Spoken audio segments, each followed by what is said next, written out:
Snortle was tending to his herb garden. Yeah, I bet he was.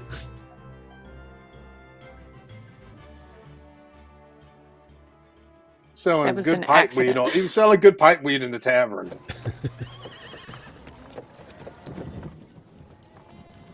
I'm sure Boxy and I have found lots of work in this town. Well, we're here to find some adventure. That's right. Adventure's what we're looking for. You got it. We're going to be adventurers. Wait, we are adventurers. Remember that three-legged squirrel that we came up against a few weeks ago? That wasn't a squirrel, was it? Well, it was big, but I thought it was a squirrel. You're probably right, though.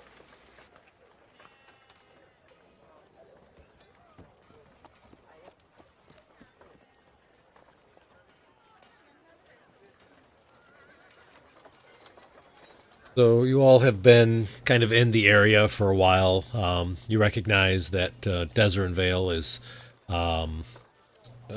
sort of an area that's kind of trapped between mountains or pinned between mountains, and there's a forest that kind of connects between there, and there's sort of a southern mountain as well, and it kind of runs east and west along the Rattle River, and you obviously remember that there's a dwarf crossing, or not dwarf crossing, a dwarf bridge that was built here before, and we'd kind of talked about it last session where the elves have sort of retreated into the woods, and the dwarves have sort of kind of gone down to the mountains, and pretty much it's humans and halflings that pretty much live in the Vale at this point. There seems to be a little bit of a sort of a sort of separatist or segregation type of tone from the humans towards the others because of what has been done and whatnot. Well, Yep. Chatter, do you think there's anything that we can find to do in this place? Oh, I'm sure there is. There's got to be lots of stuff that we can do in here. Hey, we could try and cross the bridge that's not there.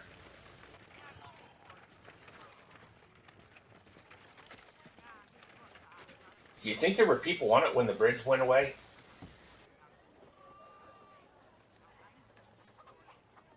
I would think so. I'm sure you're probably right, Boxy. You're the smart one here. Oh dear You've Lord, always we're in got the trouble. right answer.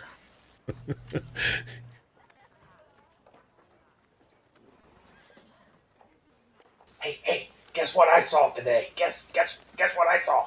Bet you can't guess. A three-legged squirrel? No, but that'd be cool to see. Wait, we did see one of those a few weeks ago. Remember when we fought him? It was out there in the woods. That was a dog. Are you sure? I'm sure you're sure. No. What I saw? I saw a walking turtle.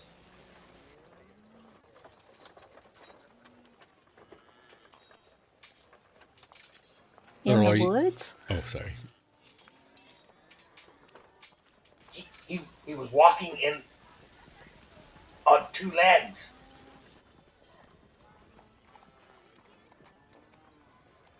Well, I sure wish I would have saw that. I can show you where he's at if you want. And I'll immediately start taking off to where I saw him last. Alrighty, gotcha. And Snortle, you've been working on your herbs, is that right? Yep, I'm in the field. All right, gotcha.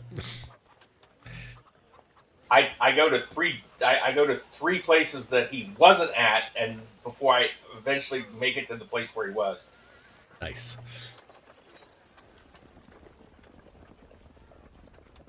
So you guys walk up and you see Snortle's out there in the field working his herbs.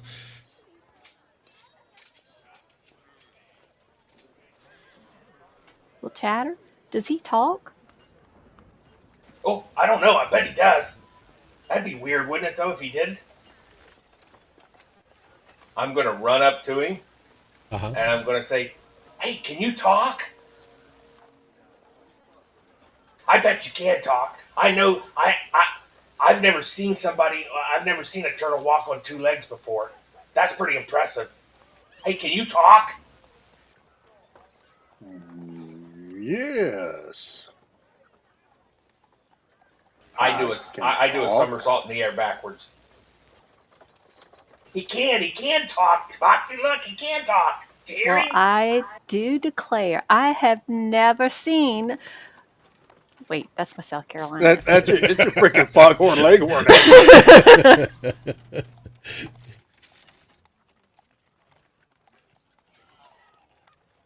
Never Boxy just seen became a a Southern talking belle. turtle before. What's your name? My name is Snortle. And I'm a And you're a turtle. walking turtle, aren't you?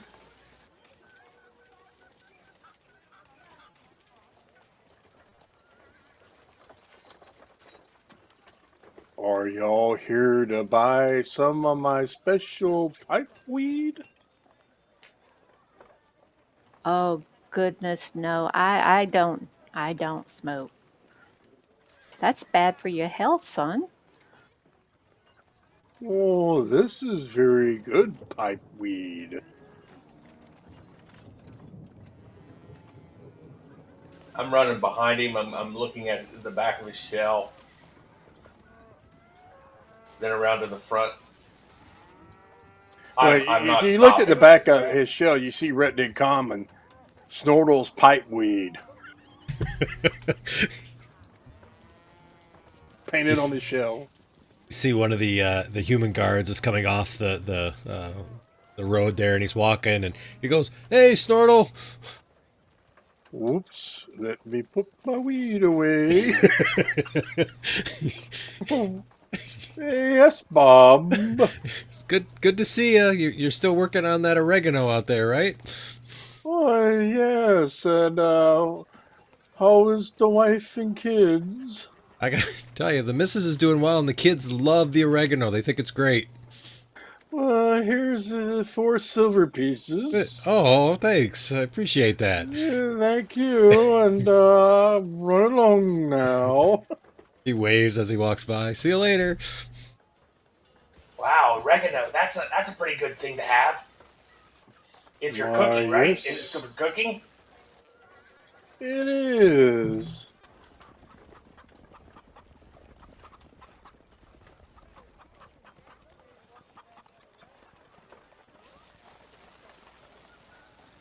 I come back by like 30 seconds later and say, do you use a lot of oregano? I bet you do. I bet you lots of people like oregano. Hey, Boxy, do you like oregano?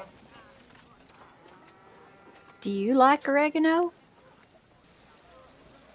I stop for a second. I don't know. Hey, can I try some of your oregano? Sure.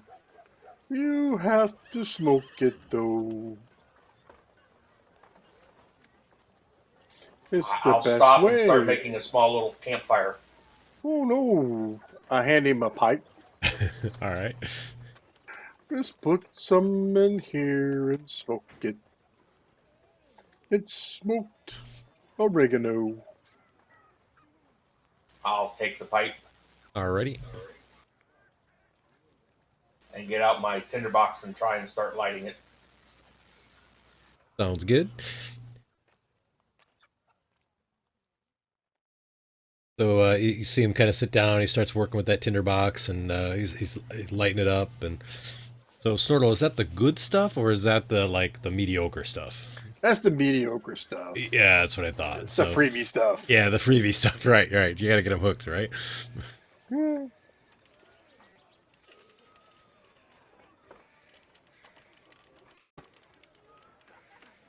I remember trying to light that fire one time in a thunderstorm. Back when we were trying to find that cave, and it was so raining so hard that I don't think I was ever going to get it lit. That was the time you almost drowned because that water was coming up so high in that cave.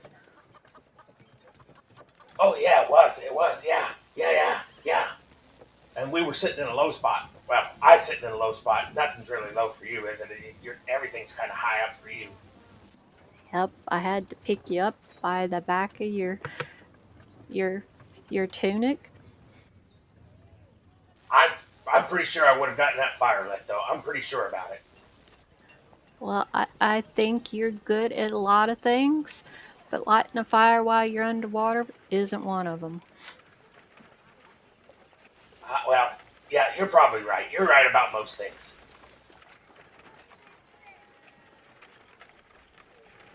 And I'm gonna forget about trying to light the pipe and start wandering away. So, what are you guys doing in town? We're adventurers. We're looking for adventure. You don't say. I adventure on occasion myself. Me and my friend Stoney. You never guess why his name is Stoney. Is he made of stone? Oh no. He's my best customer.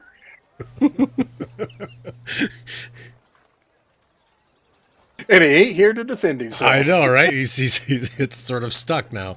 It's just the way it is. I come back a minute too later, right in the middle of a conversation I've been having with Boxy. So, Boxy, was I right about that? And then I just keep moving. You're right about most things. He's a little excitable. Yes, he is very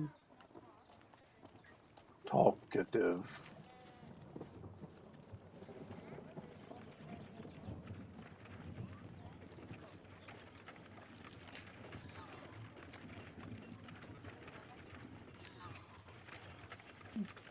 My grandpappy used to say about people like him, he had diarrhea of the mouth and constipation of the brain. Well, that about sums up what chatter is.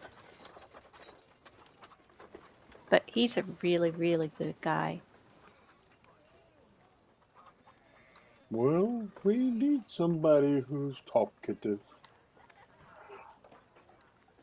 Most people say they can't get a word in edgewise around me. Well, that just plain makes no sense. Oh, that's what I think. Maybe we should go find something to do. I started looking around to see where chatter went. You see him, he's way off into the over by the riverbank now, looking over the edge. I quickly picked some of the good stuff, stuff in my pouch. All right, sounds good. All right.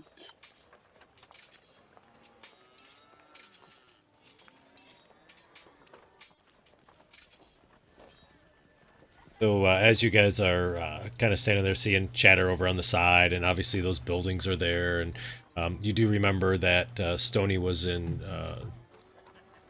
lot number 16, which was the Gosler's Brew House. That was the half orc, right, who has some soldiers that are in there, kind of a rowdy place. Seems to kind of hang out in there quite often in that area there, and that's where you would expect him to be now, Snortle.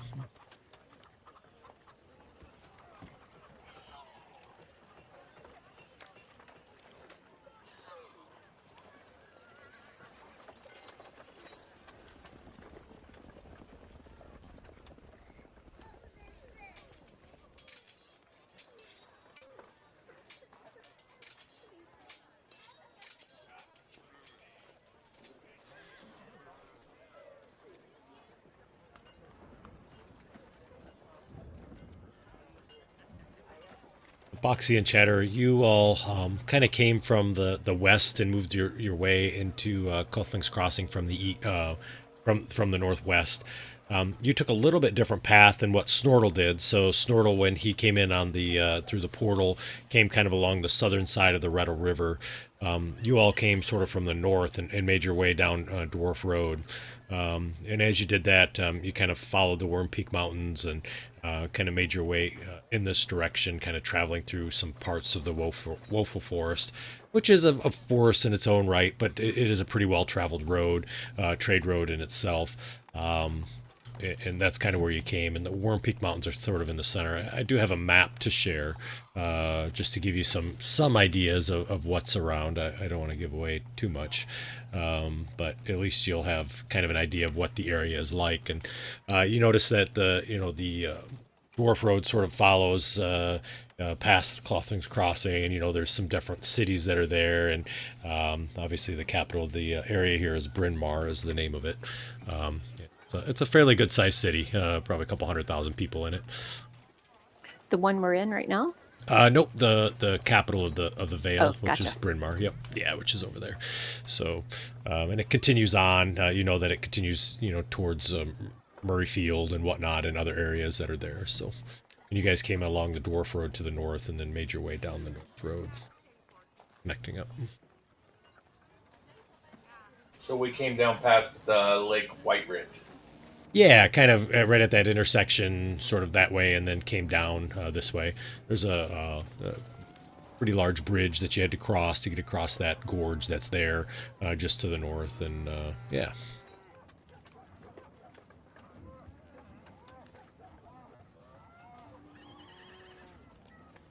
Well, Mr. Snortle, do you all have any jobs to do in your adventuring career? Because like I said, Chatter and I are looking for something to do. We are. I don't have anything right now. One of my friends died the last time. Oh, I'm really sorry to hear about that. That's rather unfortunate.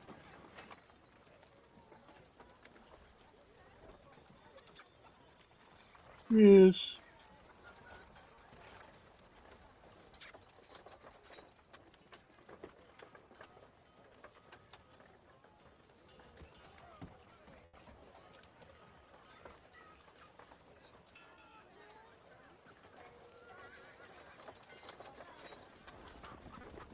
Sorry, did you guys? I didn't know where you were heading. I'm sorry. Are you in the brew house?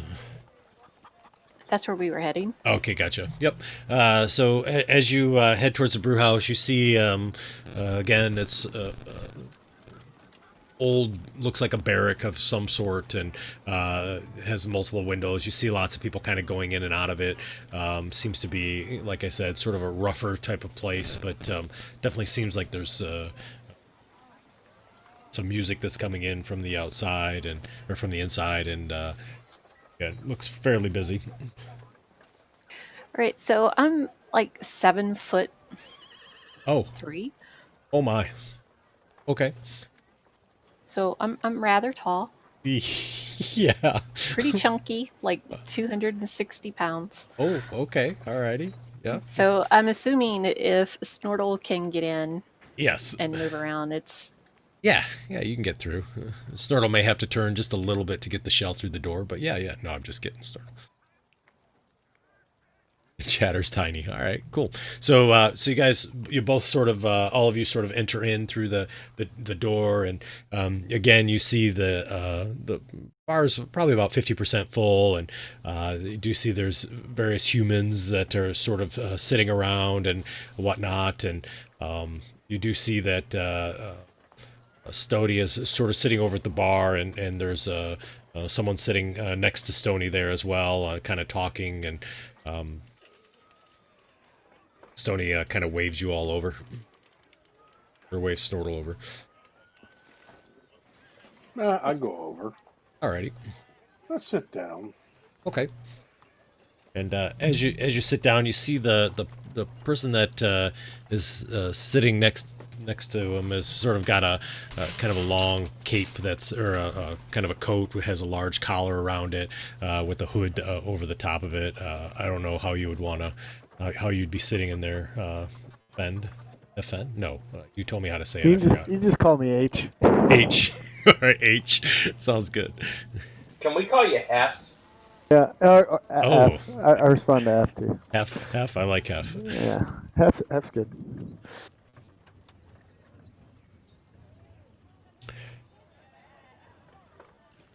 And Stoney says to you, Snortle, he's like, "Hey, look who I found! I found another adventurer.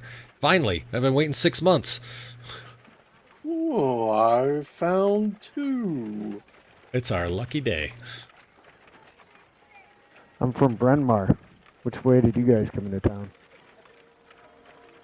Oh, through a portal. Portal. I'm looking for a portal. We came from up north. Did you come in along the Peak Mountains? Yeah. We passed those. We went over a bridge right next to them. You could see the mountains from the bridge. It was really cool looking. Not the bridge, the mountains. The mountains were the bridge wasn't a cool looking bridge. We've seen some cool looking bridges though, haven't we, Boxy? I'll just put his like pat him on the head to try to get him to calm down. All right, We sounds sure good. did. We came along the dwarf road and came round the east side of those mountains. When you say cool, was there snow? Was there snow? There was snow up in the peaks of the mountains itself, but along the other side, there really wasn't. It's pretty temperate. It was nice temperatures for the most part. Not really. There wasn't really much snow. It was just up in the tops of those mountains. We got caught in a snowstorm one time though, didn't we, Boxy? We sure did. I kept having to fish you out because it was so deep. It must have been like 7 foot deep. It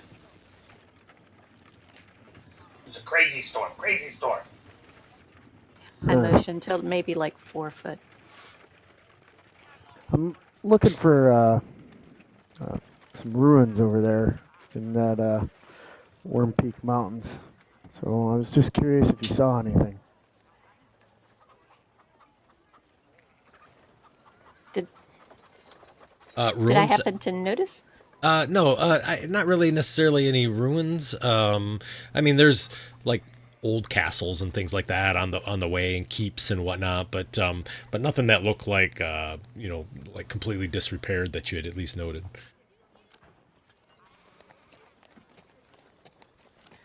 Well, we just came along the main road, and so we didn't see any of those ruins that you might be looking for. Oh, hey, there's a ruined bridge outside. Did you see that in town? Is that what you're looking for? Those are ruins. Yeah, I did see that. I'm more concentrated on the Worm Peak Mountains, though. Mr. Snortle, Yes. is that what y'all are gonna do? Go out to those mountains and look for the ruins? Well, I was just growing herb, but it sounds like a good idea.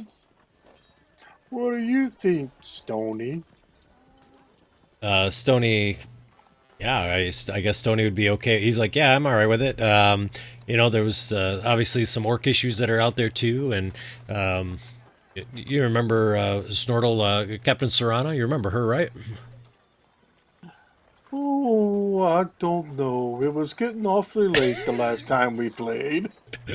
So your memory refreshes that Captain Serrana's sort of the leader of the town guard here. She kind of runs the militia. She's the chief constable, kind of a tall, really sort of built woman. She's got kind of this blondish, dirty brown hair, but she never really smiles. She's extremely serious.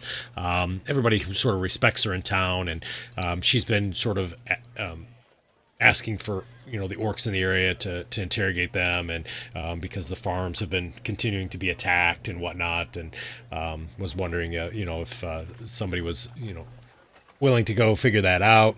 If they You were know what? interested. Snortle's really beginning to remember this through the haze. Yeah, through the Oh haze. yeah, Yeah. I remember now. They want us to go get some orcs. I'll help you with the orcs if you help me find this area I'm looking for. Oh, can we go with him, Boxy? Can we? That sounds like a lot of fun. I like to look for ruins. Heck, orcs. Oh, orcs are fun to fight. Oh, they're so fun. They've always got problems, though. You ever notice they always have a problem when you're fighting them? What kind of problem is that? Well, they always have holes in their armor and things like that, but I help point them out. I'm nice like that, right? I help point out their problems. That's right, Chatter. You sure do.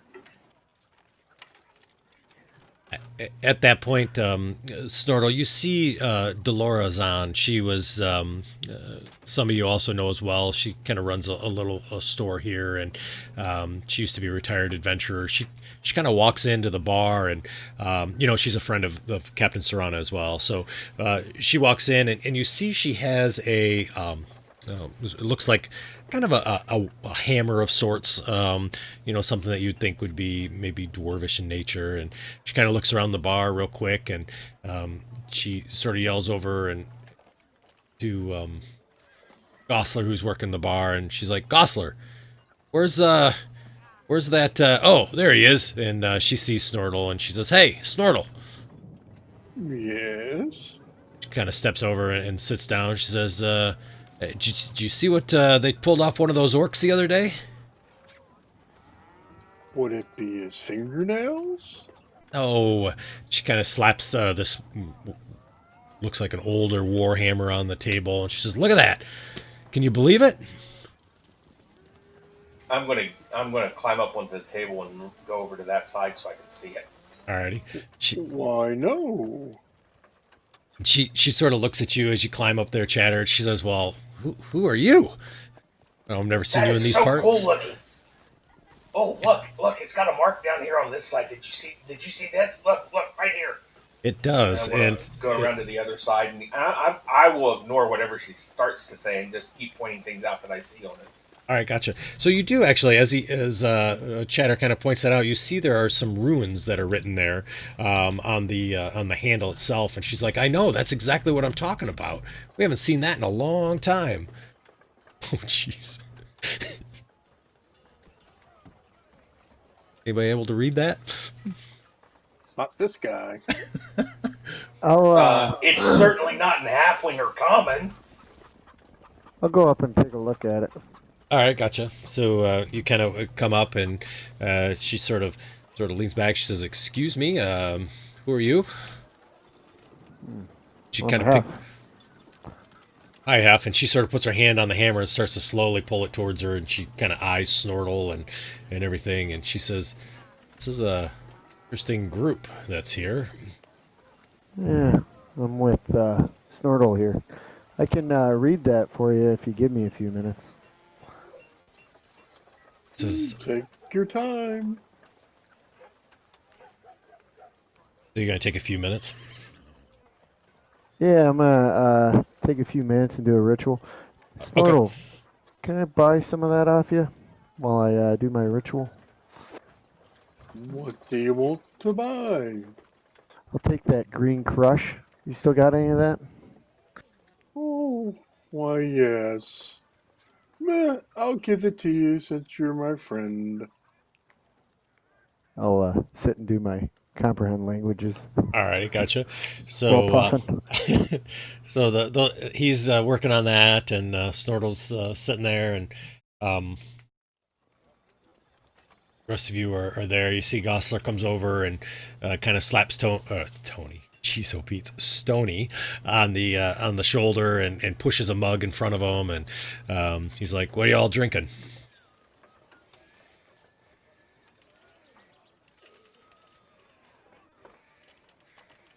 Nobody's talking. All righty. And he's I'll like, just have whatever this young man right here is having. "All right, sounds good." And he looks back to Stoney and he says, "Hey, thanks for bouncing those people out the other night. I appreciate that." You see Stoney puts up the mug and takes a big drink out of it. He's like, "It's been a lot nicer since you've been here." Okay, so you see Chatter jumps up on a few tables over and starts to talk to people, and you see they're sort of pushed back by you, right? Chatter, they're just like, "What in the world?" As he's Yeah, bouncing from table. I'm part of every table. I am part of every table in here. They just haven't seen me there yet. Right. So he's trying to work the room. I see that happening, and about 5 or 10 minutes kind of goes by, and there's what is it? 10? It's 10 minutes, right? And Yeah. you're able to decipher those ruins, and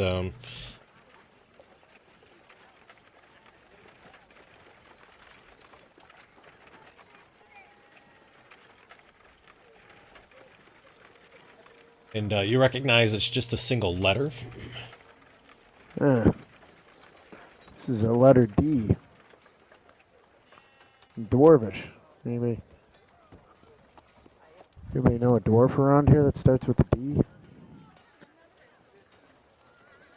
Laura shakes her head no.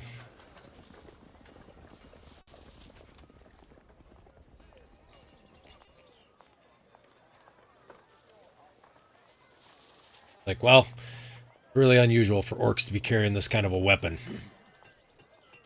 Maybe the old wizard knows something. Crazy old coot. Where does he live at? Just number 7. I mean, on the other side of the river in the north, just right next to the forest there. Surtian. Sorry, yeah, Surtirian. And it's kind of like your little buddy over there. I start looking around. You mean my little buddy on the table over there? Yeah, that one. There ain't nobody like him. Yeah, well, this one's unique as well, I have to be honest, but anyways, may have some information. Is that Sir Tyrion the Wise? I think I've heard of him. It is Sir Tyrion the Wise. Kudos for remembering. It was in my notes. Oh, good. I'm glad. That's awesome. So you think we should take this over to him and let him take a look at it? She kind of nods and says, "Yeah, I think you probably should. It looks pretty important." And you see that pretty much Chatter has outlived his welcome at the various tables that are there. It's you see most people are kind of like turning their back to him when he sits down at the table and really not talking to him at all. If I see this, I will like get up and go over and just like pick him up and return him to our table. Yeah, you clearly recognize, right? You've been around him long enough to know where it's at, right? Chatter, it's time to come back over here. We're talking some business. Oh, okay, cool. I was just explaining to that guy over there how those shoes are the wrong kind for what he's doing. It may be a good time to head out. We can go meet the Wise now. That sounds like a good plan. Dolores says, just return it back, when you're done with it. You could take it to the town hall, too, and give it to Serana if you want to, but a little concerning. It's, you see that the craftsmanship on it's really nice, so it definitely looks like it's had some nice fine craftsmanship to it. Somebody who's a really good weaponsmith has produced this. As when we stand up and start walking towards the door, I don't know if Boxy's still carrying me or not, or if I'm walking, but as we're heading towards the door, I'm going to look back at the room and wave, and I'm going to say, "Bye, everybody. We'll see y'all later. I promise." And you hear a couple groans in the background. Ugh.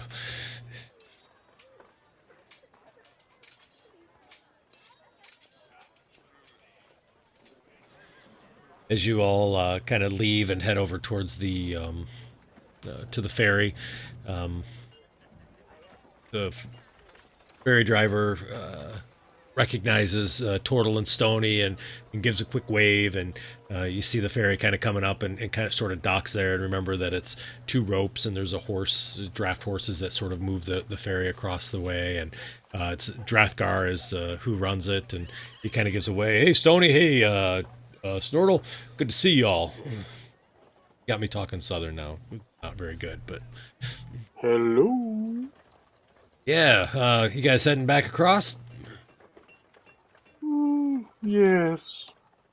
And he says, "Well, good news is deal's the same as always, Snortle." Oh, here you go. "Well, thank you." And you see he takes a little bit and puts it in his pocket. He says, "Everybody, please, on board, please, please." As you all get on the ferry, you see there's various other people that appear to be town folk that have gotten onto the ferry as well, and everybody says hello to Snortle, and kind of passing coin to Snortle at times, and Snortle's probably passing other things back. Yep. And ferry starts to move across the river as you're going. You guys see that the river moves fairly quickly as it goes, and the ferry moves at about 6 minutes or so to get all the way across. About 30 feet long and 10 feet wide. Once you get to the other side, Hrothgar kind of waves to you and says, "Good to see you all again. Obviously, make sure you get here before nightfall so we can get you back over to the other side." Thank you, sir. You're Why welcome. before nightfall? Because the ferry doesn't run after night. Oh, it doesn't? Nope. Gotta sleep. Why? Horses need a break. Oh, okay. Donkeys and horses. So as you get on the other side, you see that the village or the town is bustling. I mean, there's lots of people moving about and whatnot, but you do see it's mostly humans. There are a few halflings, and there's some gnomes running around as well. However, you all obviously stand way out of place, except for Chatter. Chatter, you're like the closest to the population. Yeah, how big is Hef? Go ahead. I'm 5'7", 170. Oh, okay. So you're not a giant. Well, Nah. you are to me, but You got horns in the tail though, so oh, do we see the tail? I don't know. Do they? yeah. I'm used to sticking out. Oh, I'm all over that tail. Would you like to rephrase that? Yes. Nope, I said what I meant what I said. That's- I am going over to look up under to see where or trying to look up under to see where the tail goes. wow, we're at the wizard's house. I'll smack him with my tail. All right, sounds good. Man, that's like cotton candy to a 2-year-old, man. My fingers are all over that stuff. Oh, no. Wow, the wizard is home. It's amazing. I can't believe the wizard's here. Oh my goodness. So Satyrian is. You see this house. It's a beautiful home that's here, and you see that there's sort of just kind of random things kind of on the floor or on the ground outside. There's like a wagon wheels and various sort of lawn instruments and weird sort of arcane sort of symbols and circles and all these kind of things. And it just kind of looks like a trash heap, essentially. And you see there's this halfling that's running around and appears to be probably in his middle years, Chatter. And you see that he's got sort of this disheveled mop of gray and white hair that's just kind of all over the place. And he does have some spectacles that he wears, these really tiny, tiny little circle spectacles. And you see he's kind of messing around with some sort of weather vane or something. And you just sort of see him kind of just dealing with his stuff and whatnot, and whistling along. I can I muddle myself every 10 minutes, and I can see anything magical, Greg. So is the room just glowing or what? Yeah. So you see that everything's sort of got every item that's outside sort of has some faint sort of magical abilities to it and whatnot. And you see he's wearing what looks like probably a necklace of protection from some sort of an energy or something like that. And he does have a staff that does appear to have some magical ability to it as well. So yeah, it does. He kind of screams magic. Okay, yeah, because I took that invocation where I can always see detect, or I can always Nice. cast detect magic. Oh, So- cool. Nice. So yeah, so he's kind of glowing.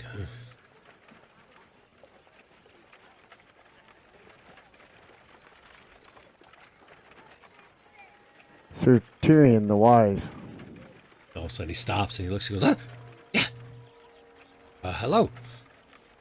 Hey, we have some questions about this Warhammer here. Sure. Let me see.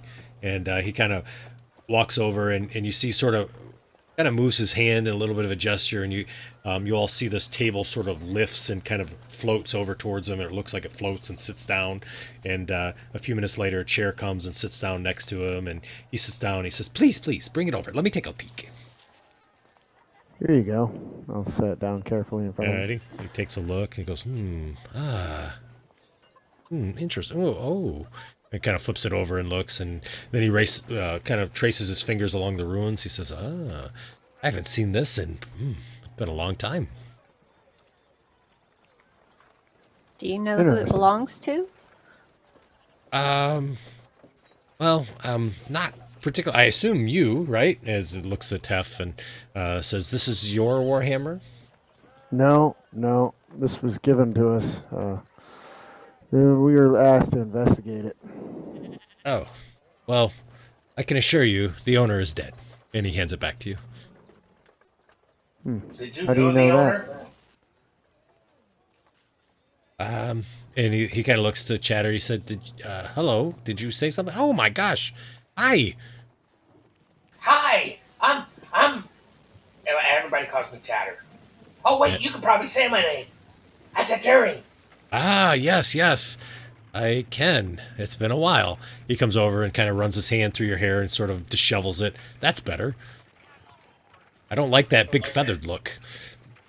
No, it just. I know it's bad hair. It just keeps falling that way though. Yeah. And he kind of does the same thing again, and he says, "I'm sorry. You were saying?" As he looks back to Hef. Oh, yeah, so how'd you know the owner's dead? Oh, yeah. It's Turgeddon. He's been dead for a long time. Here you go. Turgeddon? Yeah. I don't know. I think the rumors to about 250, 300 years ago lived up in the Worm Peak Mountains. But yeah, it's nice. We haven't seen one of these in a long time. Matter of fact, we thought that they were pretty much all cleared out. It's interesting that it's back. I suppose you got it off of a relic dealer or some sort of an antique trader. You didn't kill anybody, did you? No. We got off somebody in the town. We're going to give it to Captain Serrana. Where was Turgeddon from? Oh, he was from the Worm Peak Mountains. This was back when the dwarves lived up there. Interesting. I have some business up there. Oh, really? Well, I'm going to tell you there's nobody up there now. Drunkar has been empty for a long time. Drunkar? Who, Drunkar? Yeah, who's Drunkar? Is that a town? No, yeah, it was a dwarven city. They used to make weapons there. Interesting. Yeah. Well, Have you it's heard? fascinating. Oh, yeah. Sorry.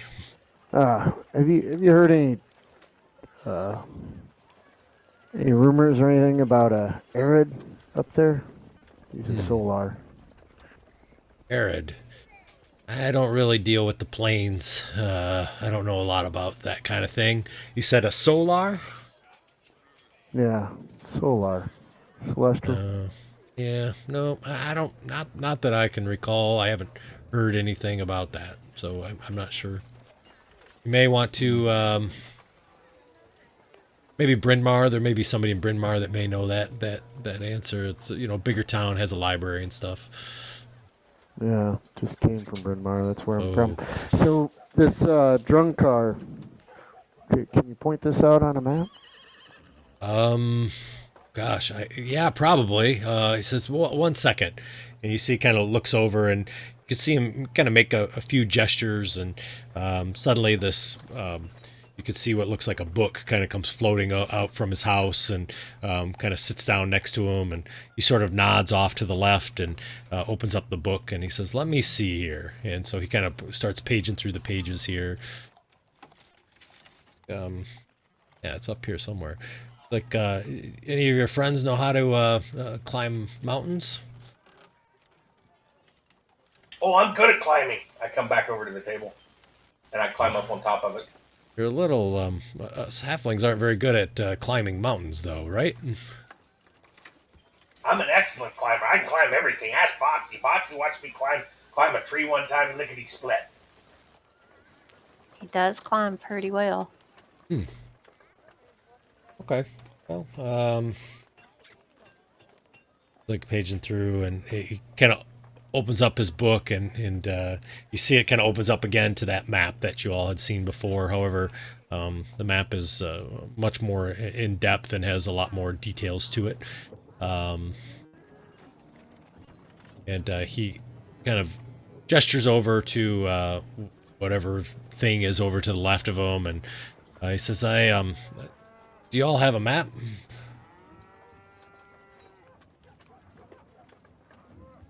No, I don't. Does anybody have a map? Anybody good with I that? pull out a map.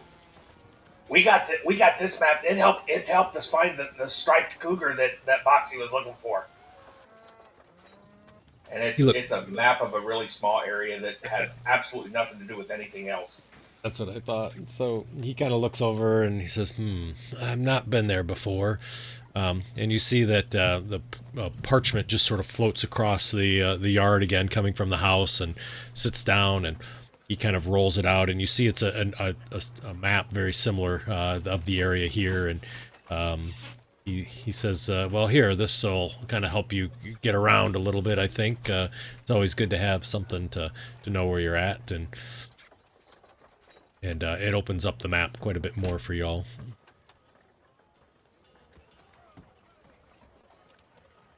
Thanks. This is really gonna help. So he says, Gargadon was, kind of had this dwarven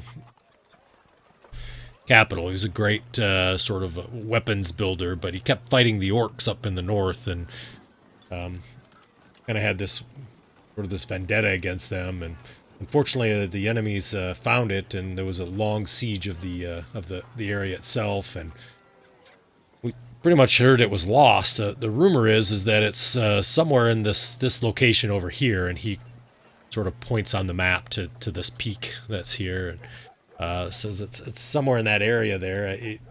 Nobody's really been there. We figured it probably was gone, but maybe with the resurgence of this coming out, and maybe somebody found it and sold all the best treasure there, and heard there's even rumors of a pretty good magical artifacts out there.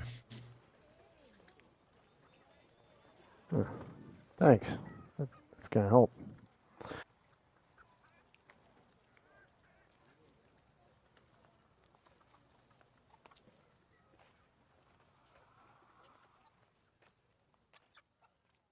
So as he kind of points at that in that direction, Boxy, you do remember that specific area there was a fairly large peak that sort of extended high above the rest of the peaks that was there, and definitely is kind of in that general location that you saw.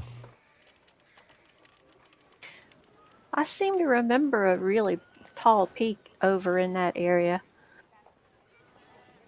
It was one of those covered in snow peaks. Think Oh, think you that's could the take one us that there looked like a again? wolf howling. What's that? Think you could take us there again? Could we get back to it? I'm Could you sure I get back to it? could. Guess we start there. He sort of nods and kind of pushes the warhammer back to you, and Hef and says, "Yeah, I'll be interested to see if you find anything else. Be sure you come on back and let me know, okay?"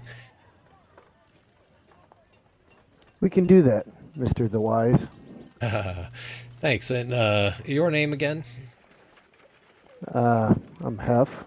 All right, Half. This is Good. Chatter, All right, Chatter. Snortle, Oh, I know Snortle. Hey, Snortle. Foxy, and Stoney. Nice. Stoney, I think I've seen around with Snortle, and he puts his hand out to Snortle to kind of do like a fist bump. What's up, buddy? Nothing much. Hey, I really like that last crop you gave me. Oof, good stuff, man. Good stuff. Keep it coming, okay?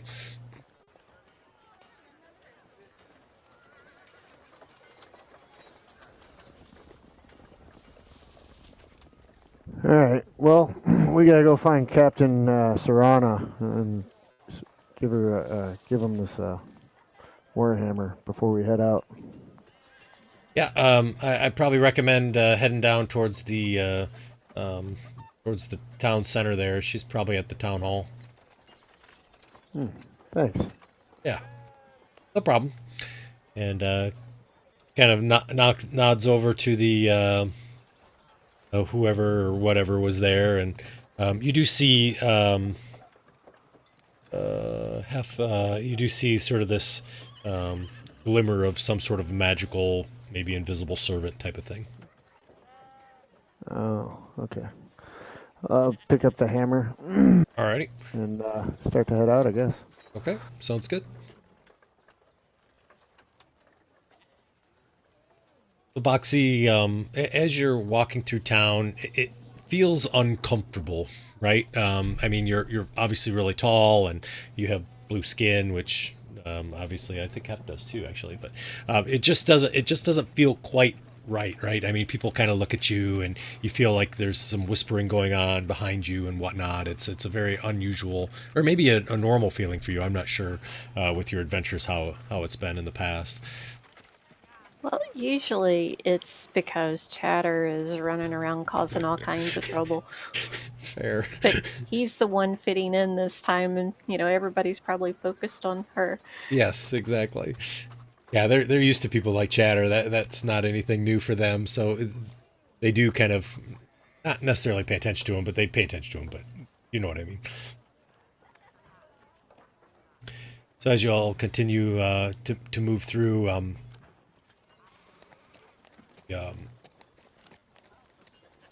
walk over to the sorry, I'm distracted. To the armory, which is number 9 on the map there, and as you do see a female that's standing outside. You immediately kind of recognize her as the captain. She's sort of drilling some of the militia there and trying to show them how to hold their swords and use shields, and it looks not very reassuring. And she's kind of grilling them, and you can see she seems to be frustrated. Captain Serana, you got a moment? She kind of stops mid-sentence or to her militia men and women, and it kind of turns around and looks, and she says, "Yeah, 1 second." And she tells them to continue to drill, and comes back and looks at Snortle and Stoney and gives them a nod. She says, "What can I help you with, sir?" So the Wise told us that This is Drageddon's hammer.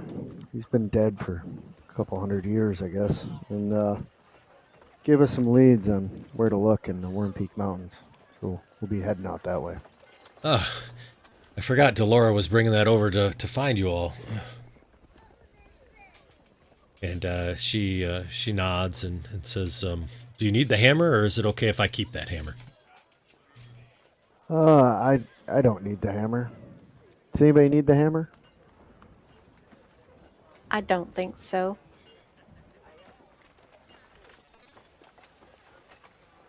She kind of nods and says, "I appreciate it." She says, "Very strange for an orc to be carrying a warhammer. I bit perplexed. The last time I interrogated the last orc, they told me that they have captured some people up there in their fortress. If you find anybody up there from Kothlin, please bring them on back, would you please?"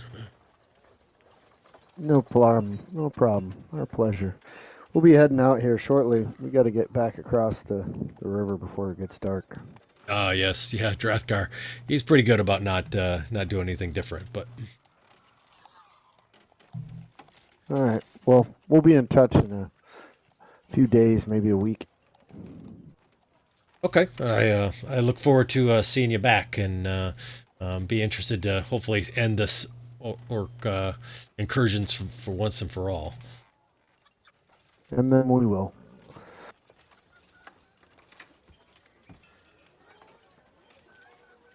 Guess look around. Anybody else have anything? Otherwise, gonna head over and go back across. Nope, I think that's all we need. I just checked to see if we need any cold weather gear, which I don't think we do. Because it's cold up there, but it's not too cold.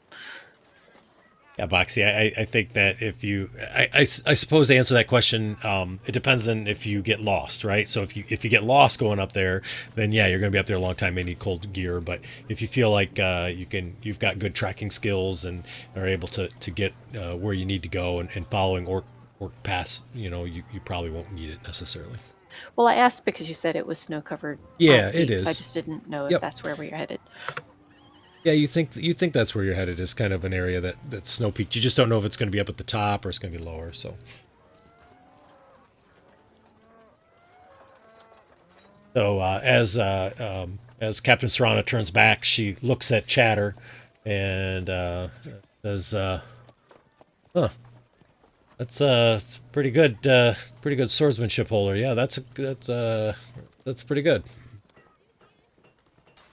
I learned how to do that from old Sarge One Leg. Yeah, yeah. Nice to meet you, little guy. You too. These And are some good recruits, man. I tell you what, I've seen a lot of recruits, and these are some of the best recruits I've seen. They need some work on how to hold their weapons, though. Right. Yeah. Uh-huh. Sure. Okay. Yeah, we're working on them. Just kind of nods and. Mm-hmm. Come on, Chatter, you're gonna miss the ferry. Oh, okay. Bye, everyone. They all sort of wave, sort of hap enthusiastically at you as you wave. You take the ferry back across to the other side, and you all are kind of on the other side of the river now at this point.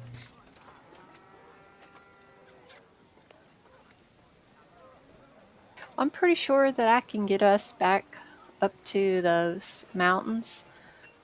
Do we need any supplies before we go? I think I may need to buy some rations. Oh wait, I got 10. No, I'm good on rations.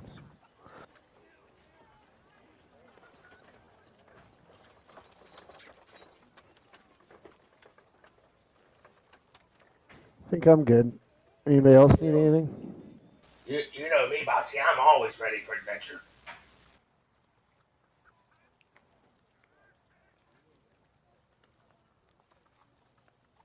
Need anything, Snortle? No, I'm good. I've got plenty of stuff to take with me.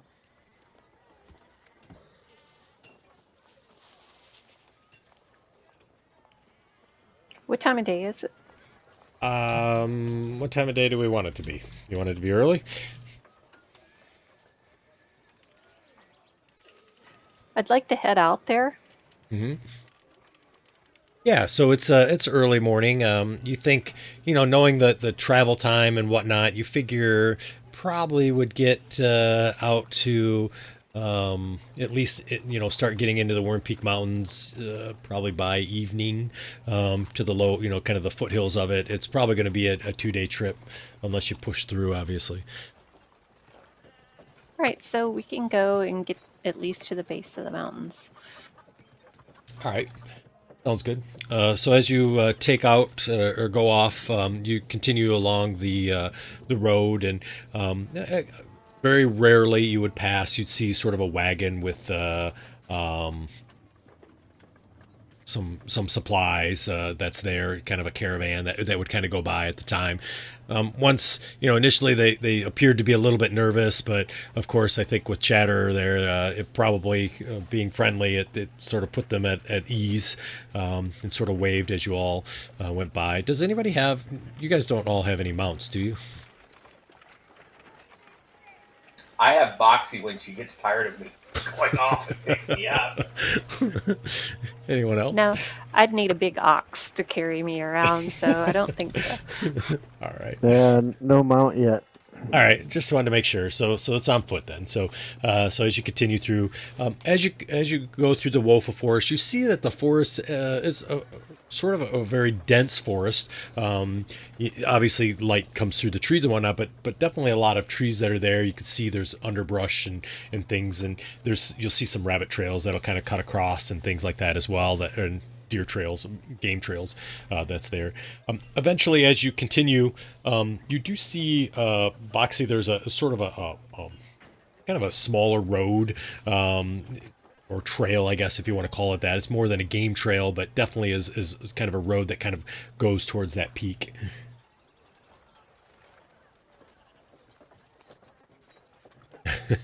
And yeah, so.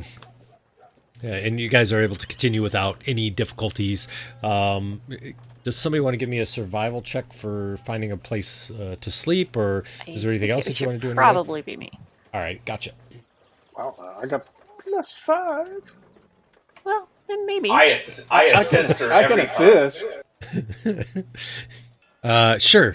However, Snortle, as you're getting ready to assist, you see that she finds this place that's sort of way into the kind of off the trail, just enough so nobody would see it. It's got a nice sort of barrier of rocks that is kind of around it. It's sort of in there, and there's some trees overhead that kind of gives it a nice shelter, and it looks really kind of awesome even before you try to help her. Yeah, so you look around, and yeah, she did a pretty good job. What's my number? Just whisper me my number. Whisper your number? Yeah, what's my number? Yours was 17. I'll give her guidance too if we don't need it. Oh yeah, this looks like a pretty good spot. Hers was 20. I was hoping that I could fail, then I would argue with her about Oh yeah, I got you. Roll another one and have us like. Yeah, but Right. this is not a good spot. Yeah.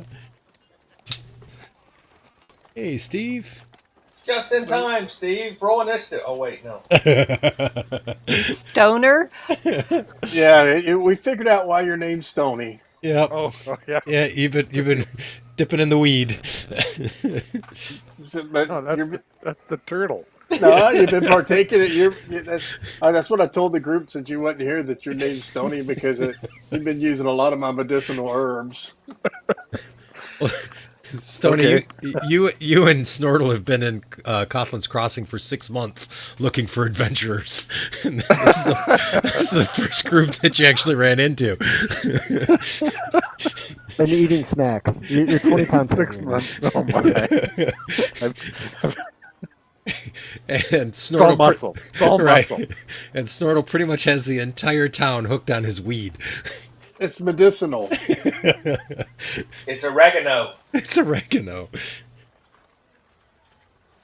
Glad you're here. So just to recap for you, Stoney, real quick, what's been going on the last 6 months? You and Snortle have been in town. Snortle is what did you have painted on the back of your shell? Um, Do you remember? I can't remember what it was. I can't remember. I can't remember. It was Snortle's weed shop or yeah, something. I don't something know. like that. So he's been working. He got a little bit of a field on the the other side of the river, and you've been actually helping out Gosler. You've been doing some bouncing for him in his brew house here, and you had just met Hef. Hef is a tiefling, I think is the right way to say it, who came in and was kind of talking to you and was looking for some adventure, and that was kind of your thing. And then Chatterer and Boxy met up with Snortle, and you guys all kind of got together. And then if somebody wants to catch him up, that'd be great because I have to step away for just a minute. So, what was her name? Delora?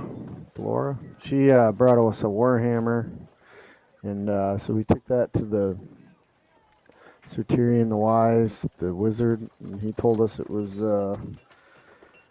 Drogeddon's hammer, and he's been dead for a couple hundred years, and that there's a dwarven city up in the Worm Peak Mountains called Drunkar, and it's an old city where they used to make weapons, and that's maybe where it came from. And they found it off an orc.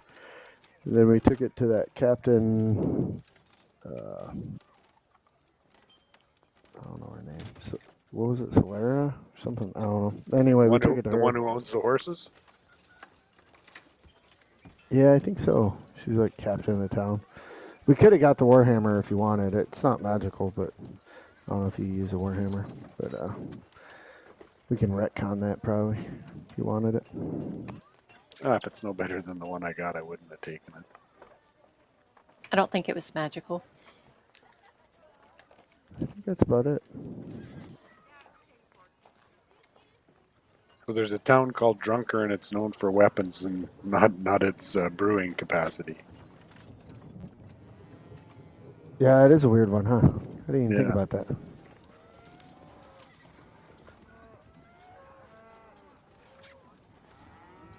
Oh, and Boxy carries Chatter everywhere because he gets in trouble when he gets stuck.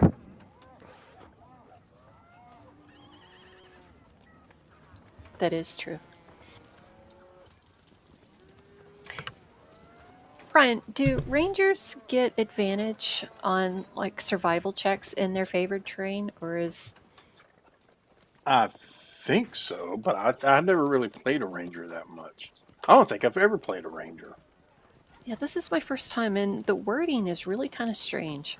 Let me look at it real quick. It's Natural Explorer. I'll link it to you. I'm I'm back. sorry, So- I missed what your question was there. Would a ranger get advantage like on survival checks in its natural terrain? It says when you make an intelligence or wisdom check related to your favored terrain, its proficiency bonus is doubled. Okay, I see that now. Yeah, you probably would make a separate skill for that type of terrain and just double the proficiency bonus. That's a good idea. Thanks, Russell. You're most welcome. There, I answered your question. Sorry, I'm back. I apologize. I was going to say, if ours is here, he could tell you. He plays lots of rangers. Uh-huh. Yeah. All right, let's see. They get you all caught up, Steve. Pretty much. All right, perfect. I'm not really the smartest guy, anyways. So I would have forgotten most of it by now. So, are we all in the bar now? You're actually, you guys have moved out of town, actually. You really were stoned, weren't you? Yeah, it's that old travel. Oh, here, let me. So you all have a map of the entire area now, and I don't know if you can see the marker, but I'm spinning it. It's in the center. That's where you all are right now.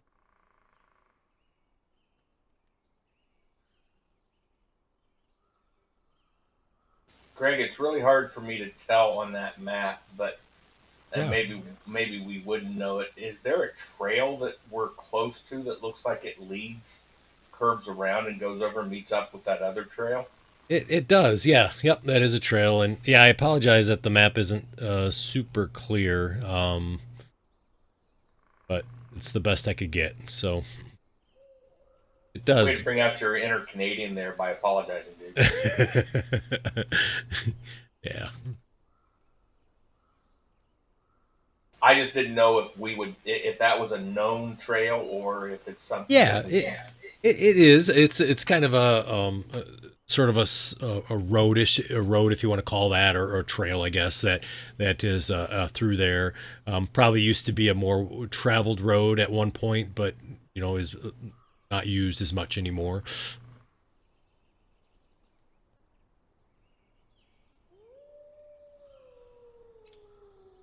Is that where we're heading, to the purple circle? Somewhere around there, yeah. Boxy's trying to guide you all there.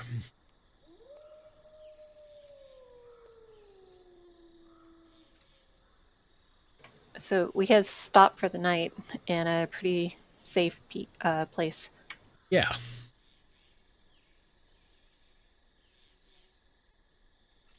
Oh. Not a lot of night vision in this group. Usually it's a whole bunch. We should probably set up a watch. I'll take first watch. I'll take last watch. I'll take second watch. That's funny. How many watches are we going to have? I'll actually be on the same watch as Chatter. I got it. I talked the entire watch. F, what watch did you take? Which one? I took a second. Second. Stoney, you're taking 4. Sure. Because that's all that's left. Just means I got to get up earlier than everybody else. Right. All right. So we go ahead and set up our watches there. And with your great survival roll that you have, other than just some general noises from animals and things like that moving through the area, you guys are able to sleep throughout the night. Does anybody need a reset? I don't think anyone used anything, did they? I'm getting cast Goodberry though in the Oh, evening, so yep. I've got him for the... Perfect. Sounds great. Hey, Greg, on that marching order formation, do you want us to fill that out? We'll have to Yeah, clear out sure. the old That'd be great. guys. Yeah. Who am I missing? Oh, yeah, C4. Thanks. I got C4 in there. Is there anybody else that I'm missing in there? Yeah, if you don't mind, that'd be great. Add my guy on there. There you go. Thank you, sir. Thank you. So what is each other's skills? What's everybody's skills here? I don't know if they even talked. You guys just all grabbed on and went. Nobody even talked about skills. So I know what the turtle does here, fellas. What else? What do you do, Half? I dabble in magic. And if you keep hanging around the turtle, I'm going to call you Huff. Yeah, I can do some healing and a lot of basic magic stuff.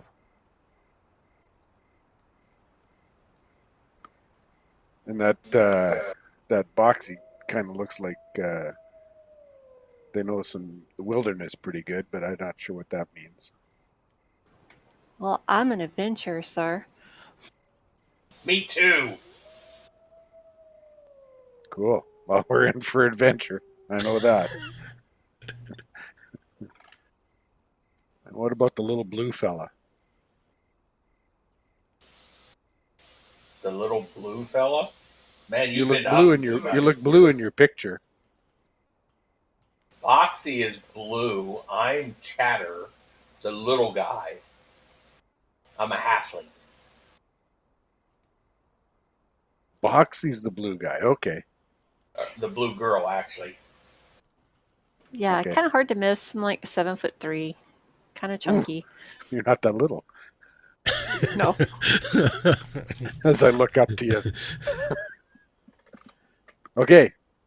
So I guess I'll bring up the rear then. Alrighty. I am in every position in the marching order, just so you know. Oh, so you're moving all throughout. I move everywhere. Nice. I get my 10,000 steps before we break camp. Nice.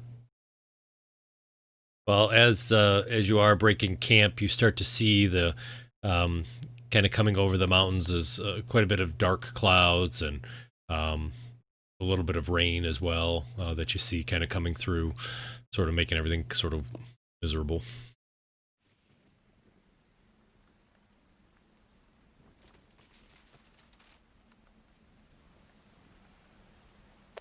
Are we following like in the valley here, or like in the low river course? Yeah, you're kind of following a foot trail, a trail that probably was a little bit more pronounced in the past, but has sort of gone into disrepair from misuse and whatnot. So that you're traveling through, it's enough where you could ride horses through it, but it'd be very difficult to get a wagon. Like, is it in the bottom of the valley though? Yeah, it is. Yep. Okay. How bad does this storm look? I'm gonna use my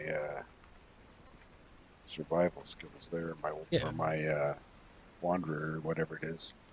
Okay, you have wander. Yeah. Alrighty. So it doesn't look like you're going to be flooded or anything like that. It just looks like a typical summer sort of thunderstorm that's coming across. Okay. I'm looking around for high points, anyways. Sure.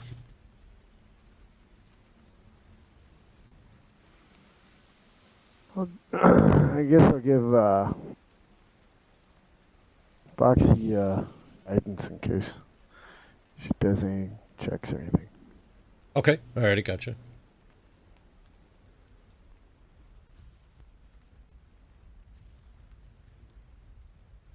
Oh, I didn't put it on her. I targeted her. Didn't go. Let's see. I put the wrong one on. My bad. Thank you.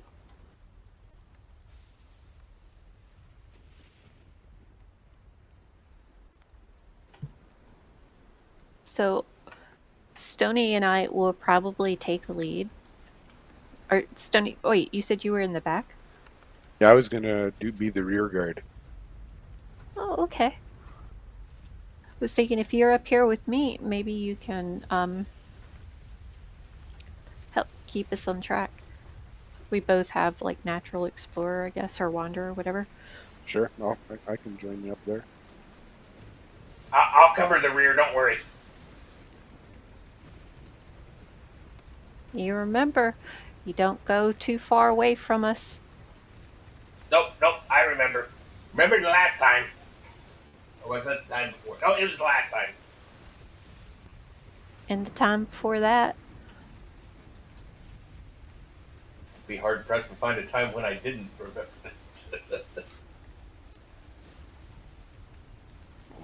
So he wanders, is what you're saying?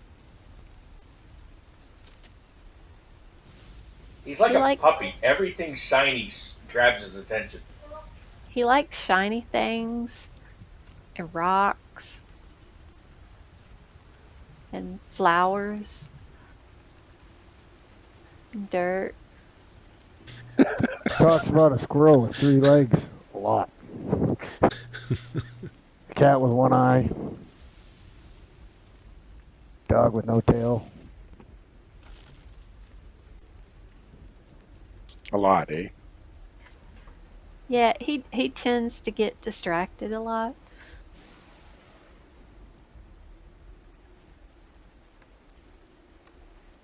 But everybody likes him, and he always finds this adventure.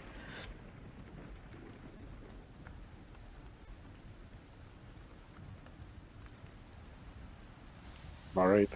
So are we? Have we had breakfast yet here? Yep. Okay. Well, which way are we going? Well, up to that peak over there. kind of points, and you see it's one of the several peaks that's along Worm Peak Mountains, and this one does have some snow that's on the top, and you can see it's probably if you're winding through the mountains and whatnot, both you and Boxy figure it's probably anywhere between about probably 6 to 7 hours to really get close to that peak. Well, we better get a move on then, and maybe we can get there before we have to set up camp again. Sounds good.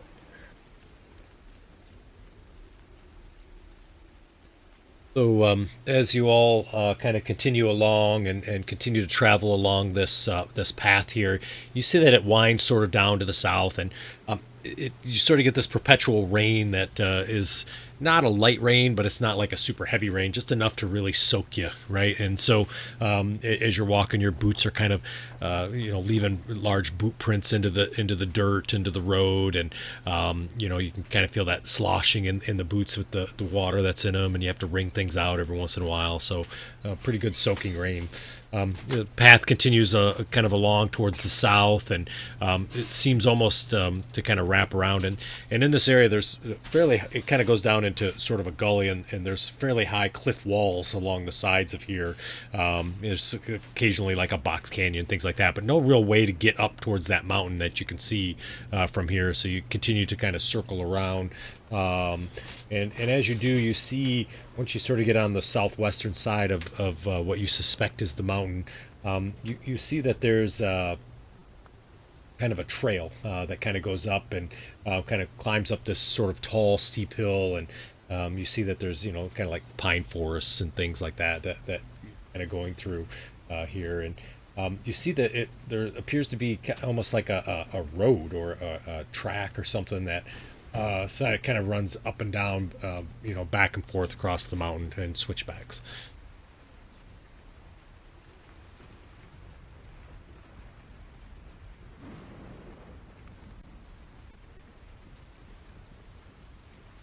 Well, this looks to be the path. What do you think, Stoney?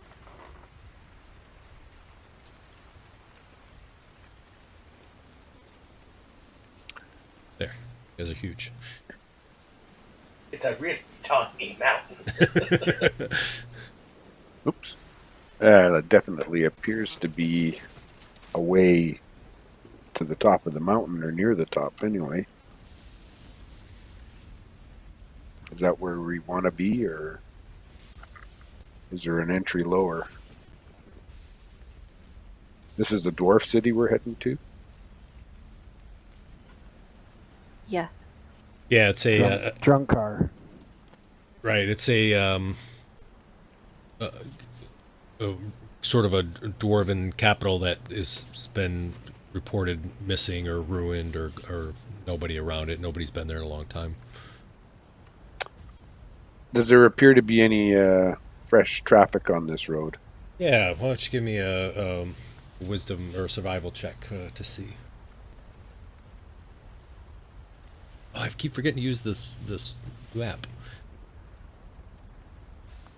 Yeah, Stoney. So you kind of look down, and as you kind of look around, you see that the rain has really kind of been coming down here for several hours, and you see that a lot of the water has sort of washed a lot of the dirt down this path and whatnot, and there's exposed rocks, but you don't see anything that looks like any sort of foot travel or anything here.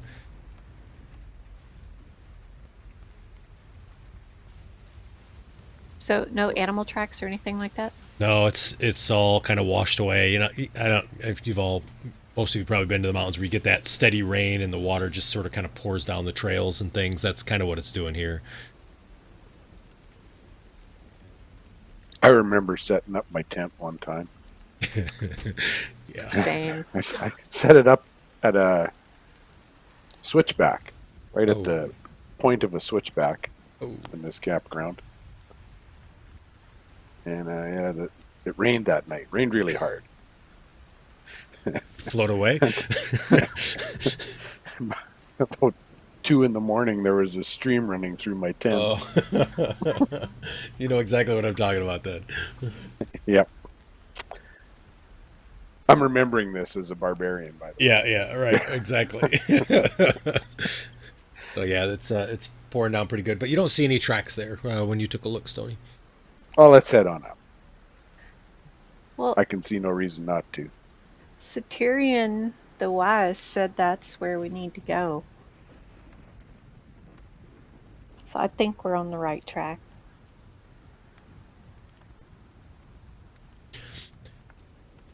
So yep, as you continue to make your way up this this trail, this road, kind of continue going, you see that there's little sort of side tracks that kind of get off and go off in certain directions and things like that. But you kind of continue to make your way up the trail, and after about an hour or so, you get fairly far up the map there, and you can see that you're kind of getting closer and closer to the top of the mountain. As you look up, you see the switchbacks. They don't seem to go to the peak. They seem to kind of come down to the base that's there.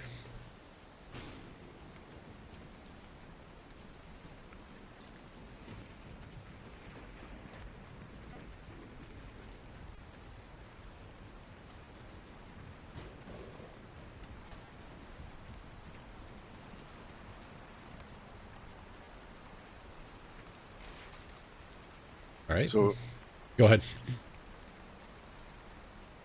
like there? Yeah. Yep. Kind of right there.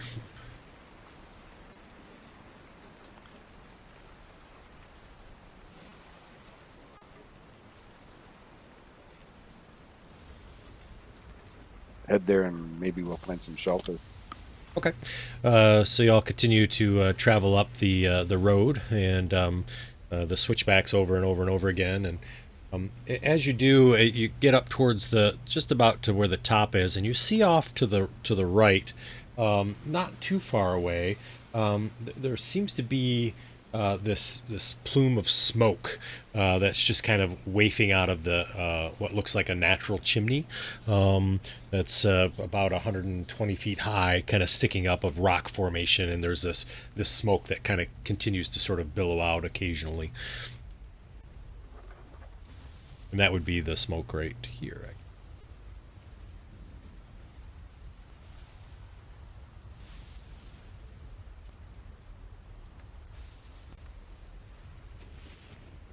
You do see there's a small lake on the other side. You're kind of sort of on the edge there. There's kind of like a little bit of a valley before the trail continues up again.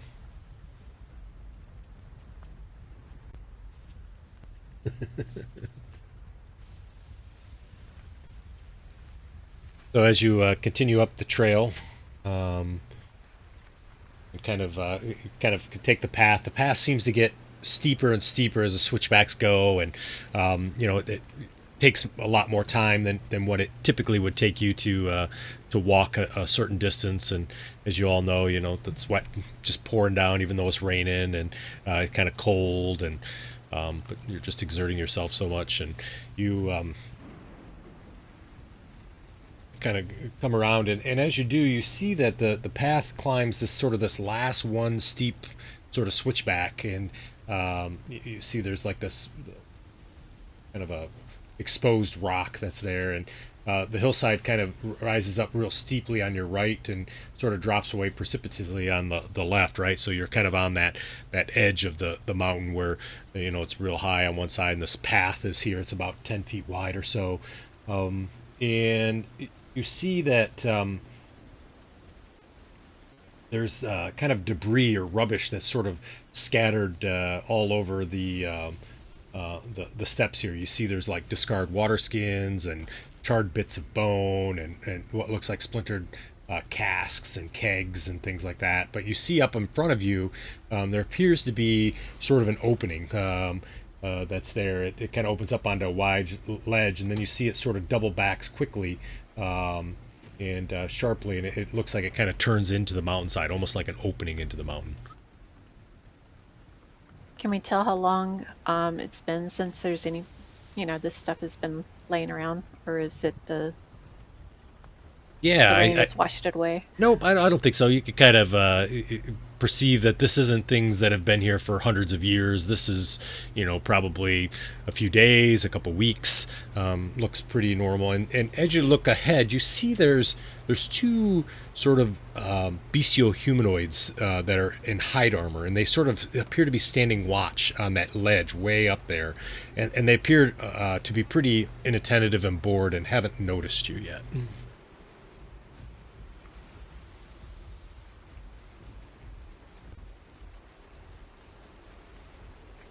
I wonder who they could be. Let's take cover and maybe send somebody up who's sneaky and see what they can see. I'll pop into my shell. Rolling all over the place. Maybe we can camouflage that sign on his back. I don't know. I'll go up and see what they're doing.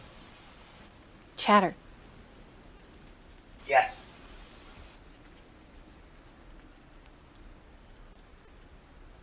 You go do your thing. I'll do that. Without saying anything, I'll go ahead and pull out my bow. Okay. I'll see if I can sneak up there on them. So I'm gonna quietly move up the road. Okay. All right. Sounds good. I'll You get my bow ready too. Okay. Case. All right. Sounds good. They kind of are. It looks like they're talking amongst themselves, and they seem to be grumbling of some sort. And jeez, upbeats. All right. Did you guys all pick languages? I'm just curious. Halflings don't get a choice. All right, just want to make sure. I'm just curious. Nobody speaks Dwarvish. If you can't talk to him, you just kill him. That's what. Nobody speaks Orcish.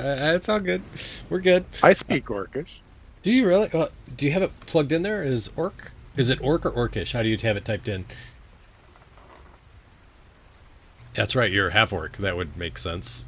I have it as Wow. Orcish. Make it. It has to be orc. That's why. All right. Gotcha.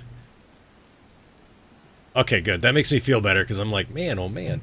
Here, I'll put it in there. Actually, I'll just share it with you.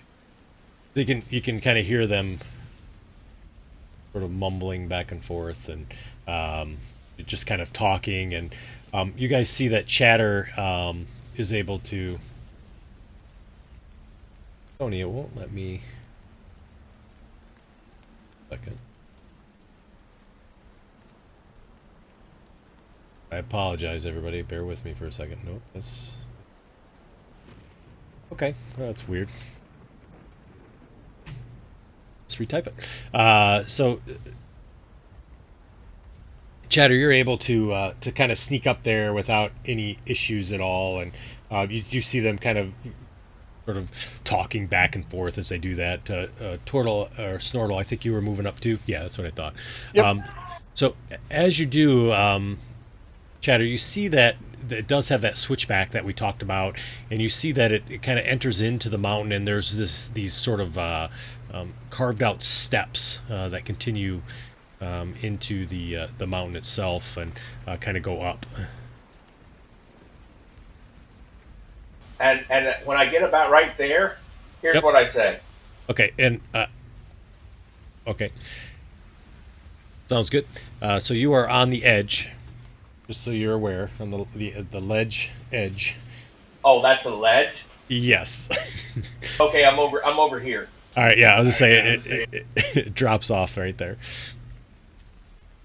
So you say that in human? In common, yeah. In common. Okay, gotcha.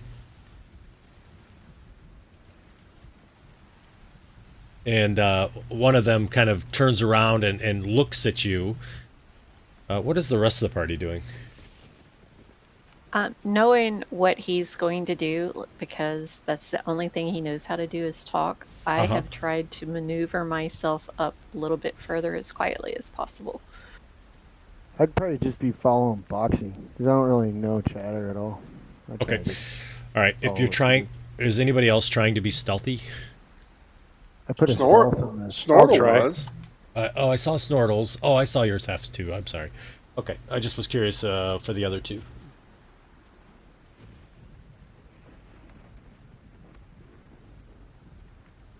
Okay.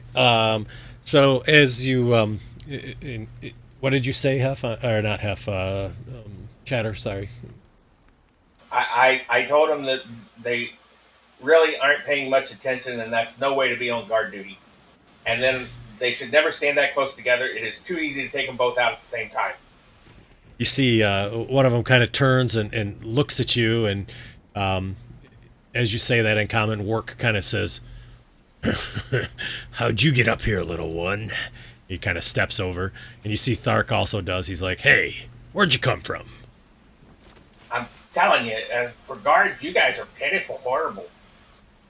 You see Snortle as you're standing there. You see Work kind of looks in your general direction, but you're sort of pushed up against the rock, and you kind of blend in. It's amazing how the color of your shell is sort of the color of the rocks there too, and so you're pushed up against the rocks. And he looks over, and you see he kind of turns his head and tries to look down the trail, and as he does, he kind of peeks around, and he doesn't really see anybody else. And you see he turns around, and Chatter, he gets a big grin on his face. He says, "You must be here for lunch." He kind of steps forward, and Thark is right there too. I'm using my avoidance just as a general rule as I move past them and say, see, look, people can come from any direction and get you. You guys should be spread out more. That's just horrible. So tell me about avoidance. I guess I don't know what that is. Oh, sorry, not avoidance. Damn it. What's the one that Acrobatics. Or something else. No, disengage. Sorry. Oh, disengage. Oh, okay, gotcha. I understand. All right, so yeah, they kind of continue to look around, and you see Thark kind of looks to the other one, and he says something in a language Chatter that you don't understand. Let me see, how far away is Stoney? Can you give me a perception check, please?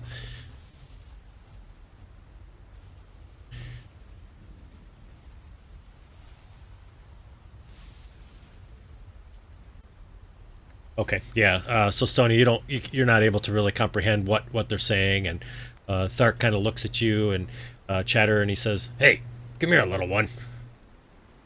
I got something for you. I got a little got your armor toy." tied on wrong. Look, see this Where? right here? I'll move up to him and I'll point to this spot right here and show him how the knot, it's knotted instead of tied. You'd have trouble taking that off. All right. He immediately kind of reaches out and tries to grab you as you do that. Like, "Come here, you little rat." Guess we probably should. I'll shoot him at that point. Oh, no. That roll don't count. I'm waiting on you to use your thing. There you go. That thing. There you go. Bam! Wait a minute. I can't use. If you're all gonna roll like that, I'm gonna have to change that box. Stoney, I'm trying out a new app to see, or a new extension to see how it works. Did you see a pop-up box that showed up on yours? I did. Okay, gotcha. Yeah, if you just click on the box that says initiative, it should automatically roll your initiative for you. Oh, Stoney's like, I don't want that. Wait, Yeah. he did click last. He did click last. You're right. So, yeah. So you kind of reach out, and it looks like Snortle. It would be you first.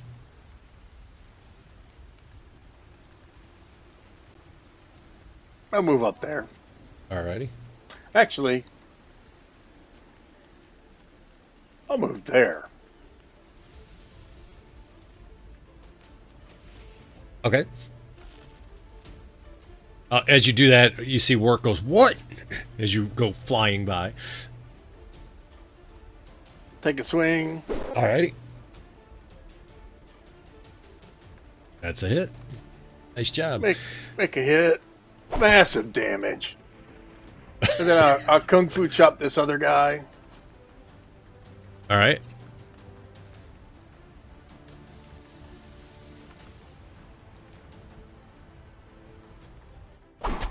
Nice. kind of kick back to him or hit him?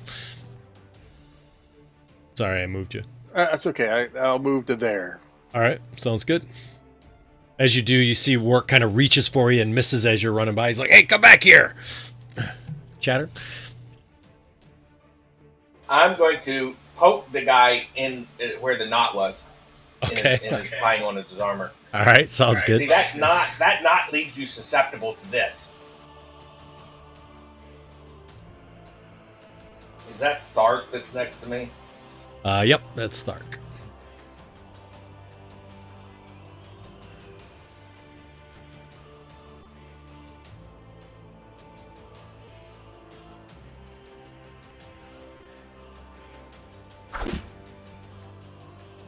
Thark immediately kind of goes down, and you see collapses on the ground. And then I'm going to move over to here. Alrighty. And then back up to here. Okay. See, now I told him that his armor. See, you guys got to listen to me.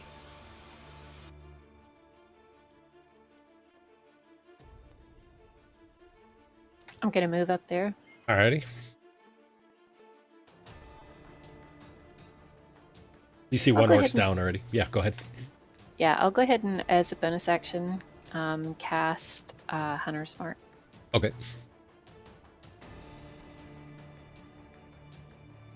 And then I'll shoot him once.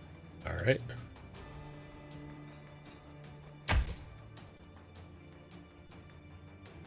That's a nice hit. Has that one, you've hit that one, right? Yep. Snortle did. Gave him a kick.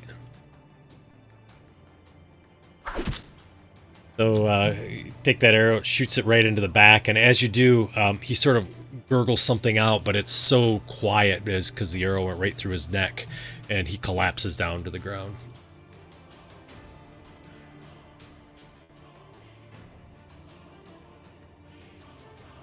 I told you. Chatter does what he does. I'll unlock, I'm sorry. I'll go over, pull my arrow out, and then start checking his goodies. Alrighty, sounds good. So as you search him, you find that he has what appears to be some semi-rancid sort of meat of some sort in his pouch that's there, and he does have a great axe and a javelin. They both have a javelin each on their person there. What kind of armor they got? They wear Just hide leather? armor. Hide. Oh, hide.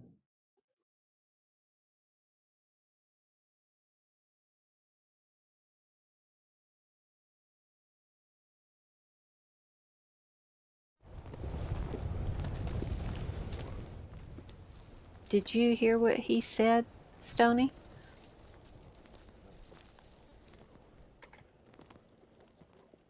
Yeah, he was gonna try and warn people about us, but I don't think it was loud enough. He never got the whole word out either. Alright, well maybe we should be a bit quiet trying to go down here then.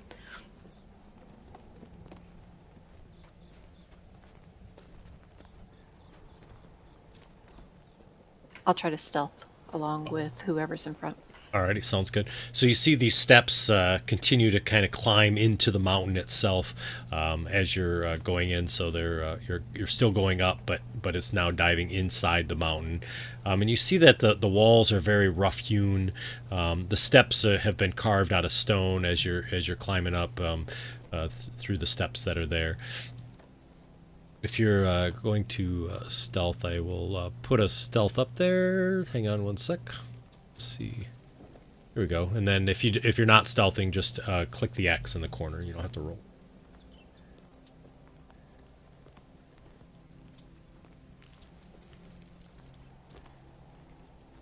I move about 10 feet forward, then move back and tell them what I saw, and then I move about 10 more feet forward, and then move back and tell them what I saw.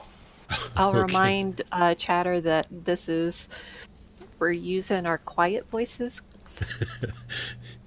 All right, then I move forward 10 feet, go back and whisper what I see, and then move 10 feet forward and do it again. So as you kind of get up to this point here with the last few steps, you see that as you look off to the left there, um, the steps are through the steep fissure, but you see there's a broad entrance that's been sort of carved out of the stone, and you see there's marble steps here that are cracked with age, and they're veined with green moss, and they lead up to what appears to be two strong double doors of carved stone. They're 8 feet wide and almost 10 feet tall. And on the far north and south walls, very high up, about 20 feet up, you see what appears to be arrow slits. Did any of the entrance look like it might have been dwarvish, or was it? Yeah, so now that you've gotten here, this you could tell by the architecture. I mean, pretty much anybody can sort of recognize dwarven craftsmanship, and it's very obvious that this has definitely been a dwarven compound of sorts that's here. Did I see the arrow slits? Yes, you did. How high up were they? They're about 20 feet up, and then when you look back behind you, you see that there's more arrow slits all along this path.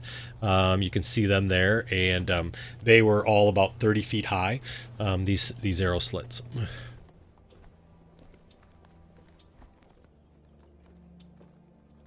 I'm gonna see if I can climb up there to look through one of the arrow slits. Oh, okay. Sounds good. Go ahead and give me an acrobatics. I'll give him a boost for the first 7 feet. All right, sounds good. So you kind of, nice job. You kind of push him up. The wall is very slick. Looks like it was sort of designed with no handholds to kind of prevent people from being able to climb up there. But you do scurry up there, and as you scurry up, you are able to kind of get your fingers on that arrow slit, and you can sort of pull yourself up. Are you trying to peer into them? Yes. So as you do, you see that it seems to open up into a room, and you can see that there's some steps that kind of go down towards the west, and to the north, you see that it just kind of is a square room that you can see through that arrow slit that's there. You see the floor has kind of got bones and cobwebs, and there's like rat poop and everything that's sort of on the floor, and you even see there's like some hide blankets that are sort of kind of cured but not really, and they're see flies kind of laying on them and whatnot that are sort of scattered across the floor inside this room.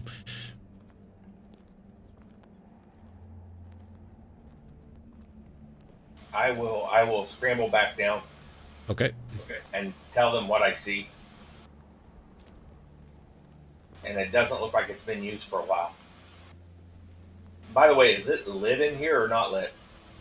This section is lit because the sun is kind of, so think of it like this outcropping of rocks that's here. You're sort of in a crevasse, so you're in the bottom. There's a wall on one side, wall on the other, but the air is open above you. Once you get into the cut out part to the east, that's when it's not covered. It's inside. All right, so I will explain. I will tell everybody that's what I saw. Okay. Doesn't look like it's been used for a long time though. Cobwebs everywhere, or maybe they're just really horrible at housekeeping. That could be the case too.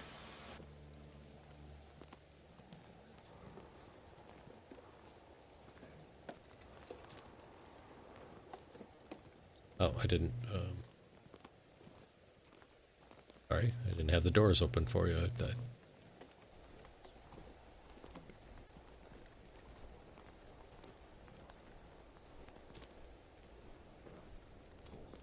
There's no more guards though, eh?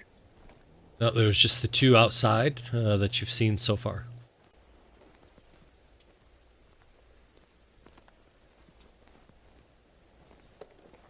This one's 20 foot up, you said? Yes.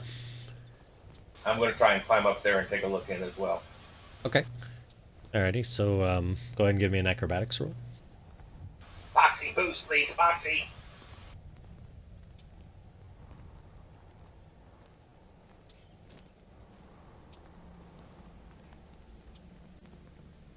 All right, so you get boosted up, and you take a look in, and you see that this appears to be more of like a hallway that's there, and you see there's a solitary orc sort of leaning against the wall, and it looks like he's got his hands over his belly, and you can see kind of like,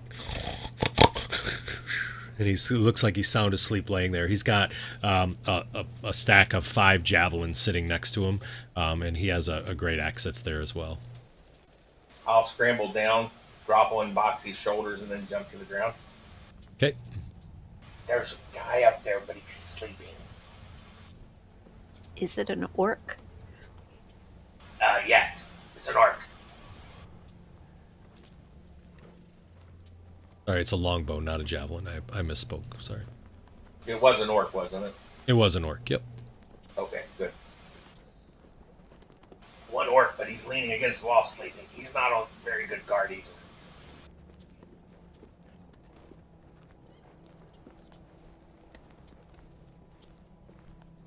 So, Stoney, as you kind of look through the doors, you see that there's what appears to be light kind of coming from the room that's there, and you see that it appears that maybe there's large braziers in there or something, but it seems to be a very well-lit room past there. The steps kind of go up pretty high, though, so you can only see kind of through the doors themselves. You'd have to go up the steps to really see what's inside.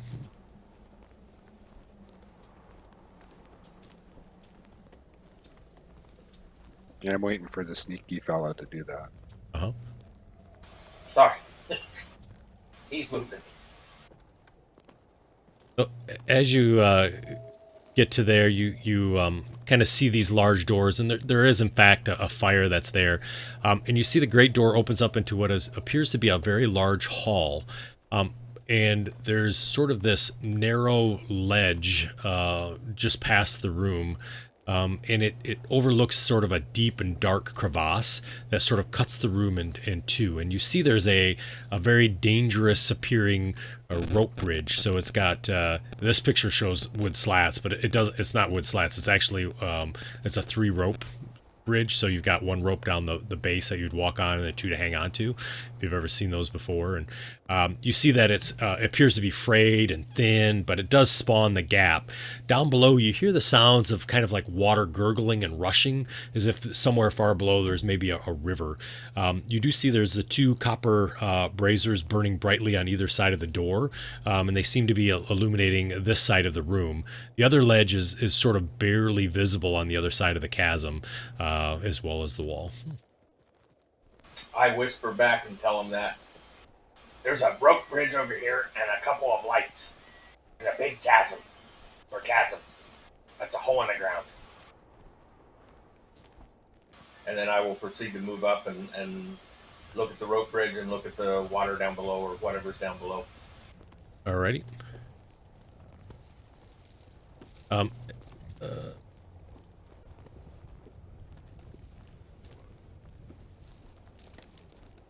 So as you're kind of there, kind of looking across, you kind of look over, and again, it's pretty dark over there, right? And the 2 of you, both Boxy as well as Stoney, you kind of come up the steps and sort of peer over the edge there. And just as Stoney, you kind of get up there and take a look, you do see something. I'm going to say, get back here, chatter. I'll rush back to him. What? All right, so as he rushes back, you see a javelin go flying from the darkness, and you do see that, Stoney, that he actually, one of them did throw a javelin over the side there. There's 2 orcs over on the other side of the bridge. Yeah, Stoney doesn't like this program. Maybe I like going last. Yeah, right, exactly. And I never have to use up any ammo that way. so, just so you know, he kind of points across the way, and unless you have dark vision, you're going to be fighting at disadvantage at these orcs, unless you find some way to light them up over there to get light. So that's where they're at in the combat order, and let's get this party started.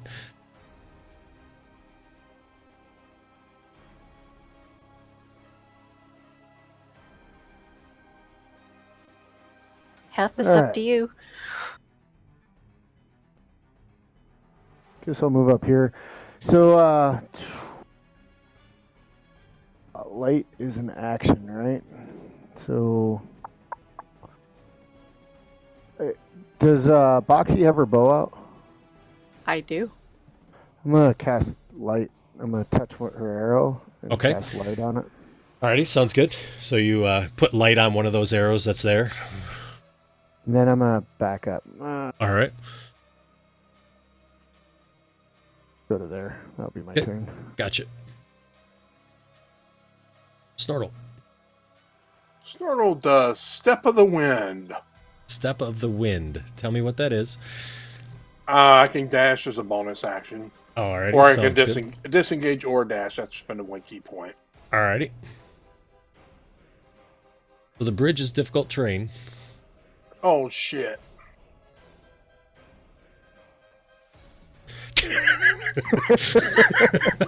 All right, so I'm 30 to there. So you run there and you see this tiny little rope down the center, and you're like,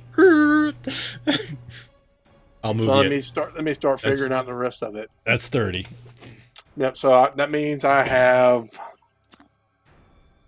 70 feet of movement left, Alrighty. which means I have 35 movement. It does. That gets me to right there, running across the bridge. Alrighty. Sounds good.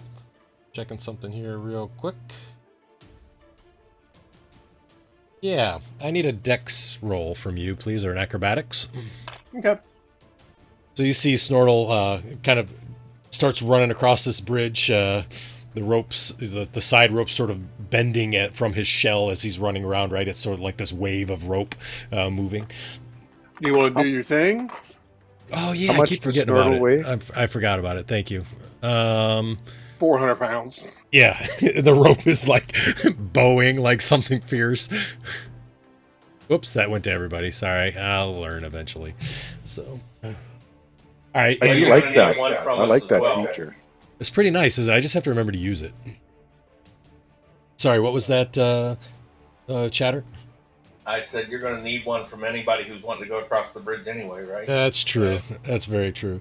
So you see Snortle kind of runs across that bridge, and he's just headlong. And Snortle, as you get over there, it's darker, but you can see, right? Because those braziers do have cast some light over here, so you can see some shadows and whatnot.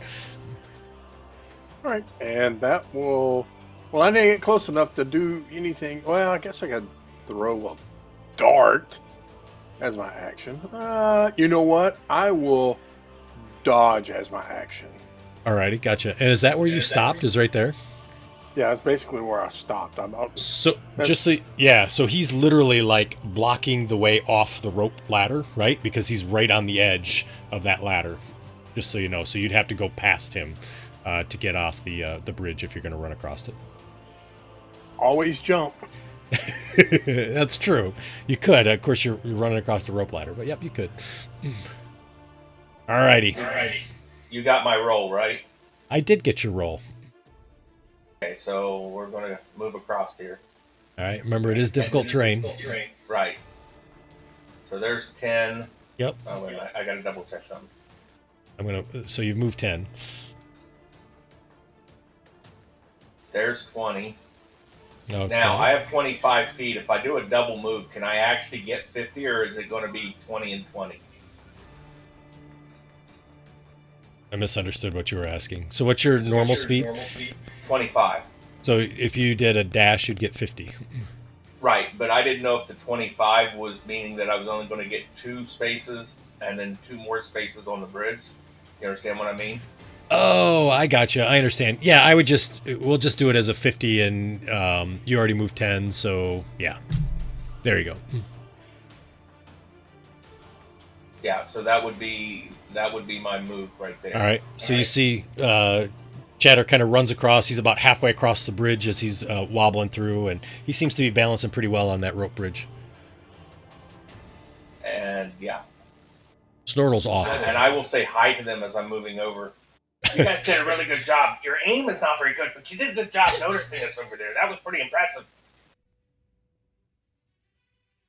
All right. Orc 7 comes up to here and takes a swing at Snortle. He misses. Foxy. All right, I'll step out and move around the corner so I can get a kind of an idea of what's over there. Yep. And I'll shoot the light arrow in that direction. All right, I gotcha. Are you targeting any of them in particular, or can I see them? I just so you know you could take a shot at disadvantage, so you kind of know where they're at. So if you want, it'd be almost like an invisible, right? So if you want to take the shot, you can do that. It's just at disadvantage to see if you hit them. Okay, I'm more interested in hitting the wall so that we got fine. some light over there. So I'm okay with that too. If you just want to generally shoot it in that direction, that's fine, and we'll have it stick into the wall.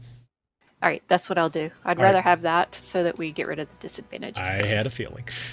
All right, so as she kind of hits the wall there, do you mind just doing an attack roll? Let's actually see. Yeah, I was going to say maybe I should do that just Yeah. in case I roll a 1. Right. Disadvantage or regular? Just regular. You're just shooting in the general direction. Oh yeah, you didn't have any problem. So she actually puts it right in between the two rocks that are there, and it completely illuminates the other side, so you can see everything. And you can see a door there, and there's 2 orcs that are there. Stoney? Before I do that, please. Before I go, I already hit the thing, but can I go ahead and move my hunter's mark to one of them now that I can see them? Yep.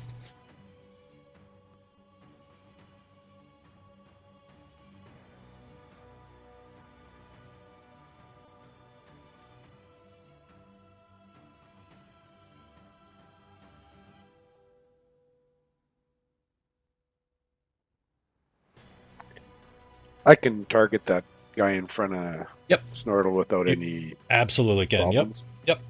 Because you're off on the edge.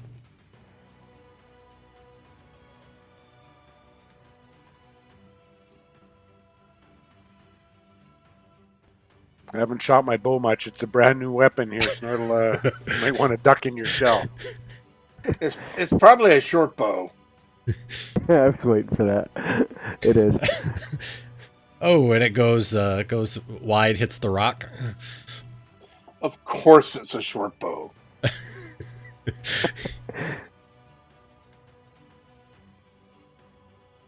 What was that? The short bow of love? Okay, now I get it.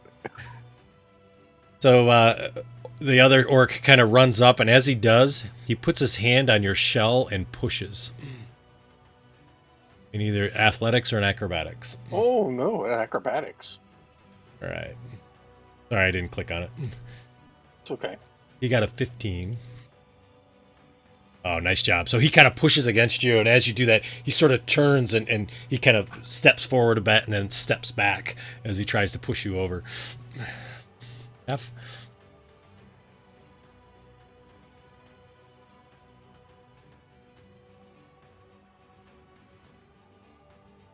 You know, players hate when you use tactics like grapple and shove. I'll go there. DMs hate it when they get used against them too. So. I use it. I use them all the time with monster mobs. And, Right. I should really open up the crevasse. I forgot. I guess I'll Sacred Flame this guy.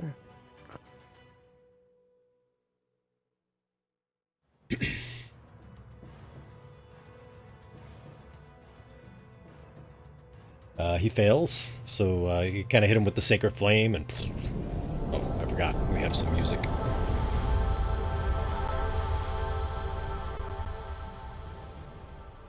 What music? Oh, it didn't go on him, huh? The damage? Did it go on?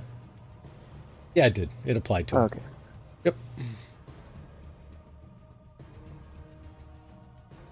Oh, now it's Snortle's turn. And now it's Snortle's turn. What you gonna do, Snort?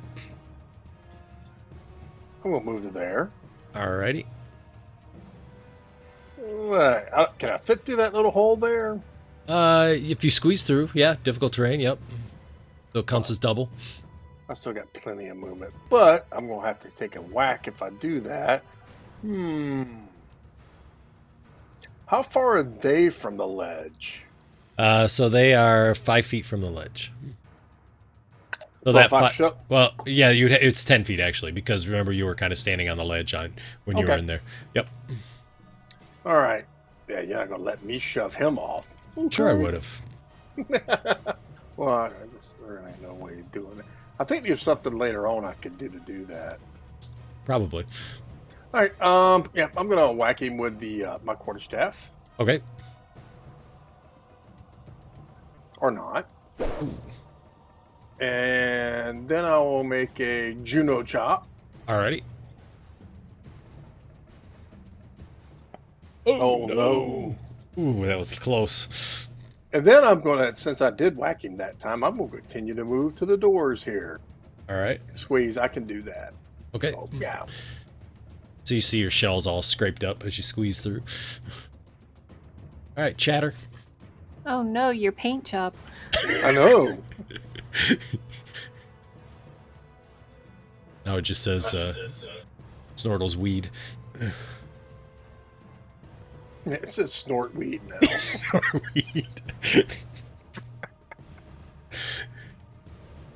All right. That's 20 feet of movement. Is the next square also difficult terrain? Mm-hmm. All right. Oh man, nice job.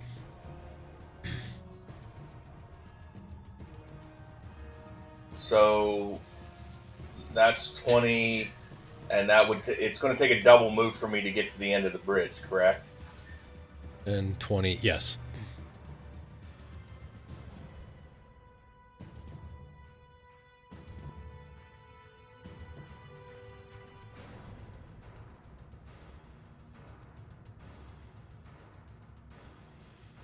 All right, so I'll double move and I'll use my bonus action to disengage.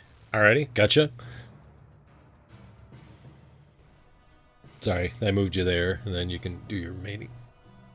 That's 30, and I can move through them as a halfling since they're larger than I am. And I'll move back to there.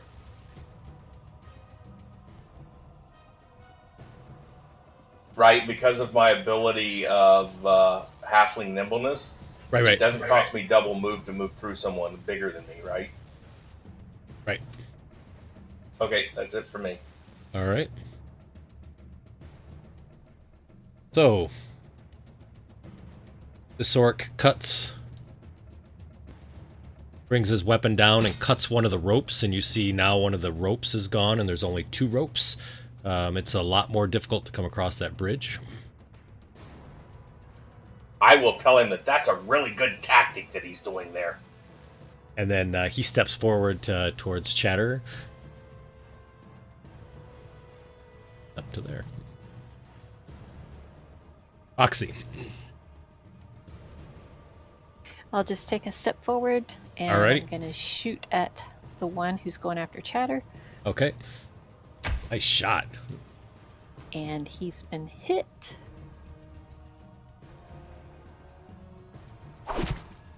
You need to leave my little buddy alone. You could say, buddy, that you've been boxed in. Oh, I'll nice. take another Oh, shot. man. Nice. I love it. That rope's cut there. Oh, no. And the rope on the other side is cut. Yeah, right. Okay, I see pink's not working anymore. Time to switch, right? It's a new group, man. New collars. Right. He cuts down, and as he does, the rope bridge is cut, and all that's left is a solitary rope going across.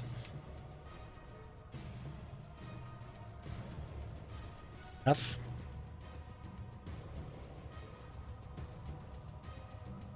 Gonna just kind of mock him.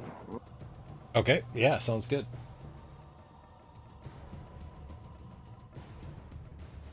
Oh, I gotta create disadvantage. Or I didn't see that they don't have the effective disadvantage on here. I'll create it. Okay, sounds good. Actually, I lied. The rope bridge collapsed. There's now not a rope bridge. Here's a picture of it, just to show you. I didn't share earlier.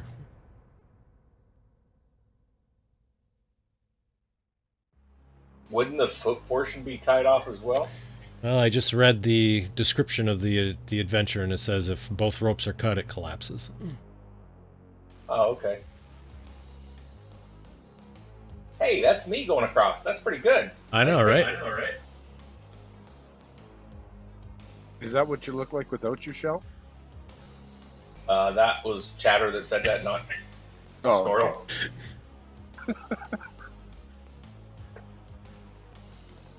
All right, Half, I know you're working on it. So, Snortle. All right. I'll move to there. All right. Go get this guy a whack in the head and miss. Okay. Then a Juno chopping. You should have Jeez. advantage, eh? Oh, yeah.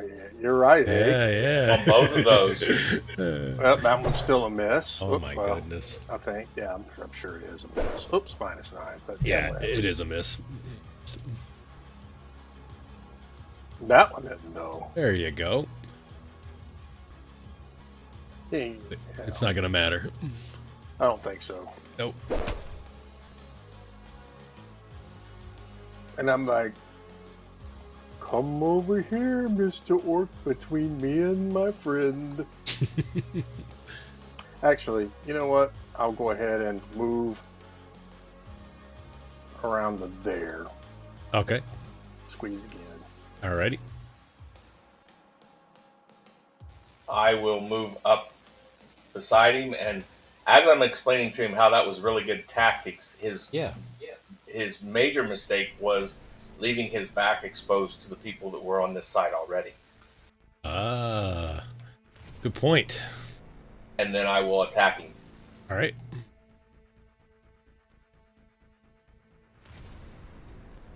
That's a hit.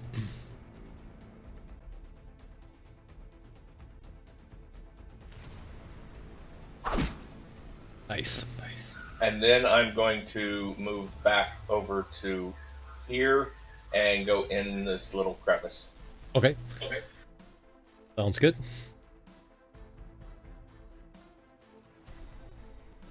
All right. So Orc 7, bleeding all over the place, looks to you, Snortle, and spits at you, and he disengages.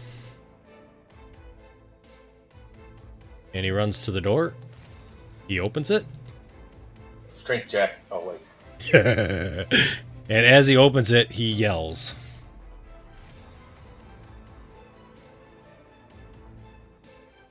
Hey, Greg, when you get a chance, can you take a look at that effect on my vicious mockery? See if I got it right. I can. If you want to apply it to him, you can. That's fine.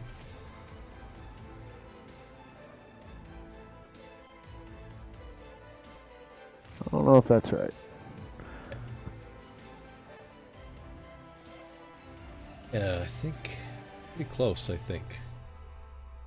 I didn't What look is it the up. I minus was just one? guessing. Yeah, just the -1 has to go away, but otherwise it looks great. Is that's the roll and the round, huh? So take the round off. No, it should have. I'll bring it up and take a look. I don't know why I put the -1 in there. No worries, I'll look at it. Foxy, otherwise it looks really good though. Foxy's up. It was Vicious Mockery that you had coded. Yeah. Yeah, that's weird. I don't know why I put that in there either.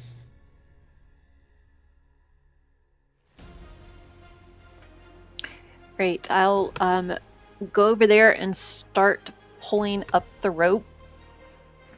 Pulling up the rope bridge.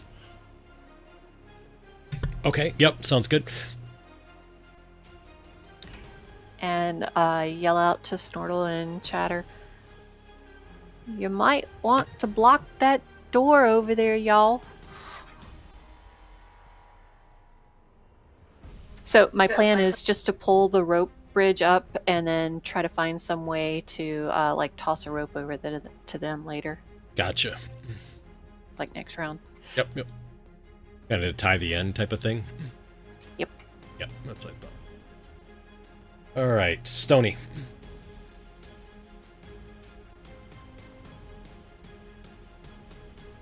I'm gonna just go and help Boxy. Okay. All right. So you're gonna help her by kind of pulling up the rope, or Yeah, by pulling up the rope. Yeah. okay, alrighty. So between the two of you, you're bringing up all the rope, and you said, Boxy, you were gonna tie a rope to the other end. Yeah, I'm gonna try to tie a Yep. rope to the other end, and then see if I can, like, I don't know, maybe shoot it over there, like Oh.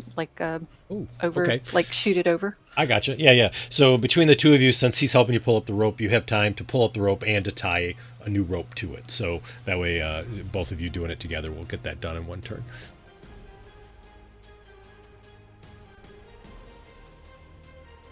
All right. Stoney, did you have anything else that you were doing? I'm sorry.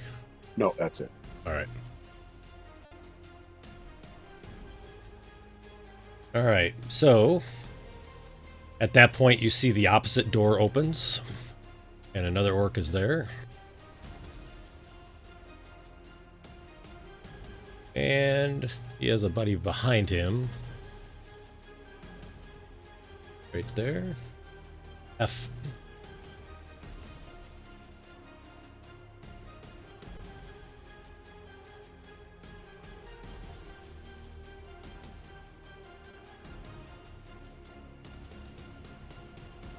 Move over to here and shoot Orc 7. Alrighty. Sounds good. Eldritch Blast.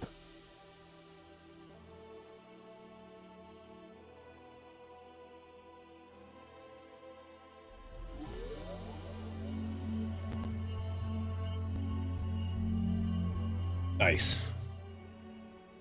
It kind of collapses, and you can see the other orc running there, and you have 60 feet, right? 1, 2, 3.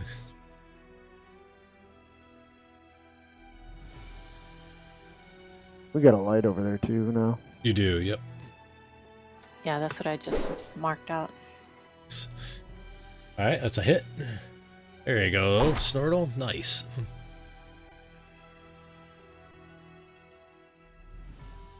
Him again.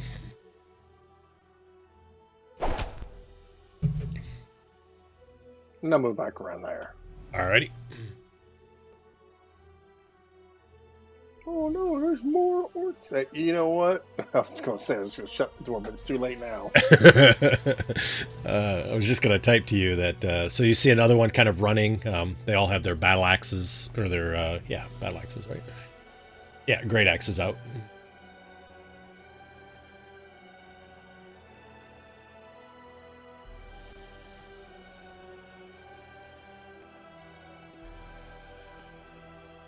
Would I be able to close both doors at the same time? Yeah. All right, I'm gonna move over, close both doors, and move back, and then I'm going to try and hide in the shadows here. Okay. That's just a stealth roll, right? Yeah, what kind of halfling are you? The quiet type. So you're the one that can hide behind people? Yes. I'm a Lightfoot.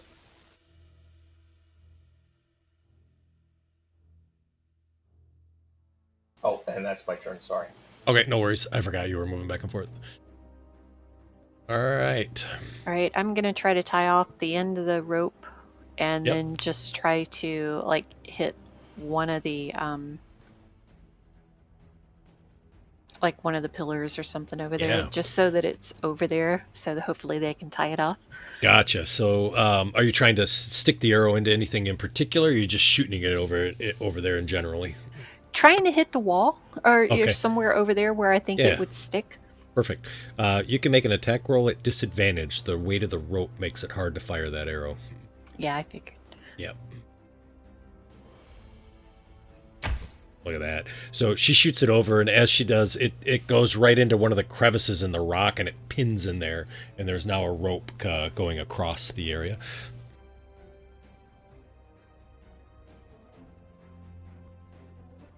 All right, that's it for me. All right.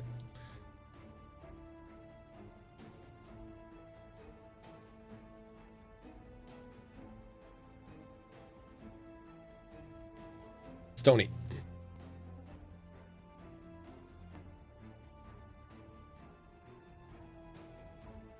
I'm just gonna get my bow ready in case anybody appears at the doors, and I'll shoot him. Got it. So first person comes to the door, you shoot. Got it. Yeah. Alrighty. He's got to come through the door on the. Oh yeah, you're right. From my side, the door on the left. Well, so good I can see news. him. The door pops open. Go ahead and take your shot, because it's his next turn. So. All right, nice. I finally hit one. I know. Nice job. All right, so he kind of gets hit with the arrow.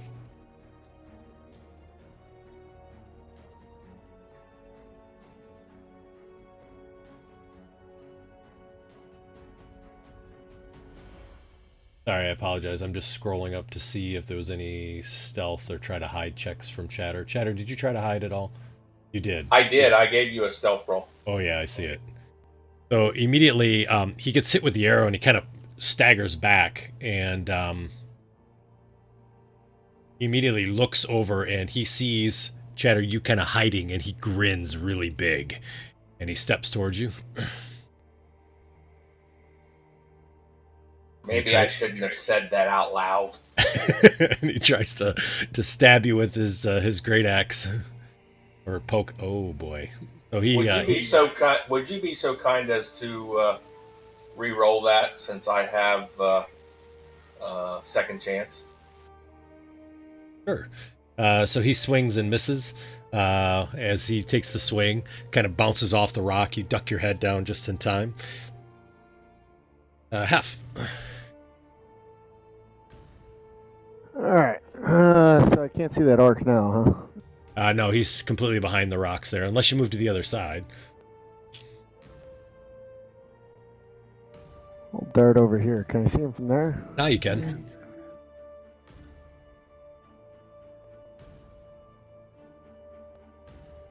I'll use vicious mockery on him. All right. He definitely failed. Kind of rolls over laughing, right? Or crying, I can't remember what it is. Mad. I was thinking of Tasha's hideous laughter. Snortle? Whoa. How did I Really? get disadvantage? Oh, maybe it's disadvantage Oh, we against put, him, I we put could it have? on. Reroll it. Yeah, can you reroll it? It's just a disattack. Oh, okay. All right. Sorry. You got it off on him? Yeah, it's just a one roll thing. On me or him? Nope, you can attack him. You're good. There you go. Nah, doesn't make any difference anyways. Did it?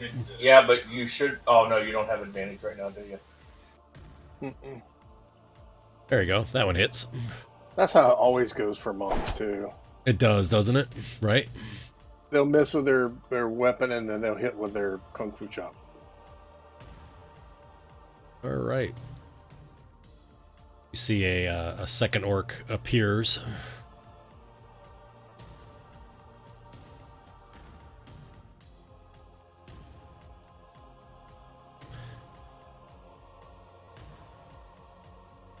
And he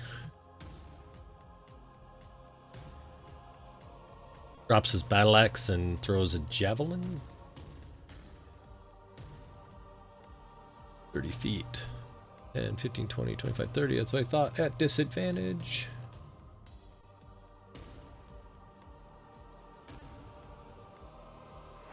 Goes flying wide past Boxy.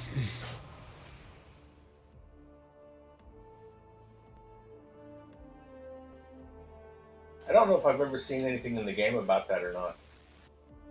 If you're in cramped quarters and you're fighting it, you are at disadvantage, but are you disadvantaged to attack into a tight space? I don't know.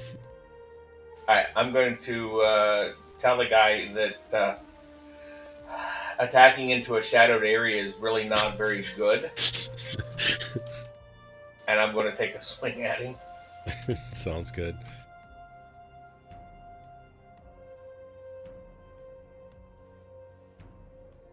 Nice hit.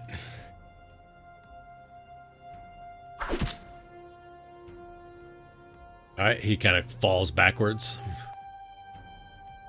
And I'm going to move over to here, and I'm going to try and hide in against the rock again, Okay. and then I'll be done. Alrighty. Oxy?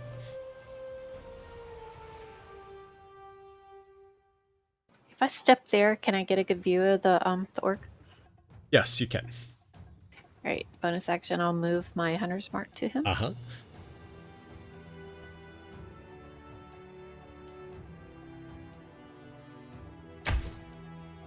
Has that one been hit? That one has not.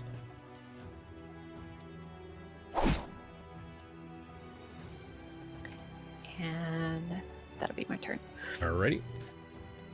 You see another orc runs through the open door.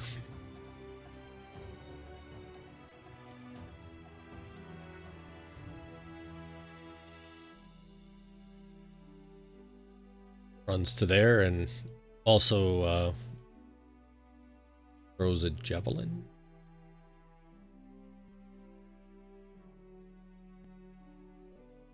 I'm at Stoney. Misses.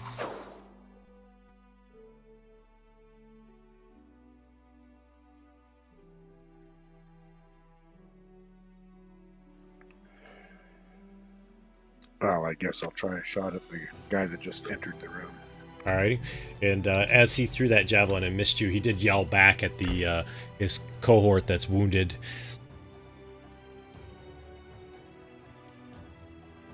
I'm gonna say, try and stop that guy from getting out of here.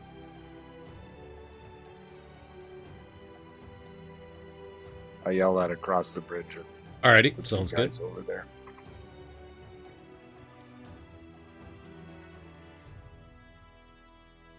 F. Move back over here next to Boxy. Boxy. All right. I don't know, does Eldritch Blast need sight? Let's see here. Or is it cover? Yeah, probably. I'll Sacred Flame. I'll Sacred Flame him. Okay. He fails. Oh man, max damage.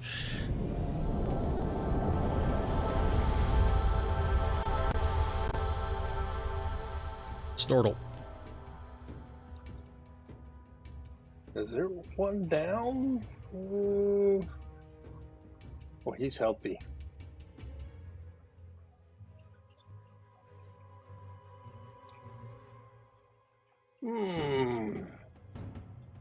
I'll move to there. Alrighty. I'll try to hit this guy with my quarterstaff. Dang. Look at you. Hey, everybody gets inspiration. Woot! Well, Mr. Snortle, that was mighty impressive. And then I go to there. That was awesome. And I'll take a swing at this guy. All right. Nice, that's a hit. All right, he's dead. As I say that from stealth. Yeah, right. And then I go to there. All I'm right. like, you can't hit me. All right, Chatter. I will lean out of my non-stealth area now Okay. and try and poke him with the point. Sure. Hey, don't watch him. You should watch this way. Sorry, I forgot I get advantage on that, don't I? Which doesn't make any difference. Well, you have inspiration, but you probably don't want to use it, but you have it. No, I don't think so. Not at this Okay. stage. Okay. And I'll be done. Alrighty. Oxy. Move my hunter's mark over there as a bonus action. Yep. And I miss. Oh my goodness. It's the unkillable orc.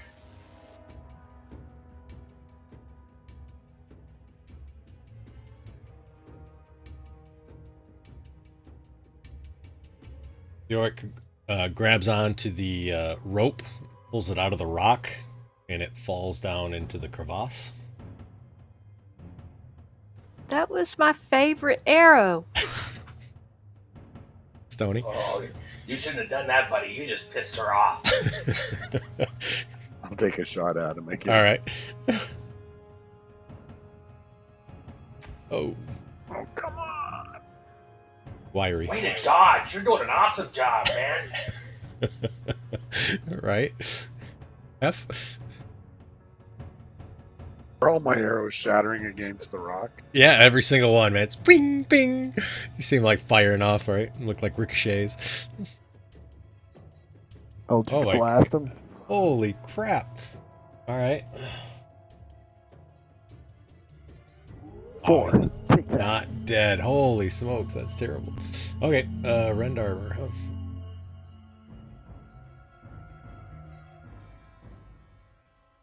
All right. You're gonna get it now.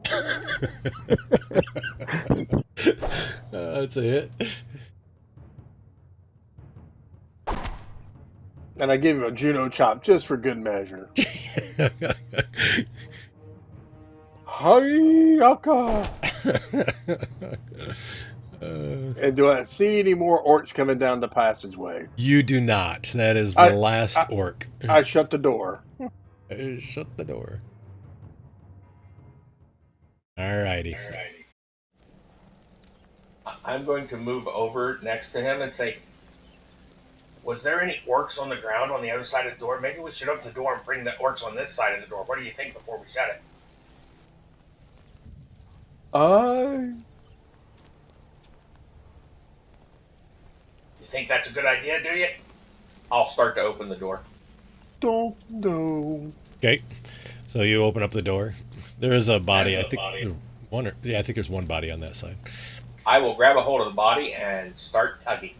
All right. It won't move, but I'm going to start tugging. All right. So he's tugging. How about the rest of you on the opposite side? I'm gonna close the doors on this side. Oh, okay, gotcha. So these are big stone doors. So for these doors, you need to do a athletics to close that. I'll ask Stoney. Stoney, can you help me with these doors? These are bigger than I thought. I'm picking up a ladder. Yeah. So half you hef and half on it, and it doesn't budge. I couldn't help him and pick up the ladder, could I? No, but you've now picked up the ladder, and you see him struggling on the other side, and he can't get the door to move. You see him continuing to push as you've got the ladder up now. All right, while they're doing that, I'll try to, shoot another arrow over there with it. All right, sounds good. Have you do the attack roll again. Disadvantage. Stoney, if you want to help him now, you can do that. Yeah, Stoney, you can't close it either. Let's leave it open. Okay, sounds good. Boxy, not as good, but it does stick into the orc on the opposite side, the body of the orc that's there. So it's there. It's just doesn't have a lot of strength to it. It's probably slowly dragging him towards the crevice. right. Yeah, it is actually. Yeah, you see the body starts moving. Turtle and Chatter, you hear the sound of metal against stone behind you as you see the orc appears to be animated. I whip around with my stiletto in hand. What, do you jump on top of him and start stabbing him? Snortle, he's crawling away! Get him! Oh no. I grab him. All right, Snortle grabs onto the orc. You see, there's an arrow with a rope on the side of it, on the other side of him. Oh, nice job! Yeah. Ooh, I've got him now. I'll help him. All right. I give him Okay. another Juno chop to the head. Just to make sure he's down. Stop moving. You hear a loud thunk.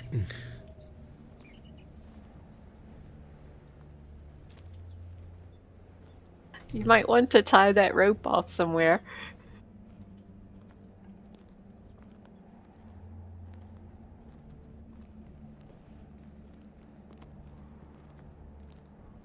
I can take the rope and start wrapping it around one of these rocks 5 or 6 times. Yeah, that sounds great. I like it. And then, Oh. oh, go ahead. I'm gonna check out the ropes and then give Boxy and Stoney some guidance on how it may best way to cross. Okay. Cheddar, why don't you go ahead and use your thieves' tools check to see how well you tie your knots. Nice. So you tie that up, and Cheddar, you feel really good about those knots. I mean, those are pristine knots. You got no worries. Excellent, because I wrapped it around 5 or 6 times around one of the stalactites, Sure. the boulders, Yep. and then tied it off around the waist of the orc. Perfect. I like it. All right. So you all are going to crawl across the rope. Well, first, what's down that direction? Which direction? Oh, there's a wall there. Oh, okay, just checking. Yep. I mean, you could search if you wanted to, but there's a wall there. No. Okay. Is there a ledge along the sides? No, there's That not. chasm? Nope. It just is literally an open crevasse all the way down. There's no ledge to kind of crawl around the edges or anything. The only way to get across is the bridge. Okay. Hef, did you want to shut these doors over here before we try to get across? I think they may be stuck. Stoney recommended we leave them open, so I'm fine with that. Okay. Yeah. Don't bother. They're in there. They're wedged open. Alright, I'll try to go across. Alrighty. It will be either athletics check. Here I can get it. Actually, this works, but it doesn't. It's kind of clunky a little bit, but. Hey, Boxy, before you come over, you remember that time when we had to get that chest across the that pit area? How we tied a rope onto it onto you before you started climbing across, and that way, if you fell, I could pull you back up. Here. Yeah, I remember that as I get halfway across. Yeah, she skedaddles across without any difficulty.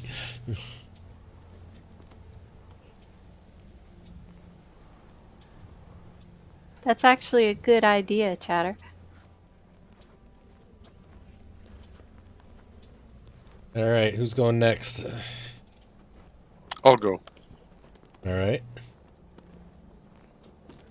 And yep, you. My God, a 28. I scamper across. Stoney, you tightrope across it. All right, so all of you are able to get across there. Yeah, that's impressive roll, right?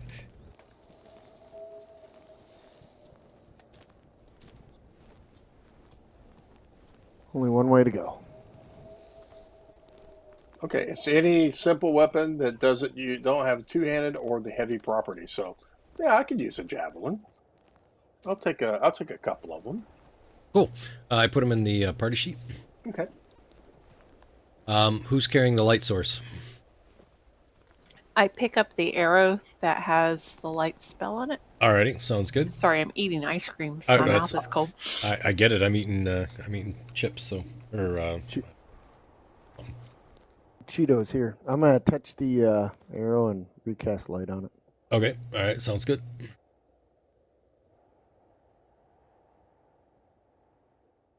So as I see Chatter, you're in front. The rest of the group is following behind, I assume. Yep. All right. It obviously goes on to another map, so I'm going to share that map here real quick. So you see that you sort of enter into a cave, and the walls and the floor of this natural cave have been sort of carefully smoothed. And you see there's 4 routes, right? There's 4 ways out. There's one to the north, there's one to the northeast, there's one to the southeast, and then there's another one to the south. You see there's some red coals that sort of glow from within the southeastern pattern. You can see kind of like a red coal light, sort of coming through there. And you see there's a crude wooden cage door that closes off the southern exit. The floor is sort of covered with sleeping furs and crates and sacks and rubbish and all those sorts of things.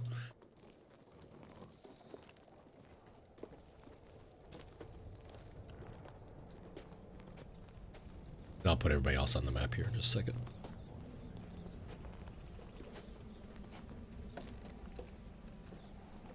Well, that's not your order, but...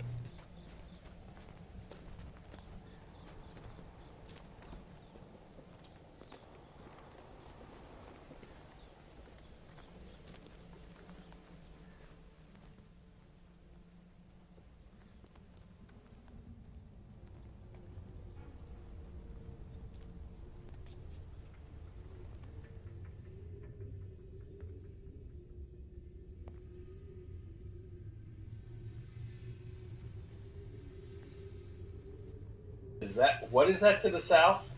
It's a kind of like a wooden cage door. Can I go through some of this stuff to see if there's anything that looks like the dwarven Yeah, greatsword that we were looking at? absolutely. So so you start to go through that. I see Chatter, you're looking down towards the south. How about the rest of the group? What's the rest of the group doing? I'm wandering around the whole room. Okay. I'm gonna get up behind here and kind of hide and just keep a lookout. Okay. I'm gonna ask Snortle what we're doing here. Ooh, just looking for stuff. Okay.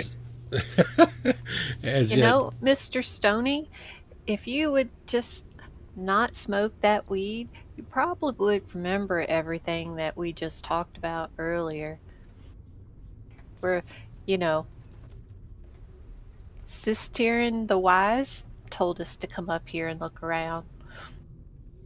Oh, okay. just then you hear... Yeah, that's it. Sorry, don't mean to interrupt y'all. You're good.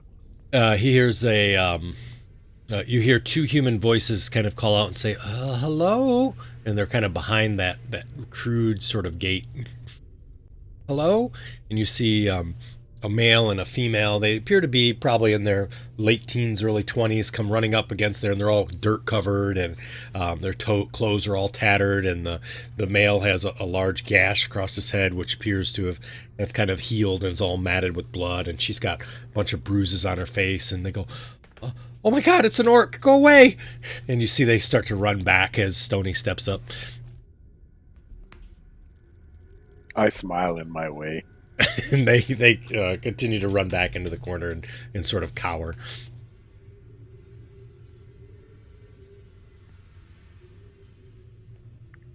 There's some people in here. Do we want to talk to them? Do you guys want to talk to them about anything?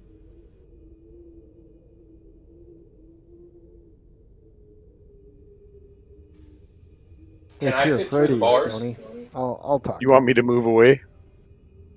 Yeah.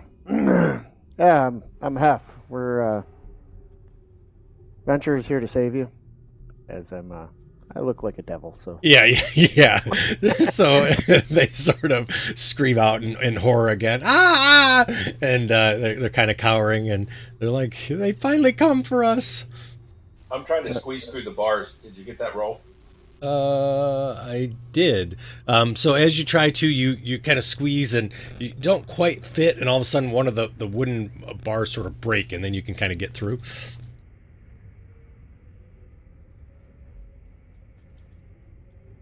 So you're on the other side of it. I started to yell that, and then never mind.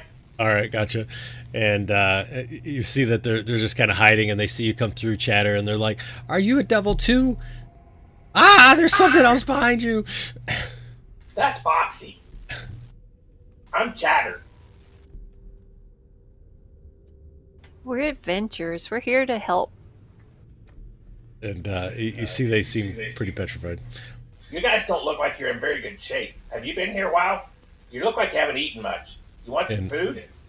Yeah, the Male kind of nods his head quickly, and the female sort of stands up, and she says, I'm Korana. This is my husband, Jaredil.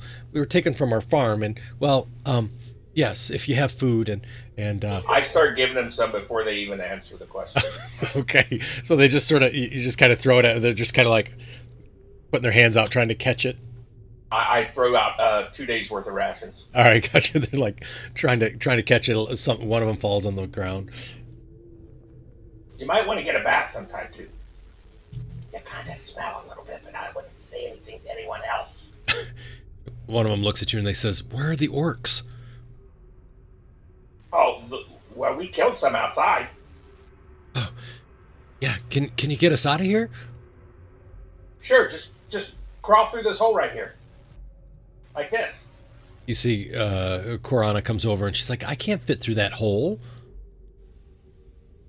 Have you tried? No. Jeez. The hole is Possibly probably, thinking. it's like 2.5 feet round, right? They're like, "We can't get through that." The boxes that you were going through, it's like flour and grain. There's some nails and just some general sort of mundane supplies that's there. They're like, "Just please let us out and show us how to get home."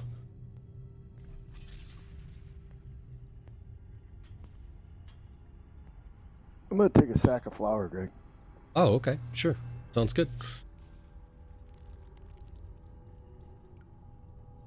I'll look at the lock. Is it something I can open? Oh yeah, very easily.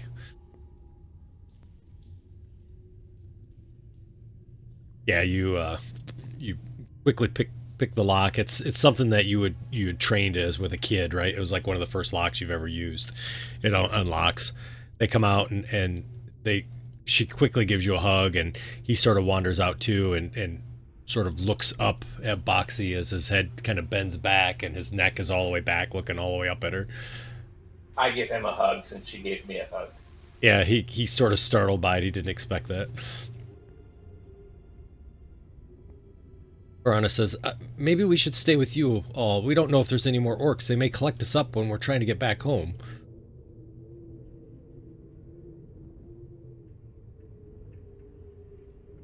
What do you know about adventuring? Nothing. It's a dangerous job. I'm gonna step out of wherever I'm at, the back of the room, and say, "No, you don't want to stay with us." And she goes, "You're right." And then she starts to go towards the exit, and she's sort of backing up, and she bumps into Snortle, and she turns around, she says, "Excuse, ah!" And now she's in the turtle. She's like, "Oh my God, this is a freak show." My friend died adventuring. Oh, she kind of bends over and gives you a hug. It's okay. I'll help sure. you across. The turtle gets a hug. Well, you went with the sob story. Everybody likes a pet turtle. Don't be Okay. jealous. I'll cast All right. guidance on them and give them. We'll take some rope out of this. There's got to be some rope in this room, right? I think. Is Yeah, there any rope in this room with Does all this anybody have crap? rope? Anybody? I have rope, but I think there should be. I got a short one. Yeah, there's anything rope in in there. There's rope in there. I'm just teasing you. Yes, there's rope. Right. We'll just tell them to wrap this around themselves and that rope out there so they don't fall off. Or All right. anything. So they get guidance. Yeah. Oh boy. So Korana starts to go across and literally falls off the rope and slams against the wall, and she knocks herself out. She's just dangling That's there. not how you go across the rope. Jaredil says, "My wife! Quick, pull her up!" We'll pull her up. So I look down at Chattering, who's hugging my thigh. Right? Can I pick them and I up sorta and just kick take them them off. across? Yeah, you can pick them up and take them across, sure. I will tie off a rope, right. you know, like Chatter was talking about, as I Okay. make my way back over. Alrighty. So you. Well, she's unconscious, right? Yeah, she's got a big head wound. It's like bleeding out. She's completely knocked out. I'll just pat her. You'll be all right once you get back to town. Oh my gosh. All right. So you take her first? Yeah, when I get across, I'll give her a good berry. Oh, okay. All right. Gotcha. I was about to start some death saves. Okay. So go ahead, give me an acrobatics. Or athletics. Athletics is fine. Sorry. Oh, yeah. No problem. You get her over to the other side, and she chomps on a good berry, and she wakes up, and she's like, it was all just a bad dream. I thought there was these really weird people that came to save me. Ah! You just stay right here. I'm gonna go get your husband. She just nods quietly as she chews on the good berry. She's like, pretty good. All right, another dex roll for me, or athletics for me. Do I get advantage with the rope or not? Oh, yeah, sure. We'll give you advantage. Why not? All right, and then one more time to roll to take him across the other side. So my question is if you start to fall, do you drop him? See ya. No, just kidding. You get across to the other side as well. Well, It's either you or me, buddy. So they kind of sit there and they say, thank you.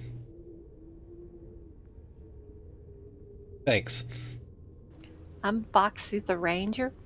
All right, Boxy. Thanks. I have to be honest. I've never seen a munchkin before, a troll. Is anybody looking? I might just toss them back in the No. bag. I don't think anybody's. Maybe what I probably half who probably wouldn't care either way. No, I'm just kidding. Well, I'm not a troll. Oh, I'm a fearbold, and I'm a uh, big time adventurer. I So you go on back to town and you tell everybody you were rescued by Boxy and Chatter. yeah, yep, absolutely. Thank you so much, Foxy. It was really great to meet you.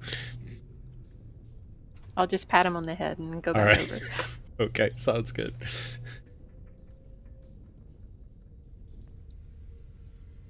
And yep, so you go ahead and get back over to the other side. I'm pretty sure, unless you're going to roll double ones, but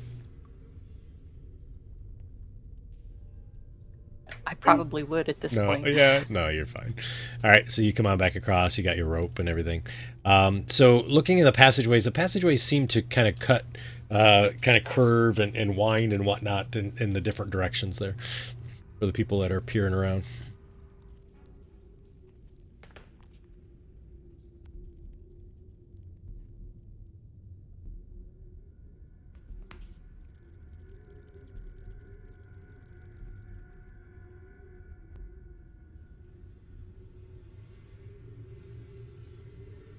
Which way are we headed?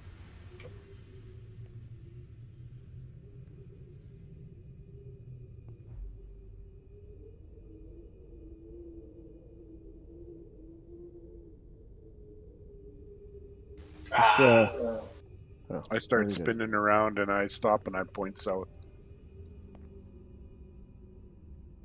I say we go right. All right. I, we'll go I this look way. at Snortle. I say, "Your right or my right?" My right.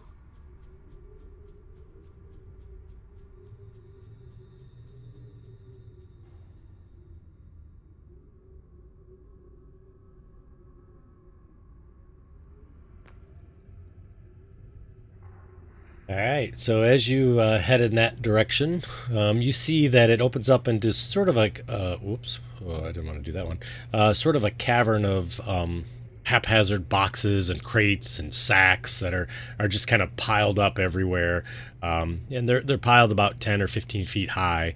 And then on the far end of the room, you see there's what looks like an old well that's sort of there, and there's several exits out of this room. There's what looks like a very nice, not a nice, but a sort of a carved out hallway that's off to the north. It goes east and west, and then there's an exit there. And, yeah. This place is huge. Gotcha, Hef. Yeah, so you're kind of looking around. You see this bunch of crates and everything's just kind of piled up everywhere. And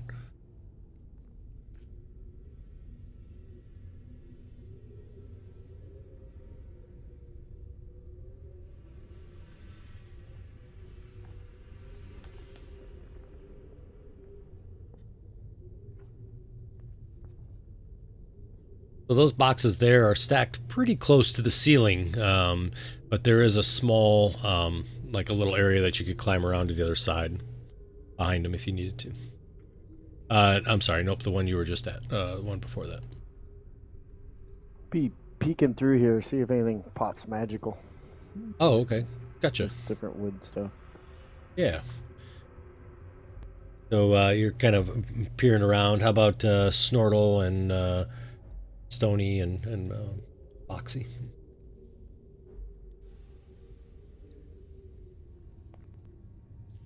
I'm trying to keep track of wherever Chatter is running around. Yeah, you see, he kind of peers over the well. The well it's got some like murky water. You can't really see in it at all. It looks pretty moldy and disgusting.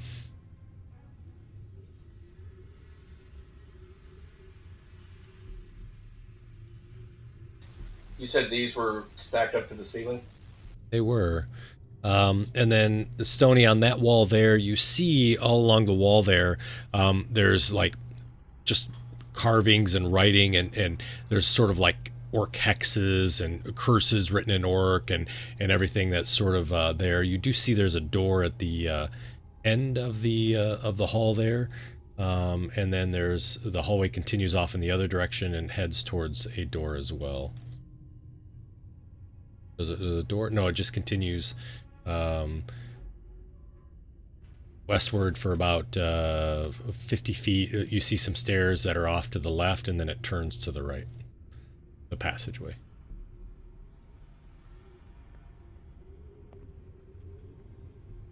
Yeah, so Chatter, you kind of climb up those boxes, and as you do see that there is a way to get past them, and you kind of push a box, and it opens up a whole nother sort of passage that you can climb up and over, but it's dark on that other side. There's a way through up here, guys, but it's dark over there. Maybe you should be a little bit quieter then? Oh, sorry. There's a hole up here that we can get through, but it's dark on the other side.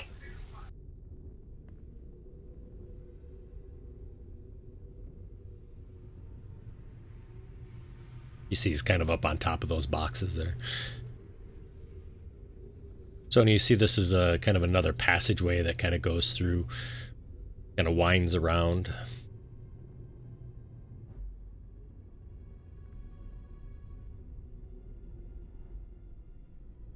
So that would you in the well? It's filled with water.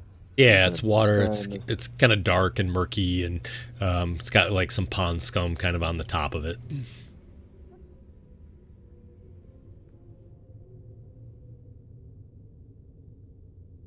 guess I'll get one of the boards and kind of wipe the pond scum away. Yeah. So as you look Tiny. in, yep, it looks like water. It's about, I don't know, maybe 20 feet deep or something like that. Hey, Boxy, I'm gonna throw a rock in here real quick with light, and then I'll put light back on your arrow afterwards. All right. I'll cast light on a rock and toss it in there. All right. So as you toss the rock in there and cast light, the rock goes down, and the remaining entire cavern turns dark, except for a small illumination coming out of the pond, the little well here. And you watch that rock sort of fall and hits the bottom. And as it does, you see that there's it looks like a small hole, probably about 5 inches in diameter at the very bottom, that you assume is probably how the well is filled. That's interesting.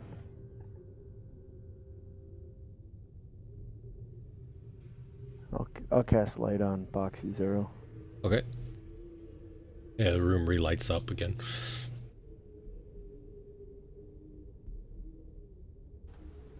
All right. Which way are we going to continue on with?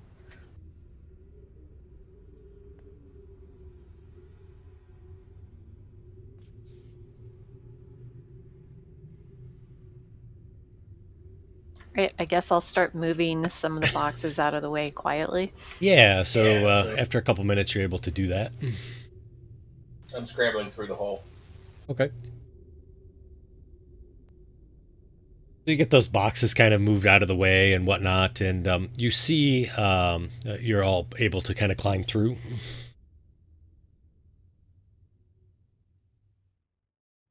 And you travel about 20 feet or so. You see there's this iron gate, and you see that every slat in that gate is stuffed with blankets and straw pallets, and so it's essentially a gate that has been made into sort of like a completely blocked door, so you can't see anything through on the other side of the gate. You do see that there's there's a lock on this side. And as you look at it, Chatter, you see that it's rusted and it looks like it had better days.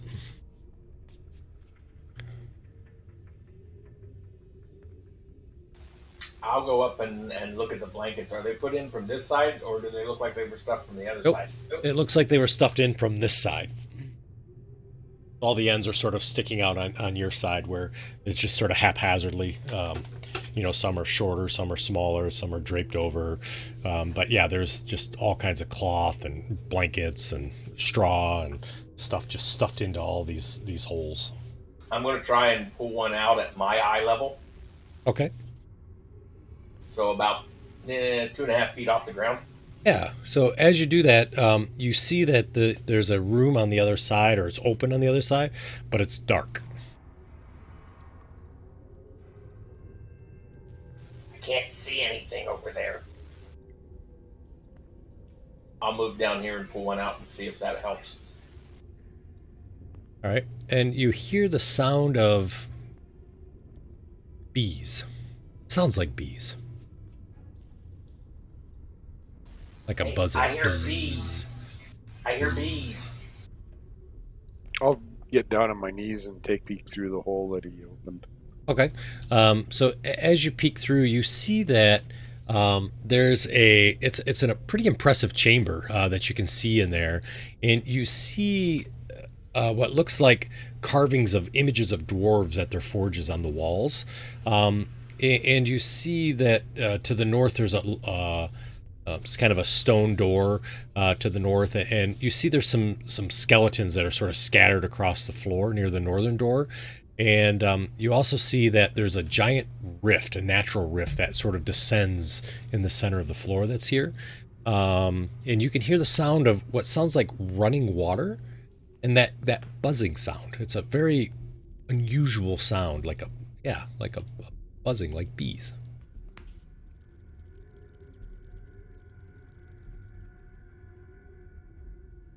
Doesn't look like there's anything over there. There's a big hole in the floor.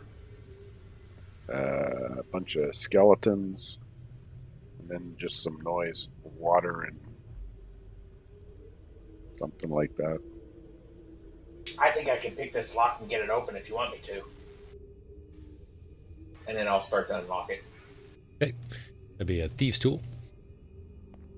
Even before he stops, even before he finishes his words, all of a sudden you hear click, and the lock is unlocked, and he's able to kind of bend it, and all this rust kind of falls to the ground. I open it far enough to get through, and then I move through. Okay.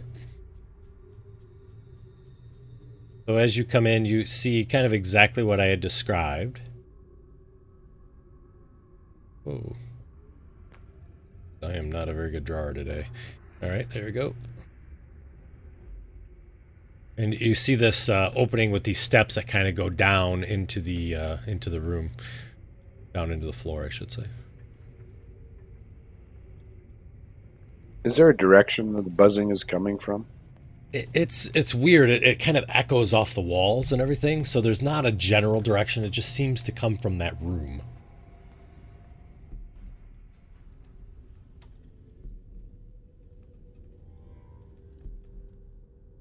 I'm looking around all over the place, up, down, wherever I can see.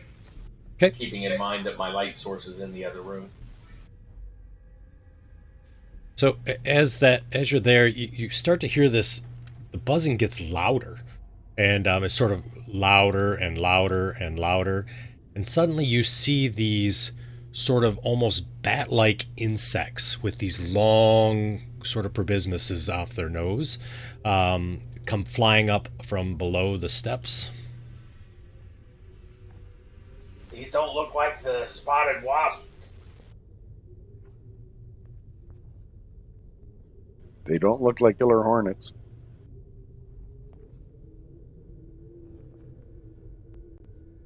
Oh no! Ouch.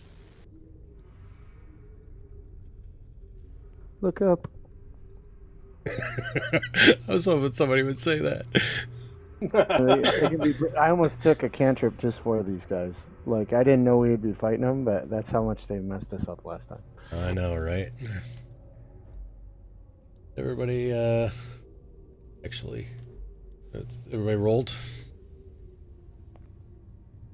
Yep. All right. Oh, there. Oh, hey, wait. I gotta check something real quick. Hold on 1 second, please. It gives me little green lights on the RFI, so I know that everybody's rolled. Yeah, That's you cool. get to re-roll it. Did you roll a 1? Yeah, I get to re-roll Yep. attack rolls, ability checks, and saving throws. Yep.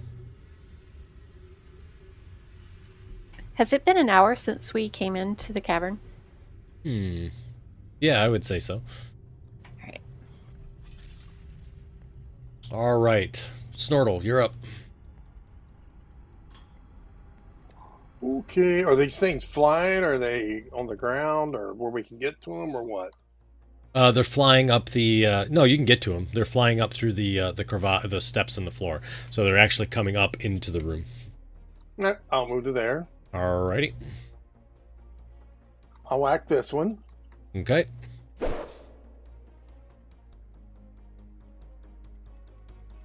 And then I Nice. Juno chop another one. All right. And I'll move back. Okay.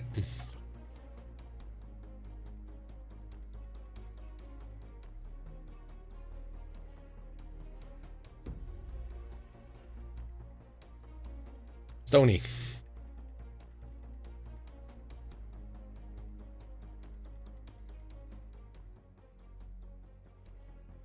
I'll run up to there and All right.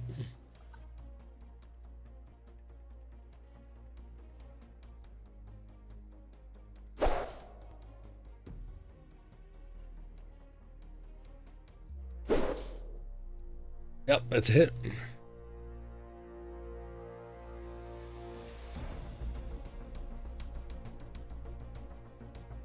Nice.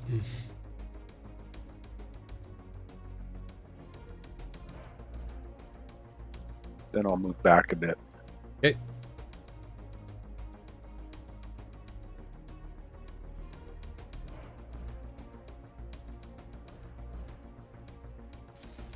Greg, can I reach one from there, or do I need to move down onto the side? No, I think you're all right. You can reach that one.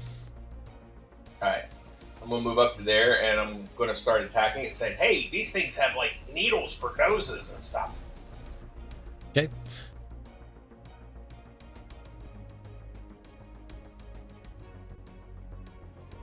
Nice. It's a hit.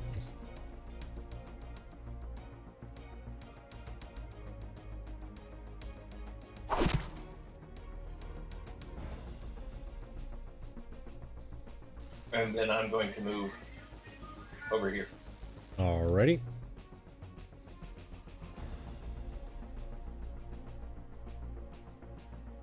One comes flying towards Stoney. Alright, Stoney. So he bites you, and I believe they attach to you, right? Yes. Yeah, I think so, yeah. Yep, so he is stuck in your arm as he starts sucking out blood.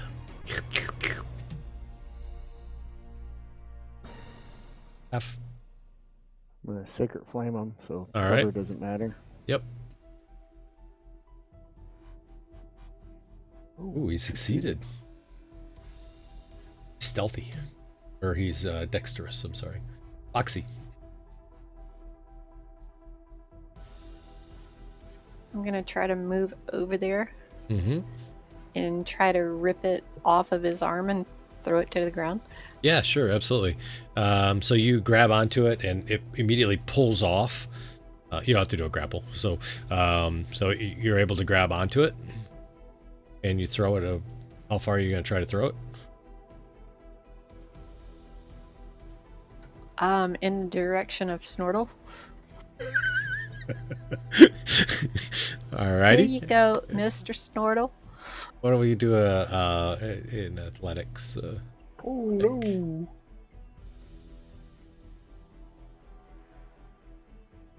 I missed the tower 3 times. Did you really? Oh, I forgot to put up the box. Oh wow, nice throw. No worries. So yeah, she throws it at you, and it comes flying at you like a dart, Snortle, with its little proboscis sticking out at you, and it's spinning around and around, and it hits the ground and lands on the ground next to you.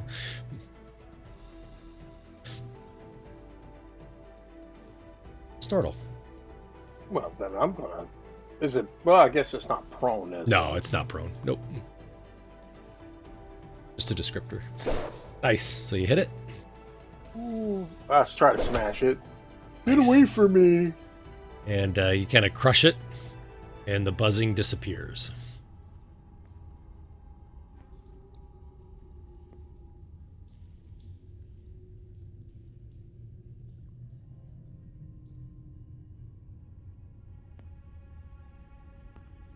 So as you continue to look around, I'm just going to finish reading the description. So the ceiling soars about 30 feet high in the center of this chamber. The walls are, in fact, carved with images of dwarves at their forges. There's 2 large stone doors that exit to the north and south, and there's several skeletons that scatter the floor near the north door. They appear to be old. There's the gate that you have opened, and in the center of the floor is that natural rift that descends sharply. There's dozens of stone steps that lead down to the darkness. Can we tell by looking at the skeletons what race they are? Yes, so looking at these, they appear to be orc.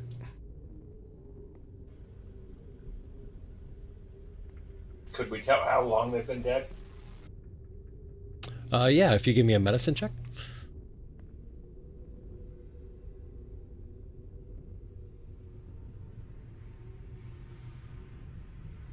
Longer than a month. Is this a door? They've been dead a long time, guys. Yes, that is a door. So that north door, it's carved. Both doors have carving on, but this door has a carving of an image of a glowering dwarf's face. You do see there's hinges on this side of the door. And on either side of the door, you see there are 8 small spouts that are worked into the stonework about 10 feet above the floor.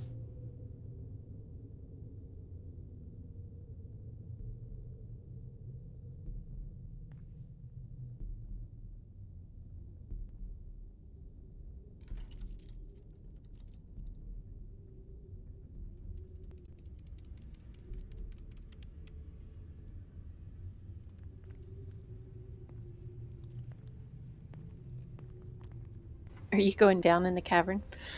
No, I'm just looking around.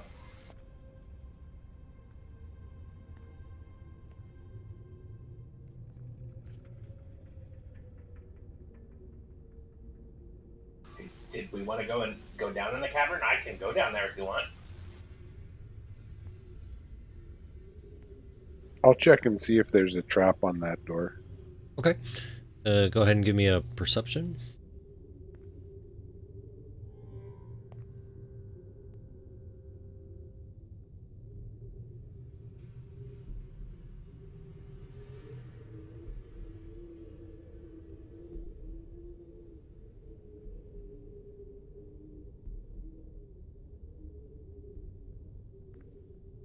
I step away from the door and say, "Hey, that door is trapped up there. Anybody here with skills and that kind of thing?"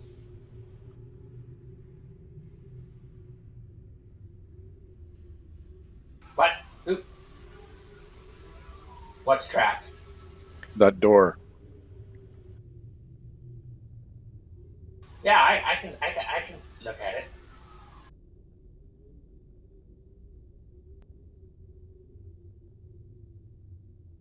All right, if you want to do a thieves' tools. It is trapped. He's right.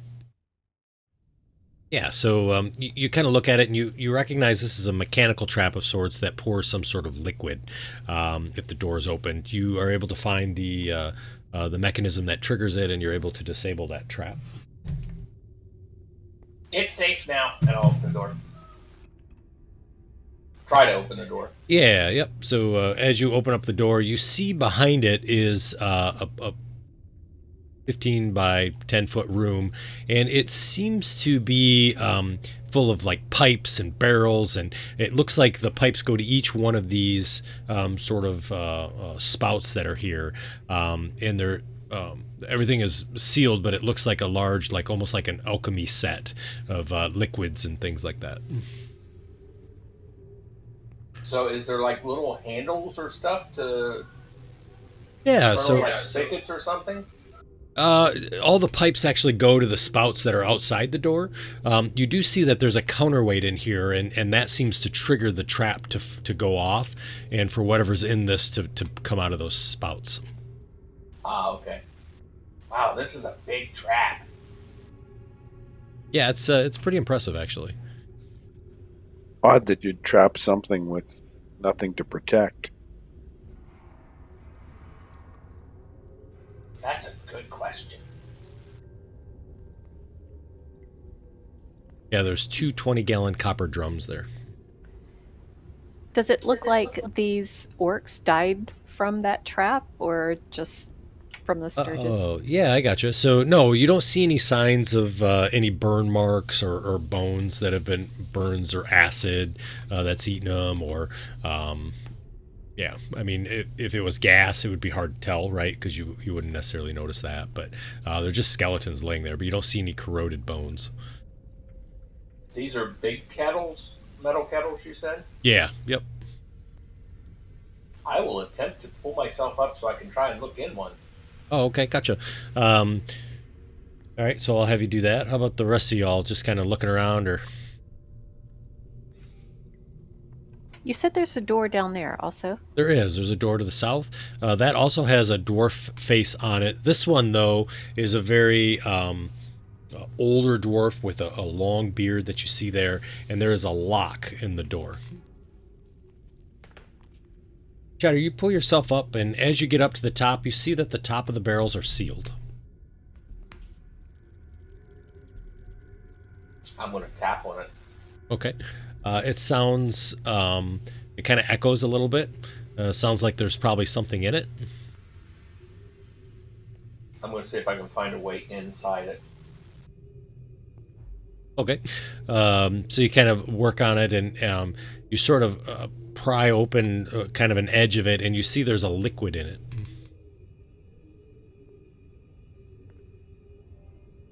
See if I got anything I can poke in there.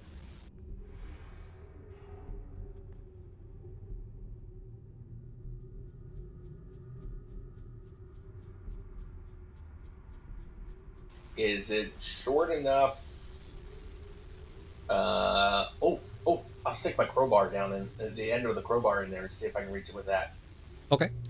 So you kind of put the crowbar down in there, and when you take it out, you see the crowbar is half of it is missing.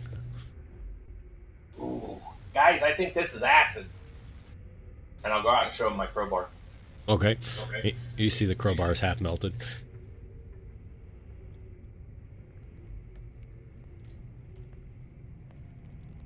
It's a good thing that trap didn't go off. That would have hurt.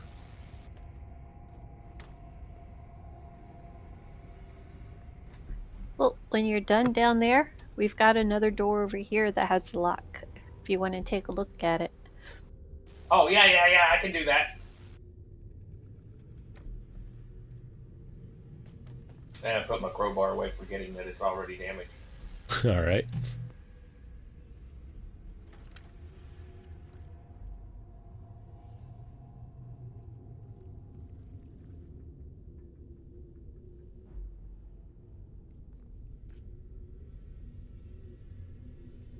You want a investigation or thieves tool?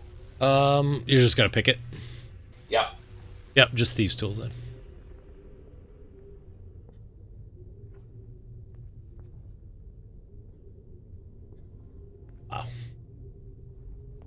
So you quickly make quick work of that door, unlocking it. No problem, Boxy. It's open now. And Another I'll good show her by job. pushing it open. What's that? You What was push it that? open? I missed that, Bailey. Sorry about that. What was it? No worries.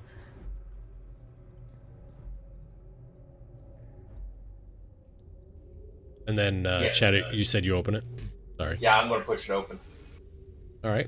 So as you push the door open, you see there are 3 orcs sitting there. Hi, guys. I'll have you all re-roll for initiative. One of them looks much stronger and bigger than the others. I'll re-roll that. Roll another one. Woohoo! Sorry. I Oh, apologize. I apologize. Thanks, Greg. Appreciate that, buddy. Sometimes things just slip out. I just can't help it. All right. We'll go to the top of the order.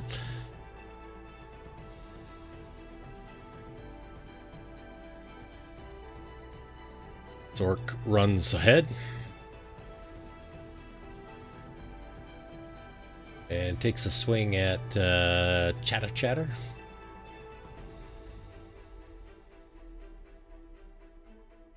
Would you re-roll that, please? Sure.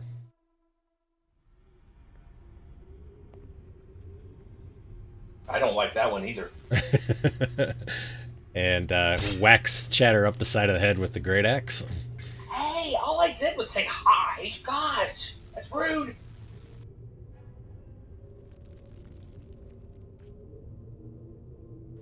I'll move up there. Alrighty.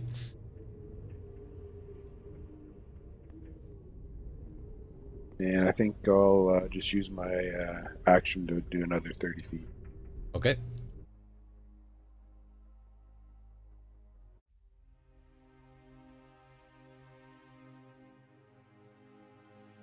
Foxy.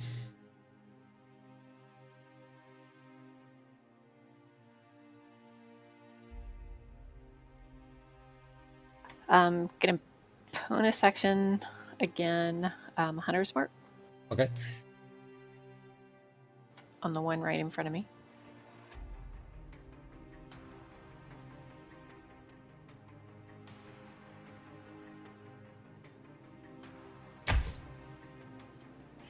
And I will take a couple of steps back. Alrighty.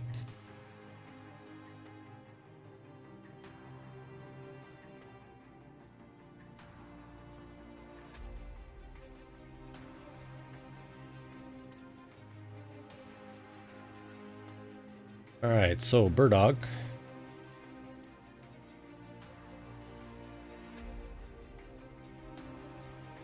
Cast a spell.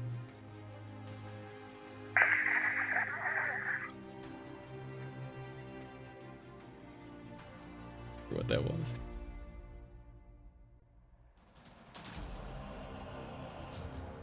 No clue.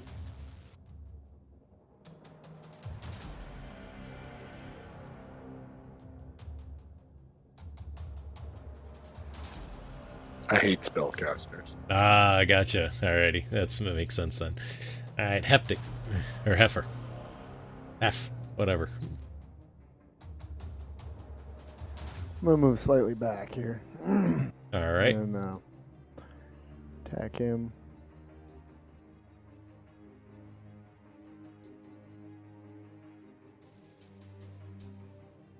I'm gonna do vicious mockery. Okay. Oh, He fails. Oh, I know why. Okay. Nice.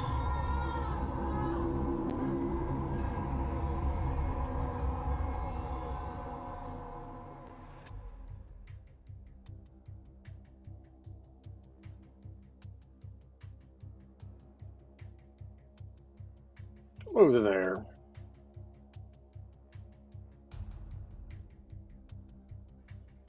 It's Oh, a 5-foot door. Are you gonna push through the orc? oh, I didn't know that. Yeah, Sorry. that's okay. No worries. That's all good, man. Well, then I'll move to there. There you go. That sounds good.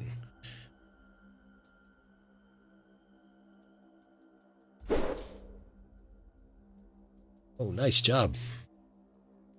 I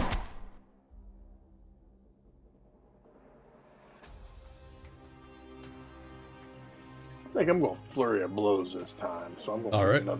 another chop. Okay. Yeah, there's another hit.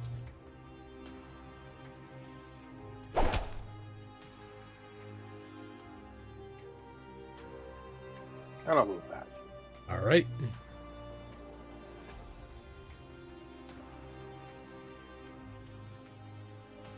Chatter. Tatter is extremely pissed right now, and I'm taking it out on this guy. I am berating him on how he greets somebody who says hello when they open the door. All right.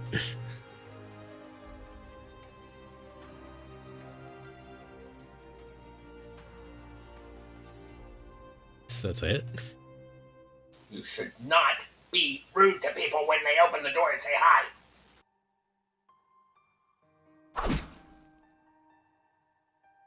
And then I'm immediately going to run back here behind Stoney and attempt to hide. All right.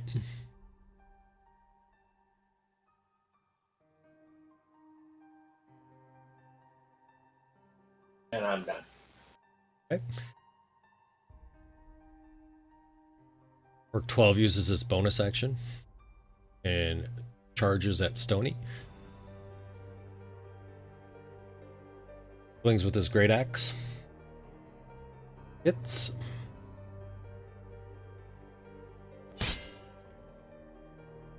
Stoney. I'm gonna rage. Alrighty.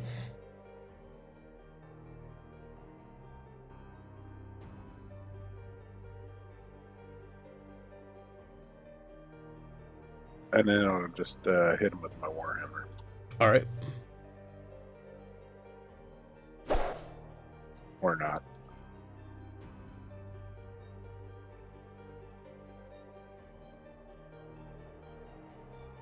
Can I see the person in the room? Yes, you can. Great. I'll move my hunter's mark to her. Okay. Or him. Yep, her. Is it? Mm-hmm. I'm sorry, ma'am. Oh man, oh man. Alright. Wow. Nice shot. It is so hard to tell with us orcs. There goes my concentration. I am 99% sure. Well, she hasn't been hit, right? She has not been hit. Oh, never mind. Kept it up.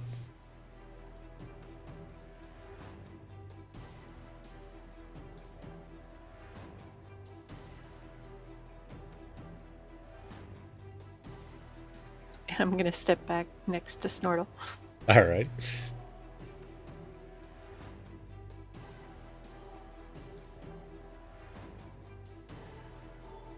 Let's see. Second.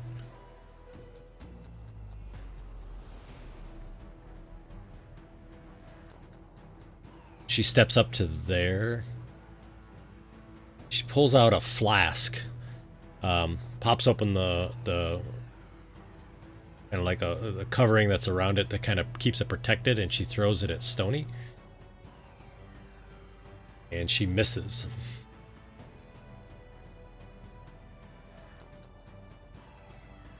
And you see this flask, it kind of lands right here.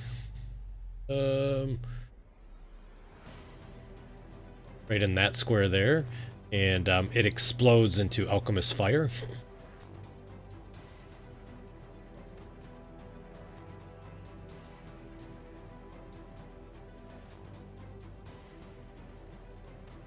So it's some feet below our level then, right? Yep, exactly. Yep.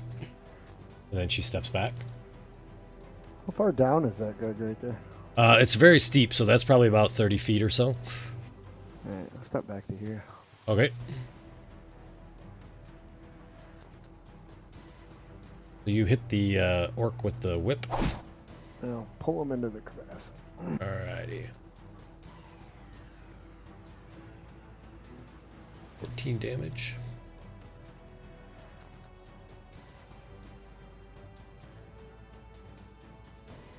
And then I'll move over it. Yep.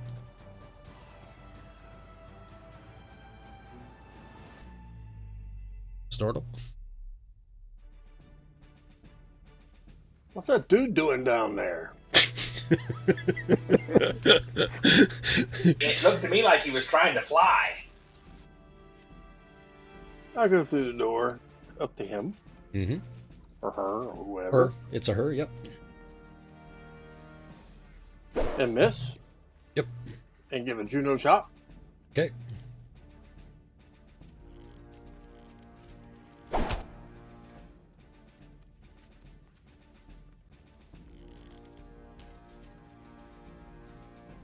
And get out of there. Alrighty. So chatter.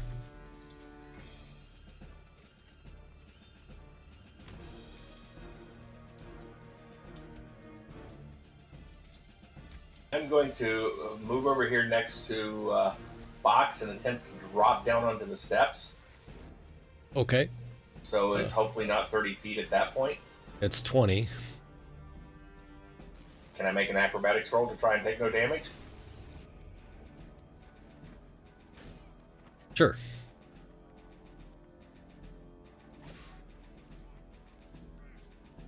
Alright. So you're able to land? And then I'm going to move one up to him and try and attack him. Okay. I bet that hurt when you hit the ground, did it? He goes to say something.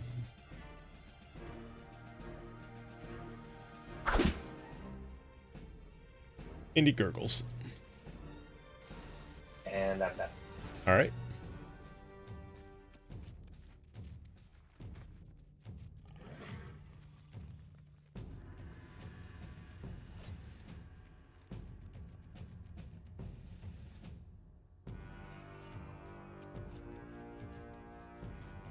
I'll move to there, Alrighty. and I will use my healing dice. Sounds good. Nice.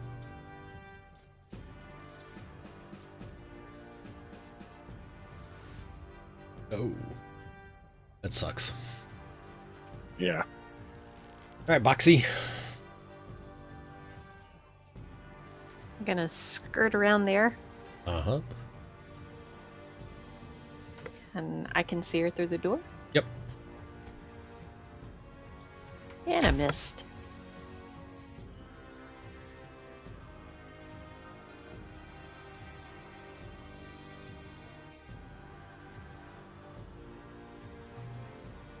Alrighty.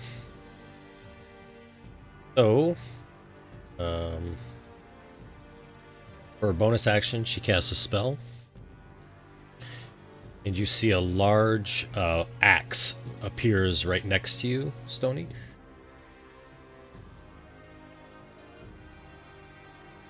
It misses as it swings. And then she stabs at you with her spear.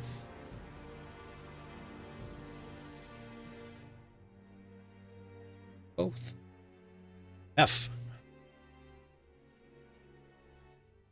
Sacred Flamer. Okay.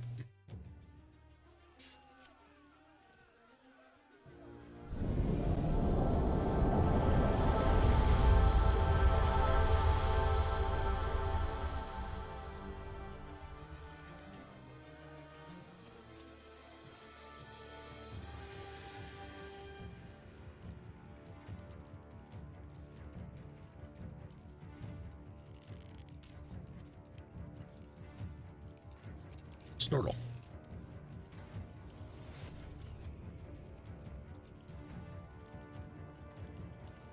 We'll run around to there. Yep. gonna hit him with my quarterstaff Okie dokie. and Oh, miss. You got it. You have advantage. Oh, you good. You took it that time. Yeah, no, this was gonna work. See, this was gonna hit. How true. How very true. Look at my- I'm gonna say, stay there. Stay there. Oh, never mind. I'll stay there. All right, he goes to run and then he stops. I'll double move up behind.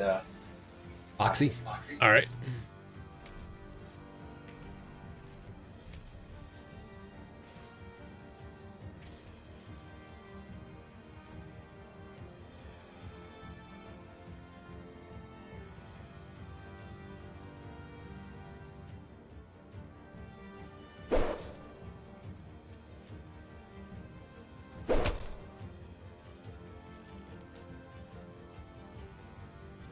Broke his concentration. Yep, too. he did. Ah. Lost the weapon. Is that spiritual weapon? Yeah, it was. That's not concentration, unfortunately. Oh, it's not? No. It hasn't marked. Oh, you're right. Why does it have it coded for concentration? Don't know. That's really weird. Is that a Rob 2, Ewan? No, it's the no, it's the it's the monster. I deserve that 3. It's awesome. That's really weird. I don't. Yeah, no, this is right out of the adventure manual. Thank you for catching that. I appreciate it.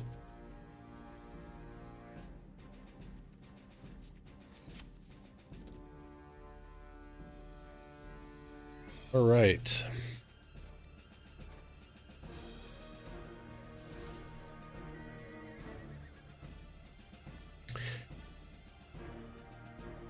So, search weapon hits.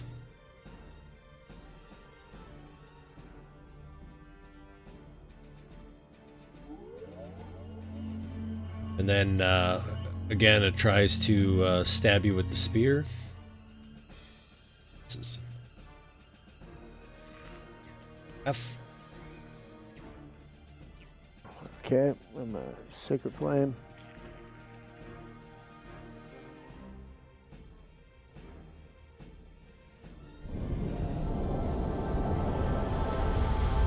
Snortle. All right. Well, I'm gonna try again. Alrighty. Take that. Wow. You bad orc. Nice job. Alright, that's it. And a Juno chop for good measure. Bird dog goes down. Hayaka.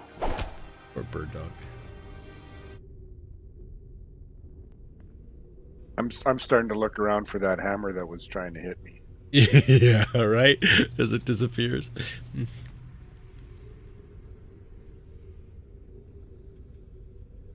So in this room you see it's cluttered with crude furnishing. The air's hazy with smoke from a small cooking fire. There's dozens of yellowed skulls suspended from the ceiling.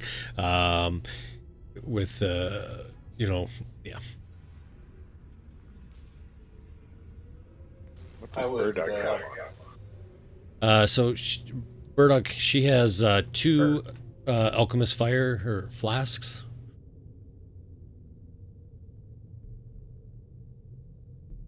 And I think that was it. Oh no, she had coins too.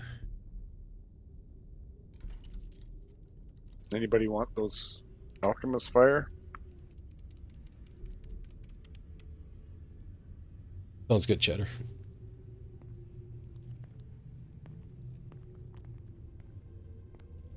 There is a secret can door only- next to you, by the way. Or a door there. Greg, to confirm, we can only use our healing dice once between short rests, correct? Correct. That's right. Guess we'll Is it toss short? the room. Is it short rest or long rest? I think it's short. Okay.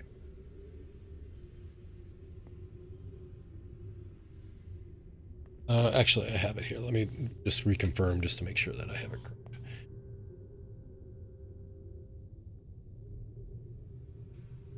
What was the question again, Mike? I'm sorry. Look around the room with that detect magic and kind of toss the room. See if there's Okay. anything good. We're gonna say short today. I'll have to double check to see. I can't remember what it is for healing surges off the top of my head. Yeah, so kind of going through the room, you just find it's full of general junk and clutter, and again, the silver pieces, you kind of find those throughout the room, type of thing.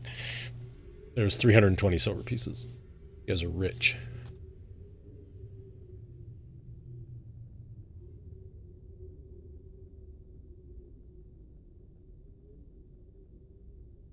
That'll keep me in donuts.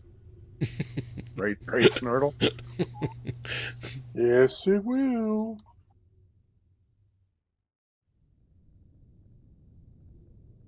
I'm gonna take one of the alchemist fire. Okay.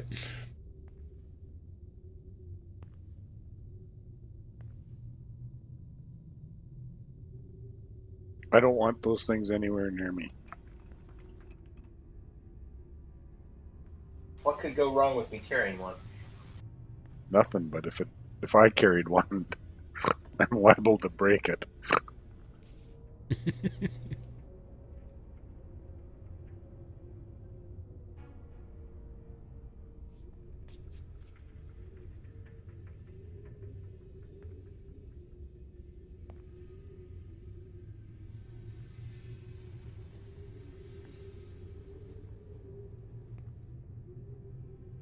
Oh, sorry. So as you continue, you find that this ends on the corner of a secret door, and it opens up back into that other room.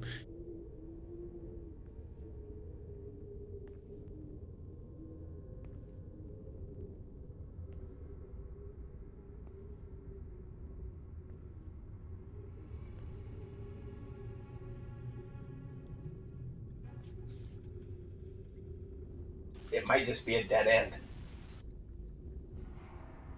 Oh, there's a door there. Yeah, you see it. It's pretty obvious from this side. There's a door.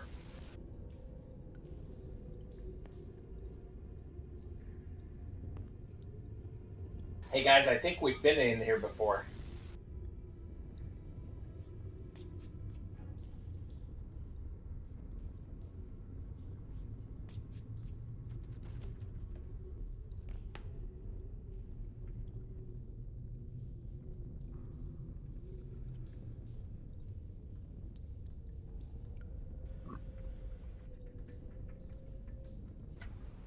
Stoney, did you see anything up to the north?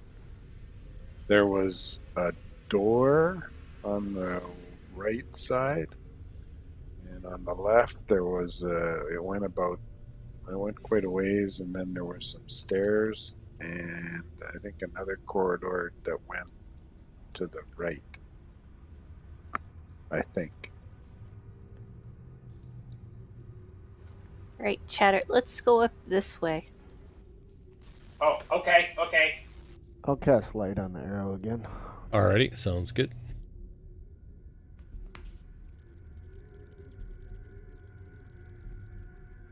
I just walk between people's legs. Okay. I don't know how long Snortle's legs are. Long enough. Reach all the way from his ass to the floor. And where is that?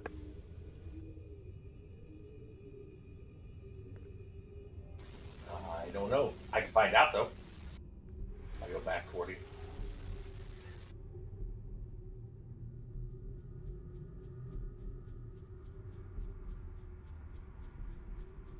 I go around behind him. I'm going to try and look up underneath of the shell. All right. Leave me alone.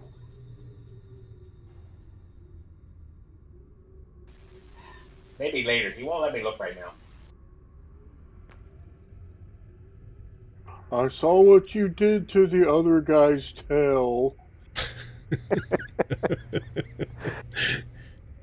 Wait, do you have a tail too? I'm going back around to the backside and looking. Those stairs I saw, which way were they going, up or down? They were going up.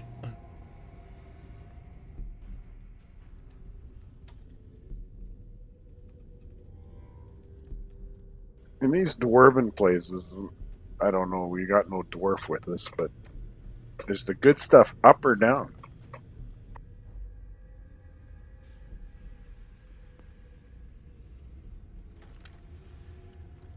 Anybody? No. Okay. Let's see. But I know that dwarves like to go down. They mine down. I guess I can mine out. Sure. I think it's usually the good stuff's down because they mine that direction. They dig. Yeah, sure. Okay. That's about how confident you would be, Hef. Sure.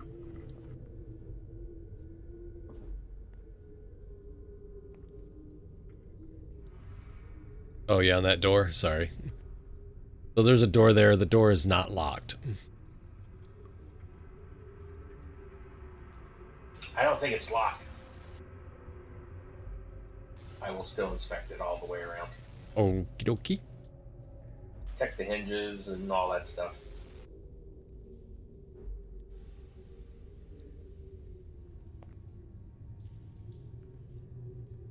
Oh, you got it. You can cancel it. Does not appear to be locked. Does not appear to be trapped.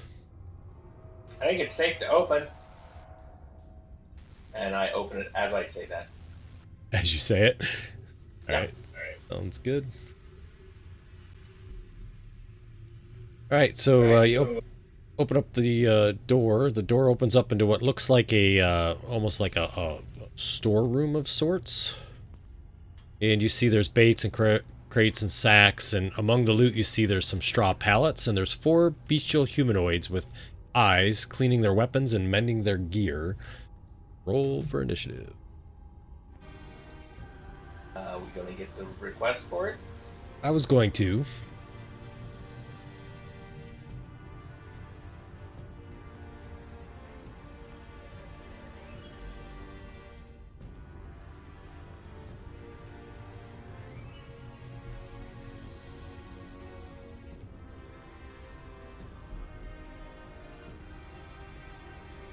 Everybody rolled? Nice. Oh, Jenner. Thank you. Alrighty. Hef, you're up. Ooh, a whole bunch of them in a room. Oh, I didn't expect I'd be the first one to go. All right.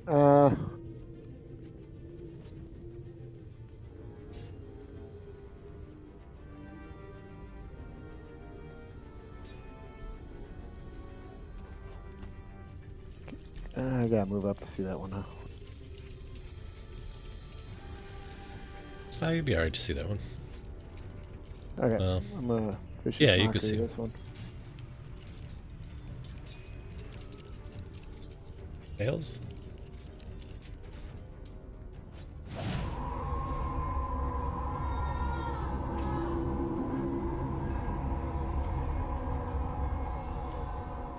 It's on the little guy. Would you re-roll that, please? Yeah.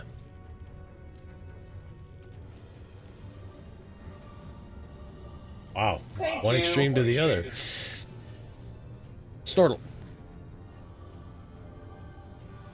Oh no.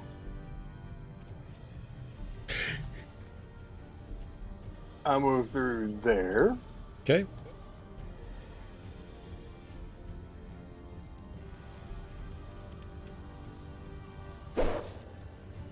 Wow, you and your critical hits tonight. Holy smokes. Alright, so you just make sure you add on another die there.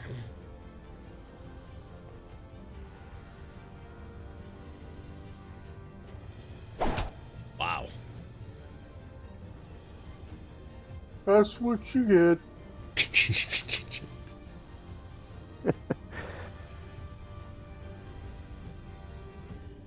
Hi-yaka.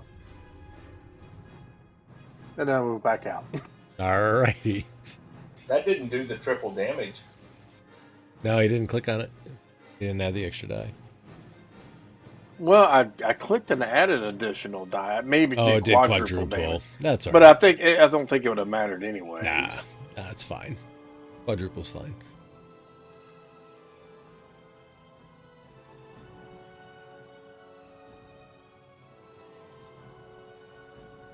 right, Chatter. Oh, my turn. Yep. I'm going to move up here, and you said they were cleaning weapons? Yep. I'm going to tell him that he was doing a pretty good job, but he missed a spot right there on the end of his weapon. All right. And I'm going to point at it with my stiletto, and then tell him that he has to pay a penalty for that, so I'm going to poke him. Okay. And then I'm going to move back.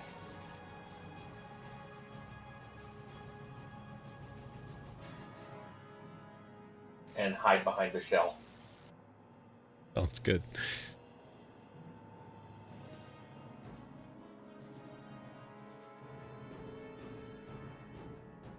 All right.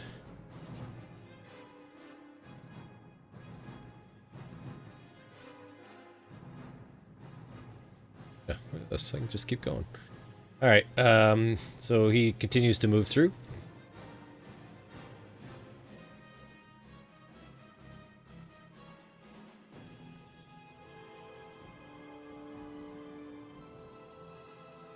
And swings at Stoney. Stoney. I'm gonna rage. Alrighty.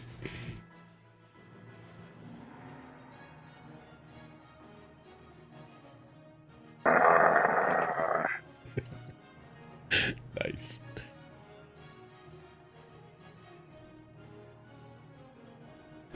Ooh, nice hit.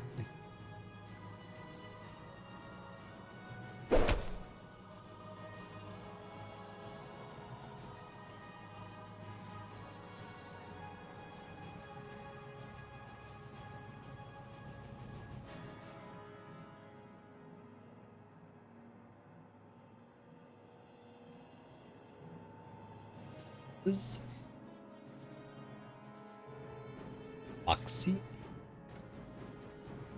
Move my bonus, my hunter's mark. Uh-huh. Step back a bit, and then I'll shoot him. Righty. Nice, that's it.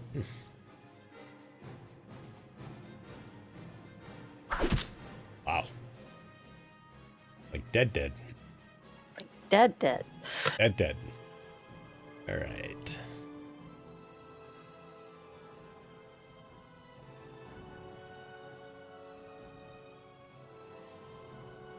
F.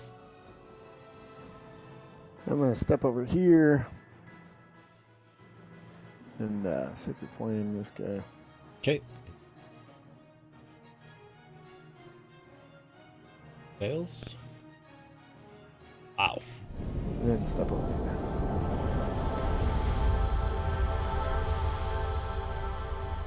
Snortle.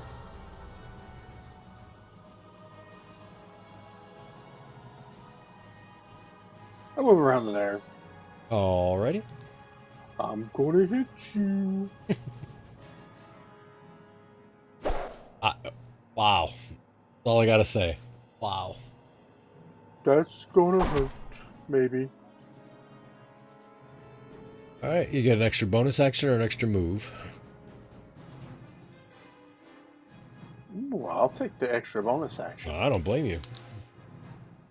Because I'll make that bonus action a judo chop. Yep, that's what I figured.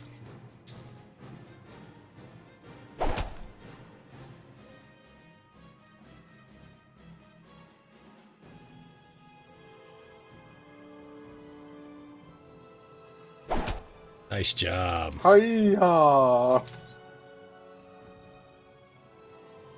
He always sounds so enthusiastic when he does his judo chops, doesn't he? I'm just gonna stop raging. I was just thinking this group is pretty powerful.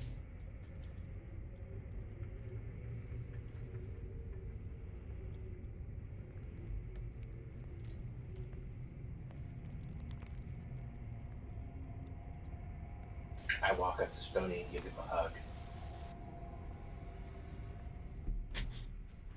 Nice hug. My thighs are getting a real lot of love. It's more like the kneecap. Let's just be frank here.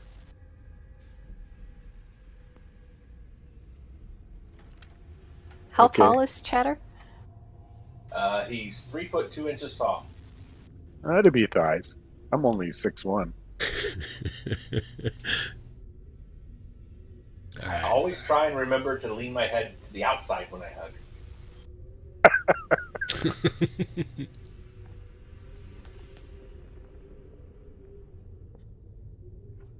I think we should take a rest. Let me heal you. Well, I guess it doesn't matter because we get healed during a short rest anyway, don't we? Well, I won't.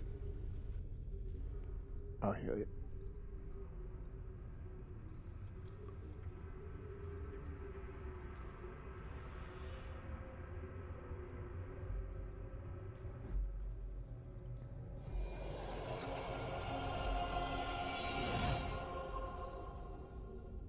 Thank you.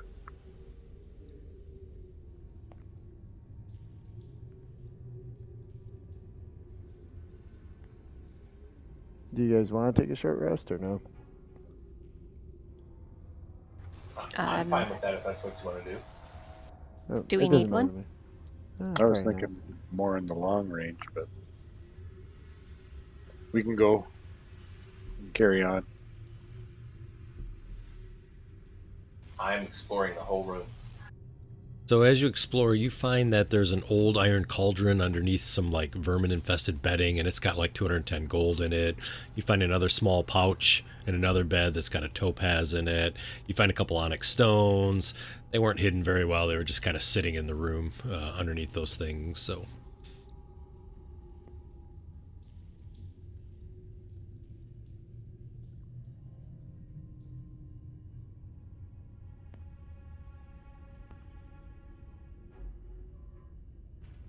Completely forgetting that I'm supposed to be checking for a tail.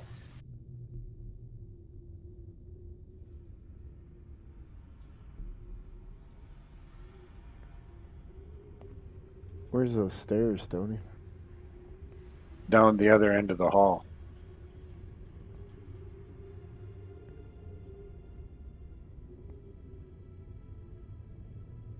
we'll go back on the other map. Yep. Is that the way you're headed?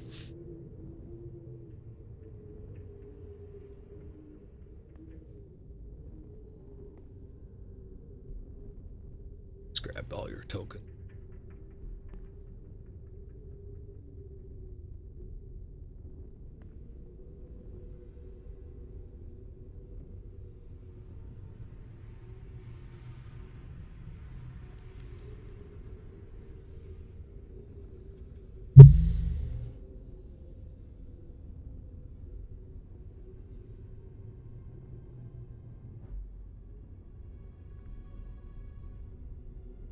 So you see the stairs head upwards, and there's a door there, and then there is a dwarven statue at that far end there.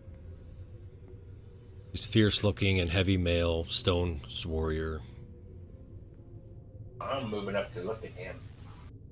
Yeah, so as you look at him, he's holds a sword in one hand and a hammer in another. The statue's about 7 foot tall, stands on a large pedestal, and as you get there, poison gas suddenly comes pouring out of the floor, or actually sprays out of it. Sorry. So Heft and Chatter, I need you both to make a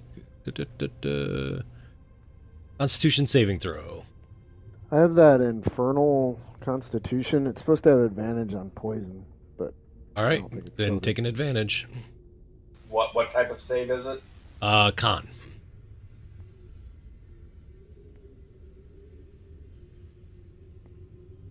I got resistance, but that's coded in. I got Okay. code the advantage on the. So you both kind of hold your breath or suck in a little bit, but it doesn't affect you, and the gas just sort of dissipates after that.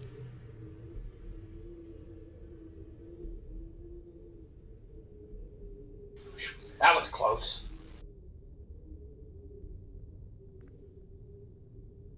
Who would trap a statue? Sorry, I didn't really read the trap very well, but you felt a small click on the floor, and the bearded face slides open like an oversized nutcracker, and greenish gas blows out. Description. I like it. Like a nutcracker. Right. That's why I had to read it. I'm like, I like that. That's a great one. I'm going to climb up and see if I can see inside the mouth now. Okay. Yeah, you can, and you see there's like a small pipe, and the intricacies of it is pretty interesting. I'm going around to the backside and look at the butt to see if there's a way to refill the gas. Yeah, there is. You can pretty much imagine where it's at, too.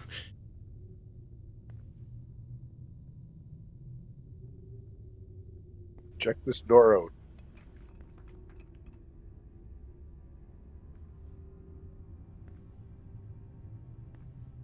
Okay.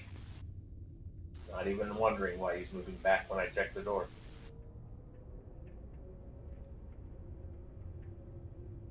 All right. Let me see if there's anything with this door.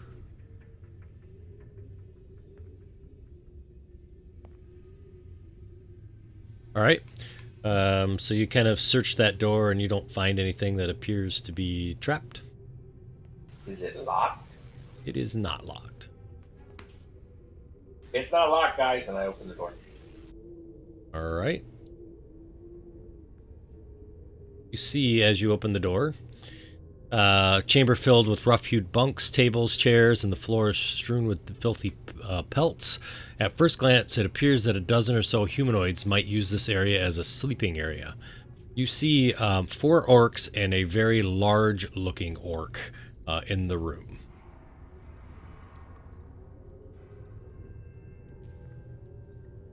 Uh-oh, Dad.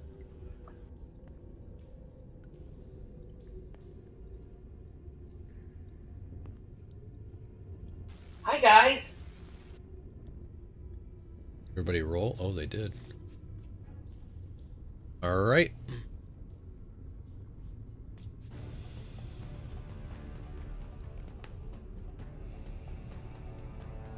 Are you tired of work shit? Not at all. He uses his move action, and then he uses his bonus action.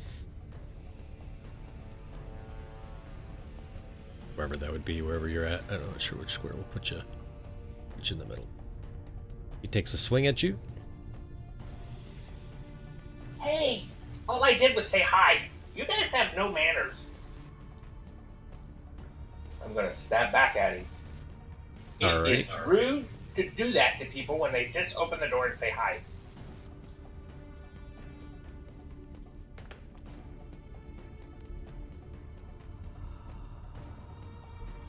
Nice. And then I'm going to move over here and hide behind Stoney. Okay.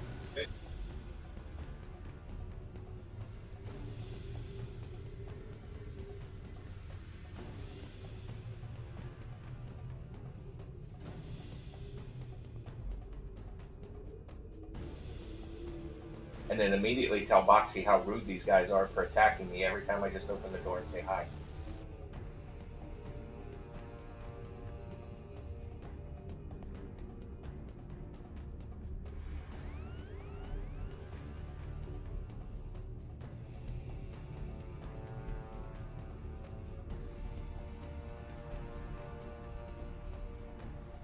Bonus actions as well to get there. This is Stoney. Snortle.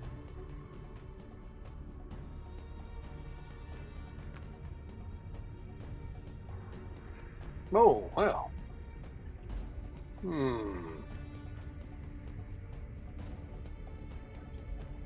Let's throw a stop there. Alrighty. I'll get you a second.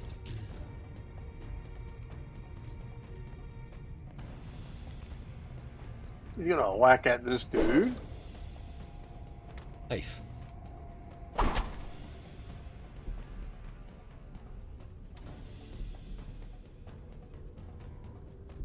well, he's gonna Juno chop him.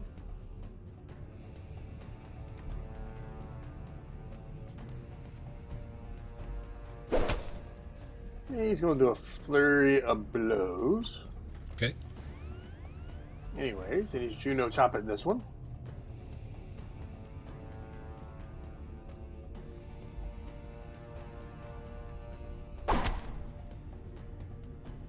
Got him going down. I'll move down here. All right.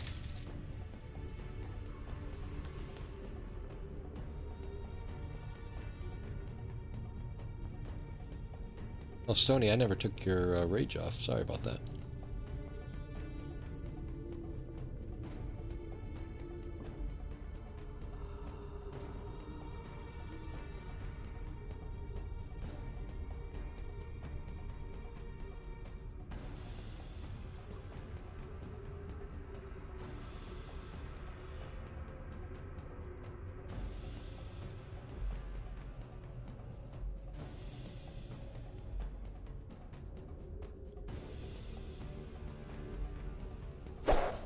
Nice.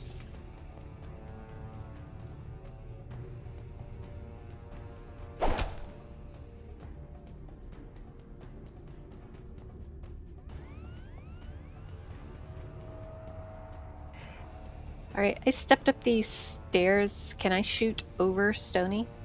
Sure. All right, I'll put my thing there. Just don't roll a 1. That's a hit. Nice job.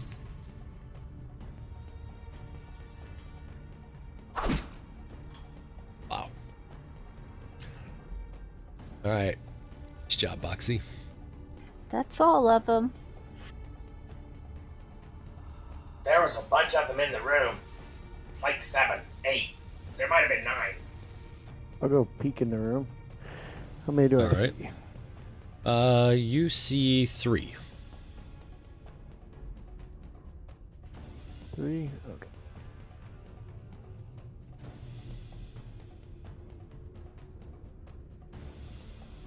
C3. Fails.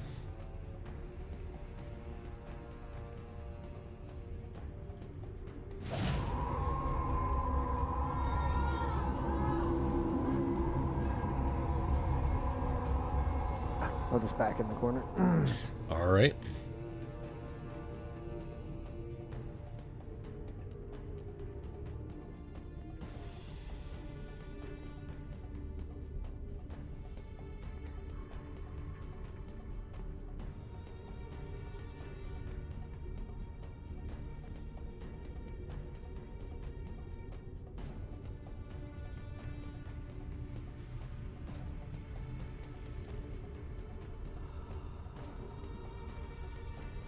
You hear a very grizzled, orcish voice come through, kind of echoes across.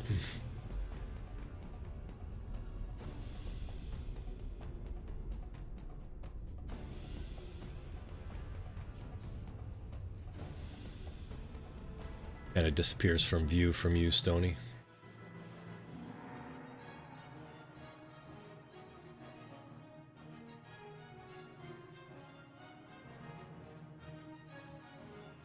Chatter.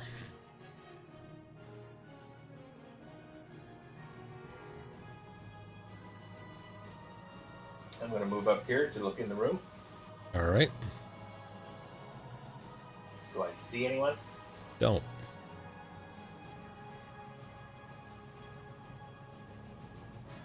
I will move up to there. All right. And you see one, and his swings with the ready to action.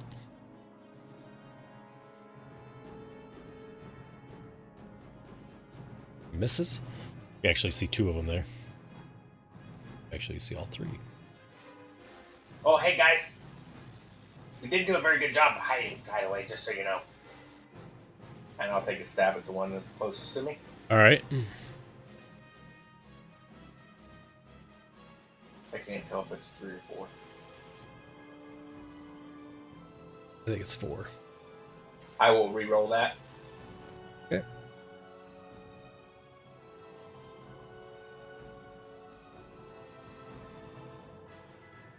And then I will bonus action to do that with 5.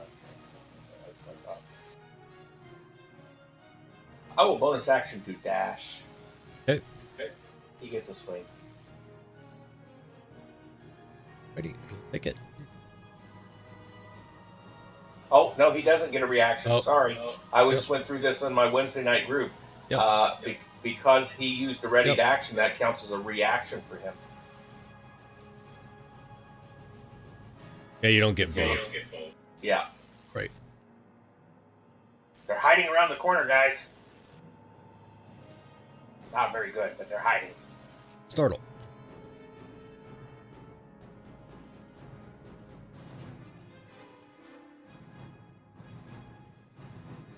Is the door open or closed? It's open. Yep. I'll go there. Okay. I'm going to hit you.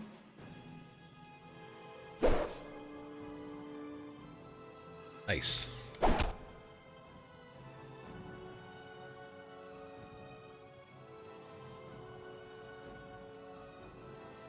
And I move to there. All right.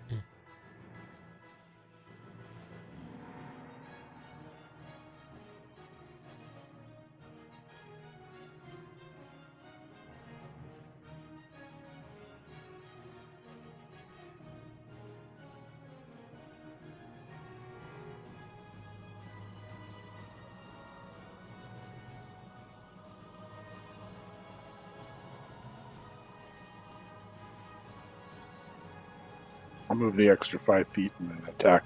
Yep. The big guy. Okay. It's a hit.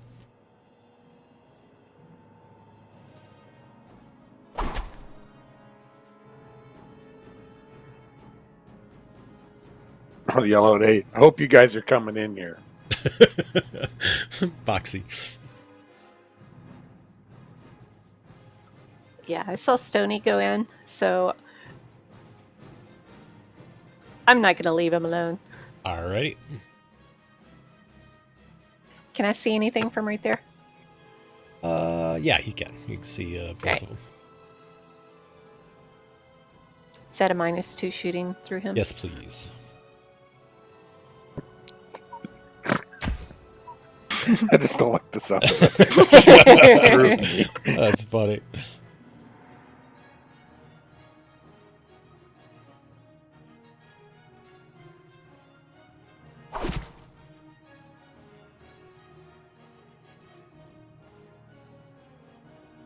I say after that shot, I say, alas, per Yarrick, I knew him well. Just then, Snortle and Chatter, you guys hear a door open, and a huge wolf comes bounding out of the door behind you.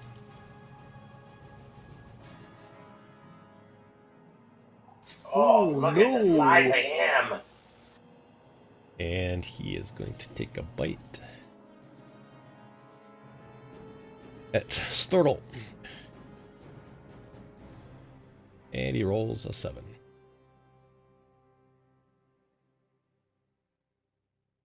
Move into that room. Yep. There's a Oh, big wolf now out you there. come in. What a vicious mockery, old Yarrak. Alrighty.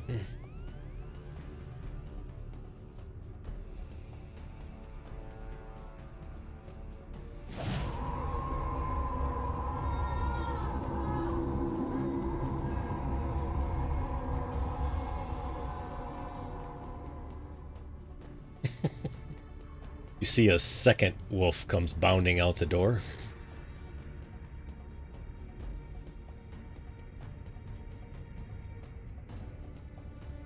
Old Yarrick. So he takes a swing with his great axe at good old Stoney and misses with the first attack. And swings with the second. And hits.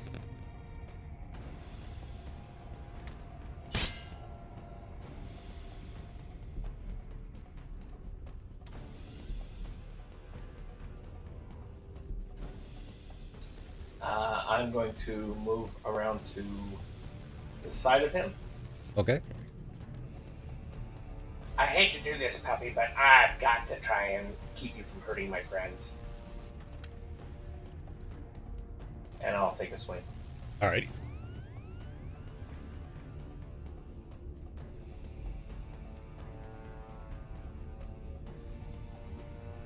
Hit.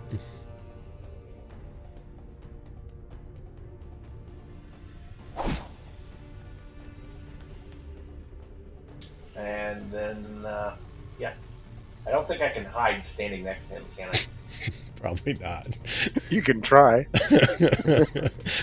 Hide behind its leg. Yeah, I'm going to. I know it won't work, but I'm still going to try. Alright, Snortle. Oh no, there's big nasty wolves.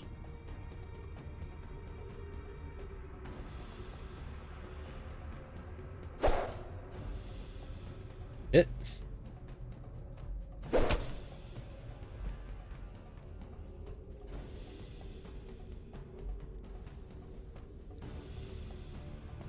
Nice job. I am glad you keep rolling 20s.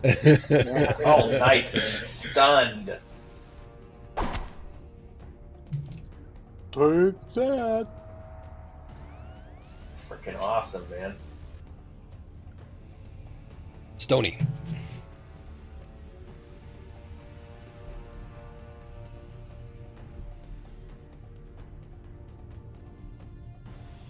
I'm going to reckless attack him this time.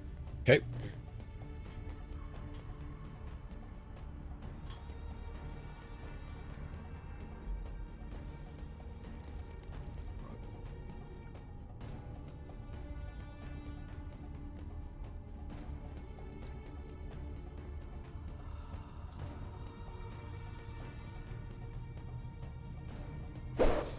Nice.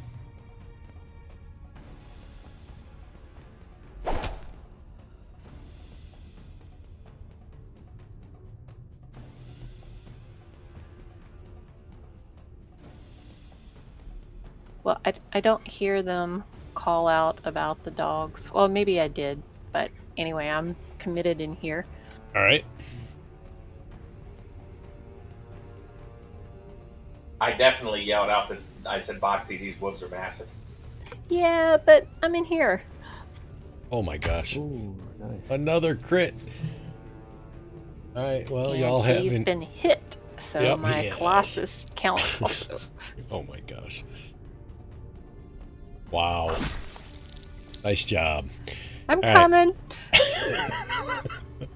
You know, I don't know what just happened in the other room, but for some reason I feel inspired. Right.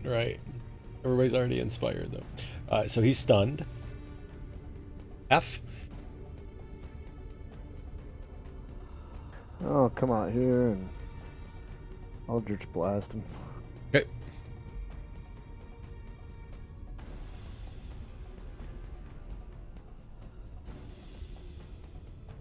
And then I'll back up a little bit.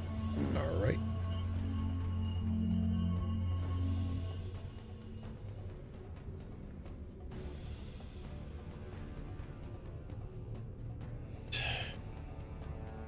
He's barking and yipping and yada yada yada. Chatter. I will take another swing at him. Okay.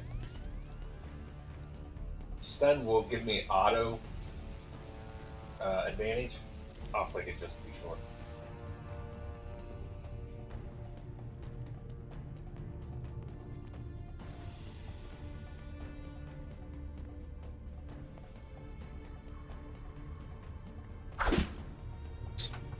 And I'll end my turn. Okay.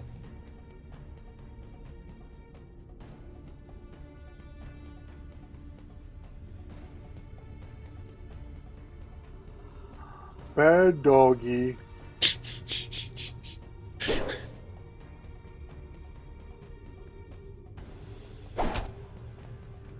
Right.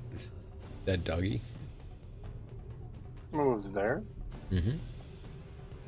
Juno chopping. Alrighty.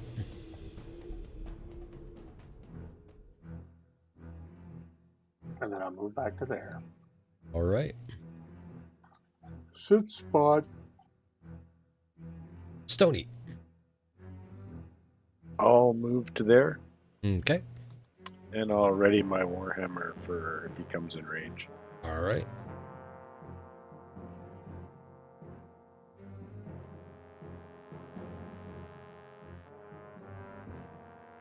Oxy.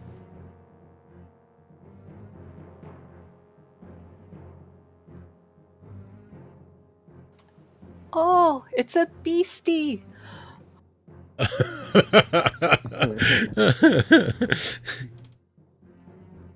It's a wee beastie. Yeah, you hit him. Nice.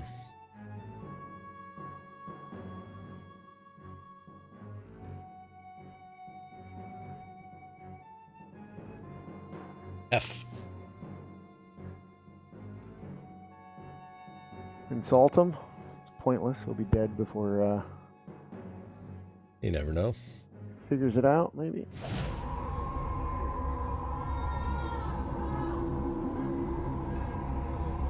You hear this loud, booming voice. Yells.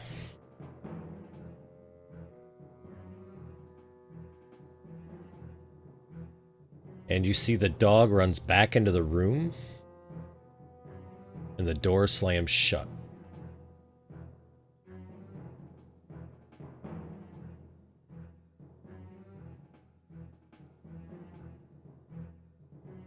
Did we see some kind of giant hand or something push the door, or was Yep. it invisible? Nope.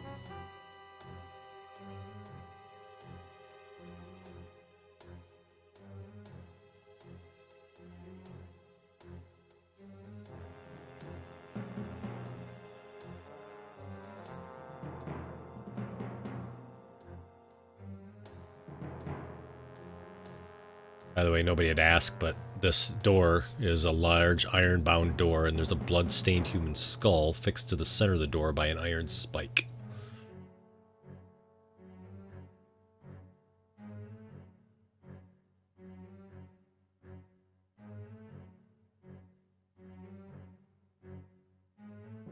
Oh, sorry. Is it my turn? Yep. I'm going to go up and. It's not a big deal. I'm going to see if I can open the door. Alrighty, I need a strength athletics.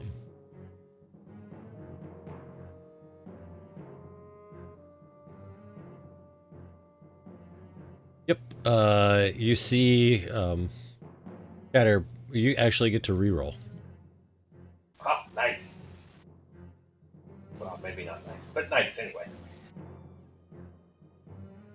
Yeah, you see Chatter push against the door and he bounces back. I grab the handle, stick both feet against the door, and start pulling. Doesn't help that both feet are against the same door that I'm pulling on the handle, but you know. Right. Stoney, why don't you open this door? Already in action. If something comes out, I'll smack it. Okie dokie.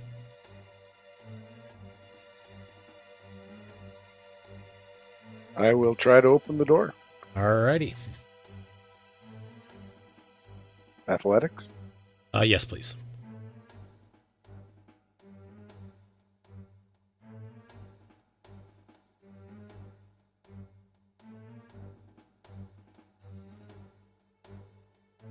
I don't have to do that in the tower, do I? No, you don't have to. It's fine. Like, I should know whether or not I'd be successful. Right. Nope, not able to open it. Can't. I can try and help you. Oh, wait, I already was.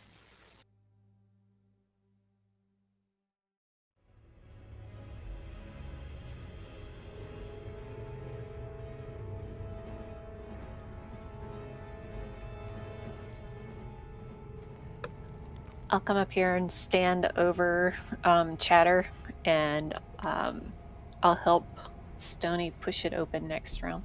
Okay. Basically, to give him advantage. Yep. F.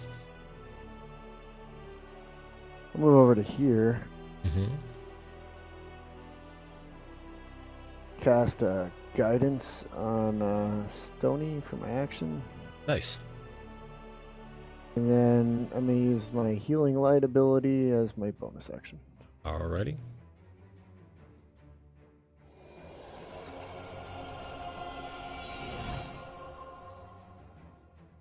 Suddenly the door swings open. I'm still holding on the handle. And you see a large ogre as well as its dog inside. You're still hanging on to the handle, is that what you said? Yeah, so I'm kind of wherever the door is. I'm still. I was because I was pulling. All right, well, let me move this here. So you are Wherever the door swings open. You are because there. Because the door swings all the way around.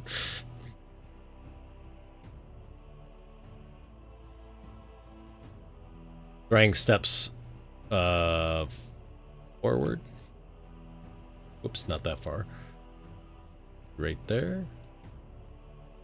And he takes a bite at Stoney.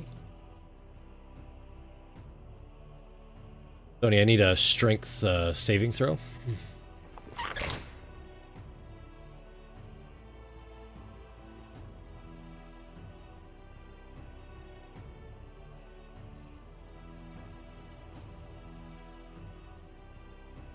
And you are knocked prone.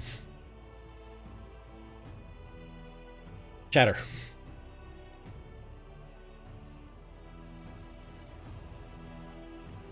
Obviously, I'm going to let go of the door. Yeah, I don't blame you. Wow, you are crazy big. Run over to here. Uh-huh. Between his legs. Okay. You should just hide between his legs. And as I'm running between his legs, Mm-hmm. I'm going to say, you're not very well protected here, and I'm going to poke upwards. Oh, ouch. All right. Ouch.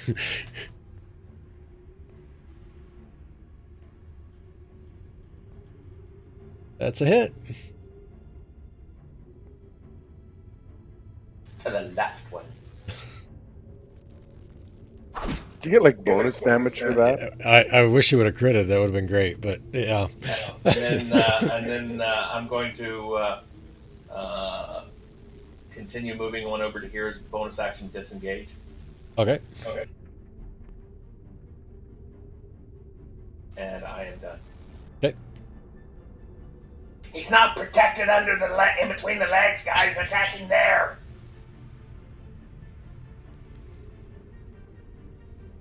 All right, Snortle. But they're really I'm big, over I have there. to say. Alrighty. Take a swing at the dog. Uh-huh. Bad doggy. Hit. And then I give him a Juno chop. Okay. And I move back. All right. Ooh, I don't know. Does that thing got a 10-foot threat range? I don't know. The ogre? Maybe. No, he doesn't. He's tall, but he's got itty-bitty arms. And great big color. Oh! Stoney's got prone on for some reason. Yeah, he got knocked prone. Oh, the did he? dog. Oh. I should have stood up first. All I right, didn't pay attention. that's okay. You want to stand up now? Yeah. Stand up. I forgot I was prone. You rolled the Tony, 7 get first, off the anyways.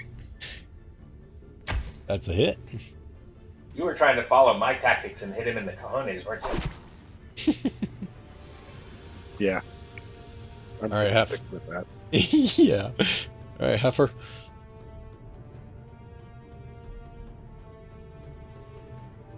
I think I'm gonna be able to kill him.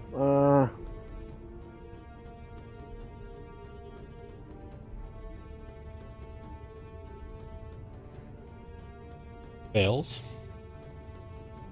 Ah, Oh. ones. Oh. Don't say it, Greg. Don't say it. And then I'll move back to where I was. Alrighty.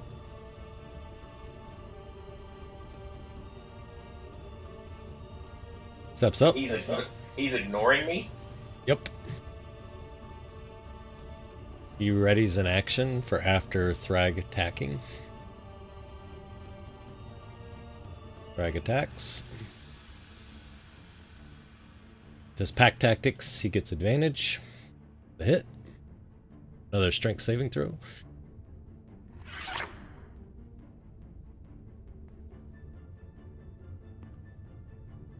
You made it that time. Nice job.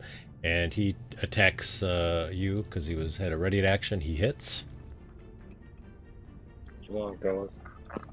Oh, you're just... Wow. All right. Chatter. Hanging on by a hair.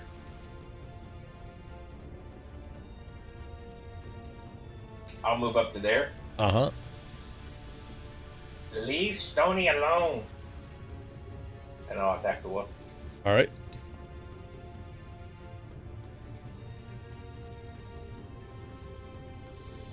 The hit.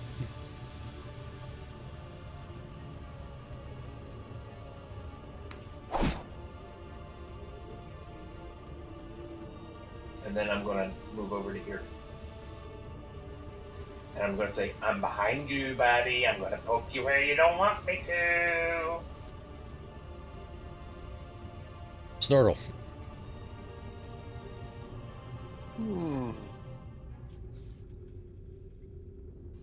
If I move to right there, would I get advantage? Yes. Because your tokens go through the center. Move there. Okay. You're a big bad fat guy. I think it's swing. Alrighty. Hit.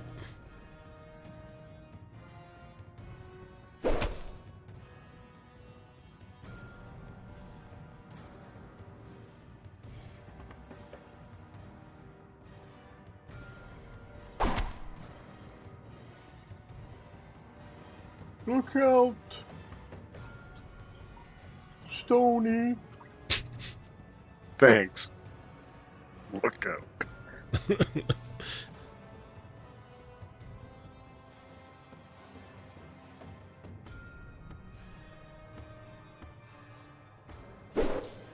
Nice.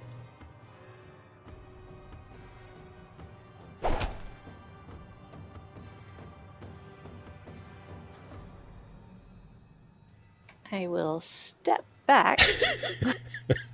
Because Stoney's not looking too sturdy there.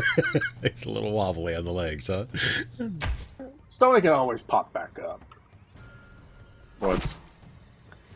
And My you didn't have a hunter's target. mark didn't work. Oh. What do you get for the hunter's mark? What's the extra die? It's a D6, and I would have got my Colossus Slayer Yeah. too. Why don't you just roll a D68? That's okay.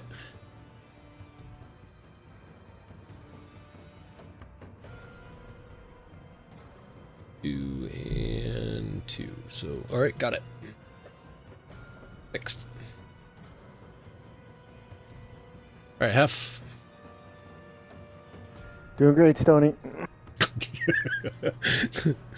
Feeling good A vicious mockery. as Nice. I wobble.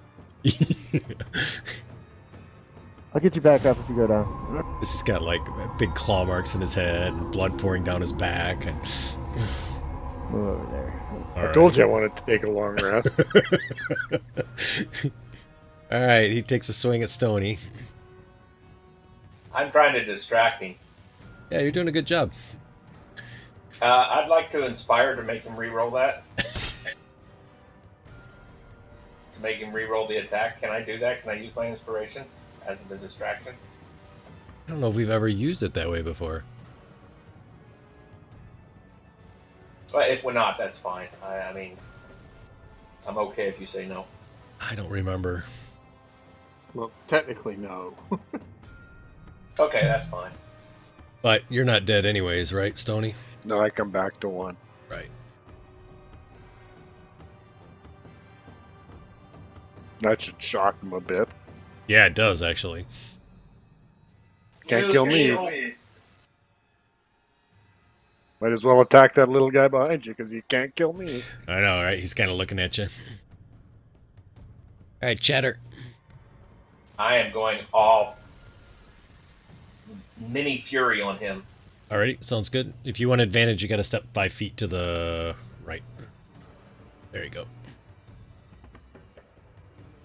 As part of that step, I'm moving underneath of him and stepping back there so I can stab him up in the cojones again. Alrighty, sounds good. The right side this time. That's a hit.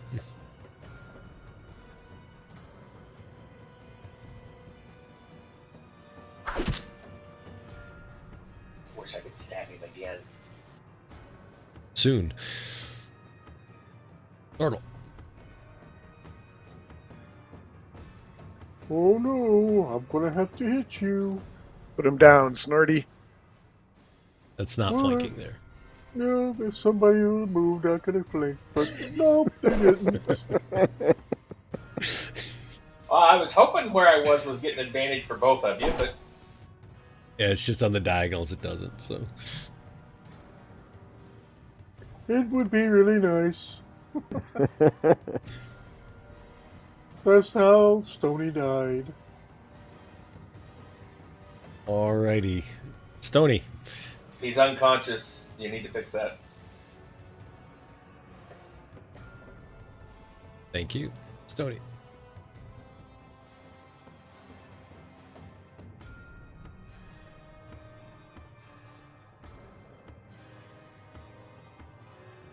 Nice.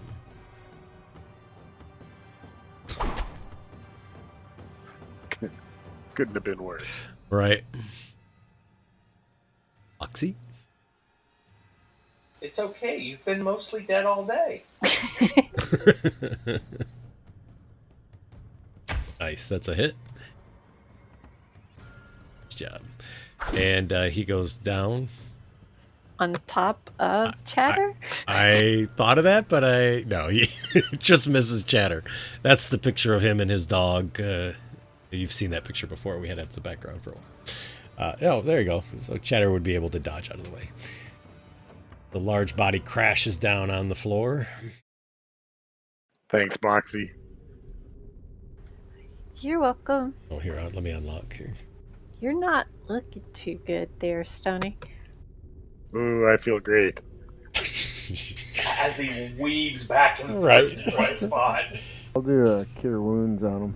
All right, sounds good. So beyond the door lies this chamber, and it's covered with poorly cured animal hides, illuminated with smoking torches and bronze sconces. The smell is sort of indescribable, right? It's this just nasty smell that you see, and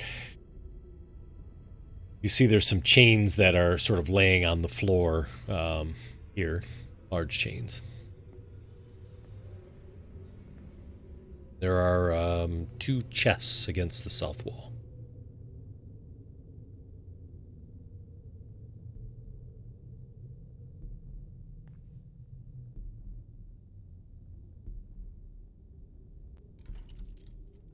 I'll look at him if no one else is going to. This might be a good place to sleep. There's a comfy bed right here. Yeah, we'll be done here in just a couple minutes. Is there anything magical on the chest, Greg? Since I got that magic vision. On the chest? No, there's not. Okay. So you're going to check those chests? Yes. All right, and Stoney, you're over there? I'm checking out Yarrick. Yeah, you found a potion. All right, and so Chatter, go ahead and give me a perception check if you don't mind. I can do that. Alrighty.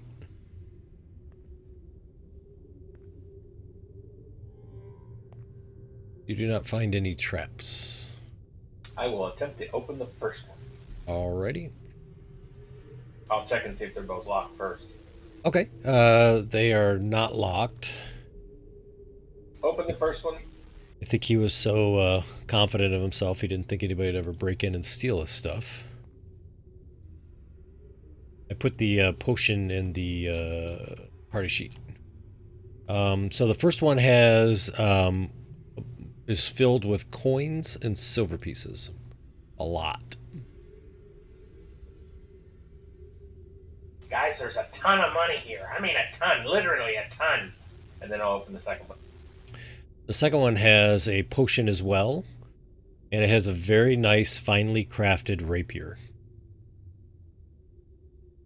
It has that same symbol as the warhammer. Oh, there's a sword in here and a potion. I'm gonna grab the potion and run Okay. back and find Stoney and say, "Here, you might want to drink this. Maybe it'll heal you." And give him the potion, and then turn around and run back in the other room. Alrighty. Is it a red potion? It is not. No, I don't drink it. It's got 3 layers on it: brown, silver, and gray. Yeah, I don't drink it. Alright. What about the one I found? The one you found is red. I'll That drink that one. That sword's magical, Chatter. It is? Oh, cool. And I'm gonna yell out, "Hey, Boxy! Hef says that this is magic!" And I'll take it out of the chest. Alrighty. Sounds good. And I'm gonna walk over to Snortle, who's laying down, and try and show it to him. What are you showing me? Hef said this is magical. Okay. You can go look at it later if you want, Chatter. Tell you more about it. Cool. And then I'm running off. As I say that, I'm running off to find Boxy to show her the sword. Alrighty. I'm in here with Stoney helping search this room Okay. and picking up arrows. Okay, gotcha. There's nothing else of value in the room that you can find except for that potion of healing, and I think I already gave you the coins too. So, Okay. Parcel sheet. I don't have a thing set up for the healing potion. Are we thinking about resting here? I hope so. It's 2d4 if you just want to roll it +2, and we'll just do it manually for now.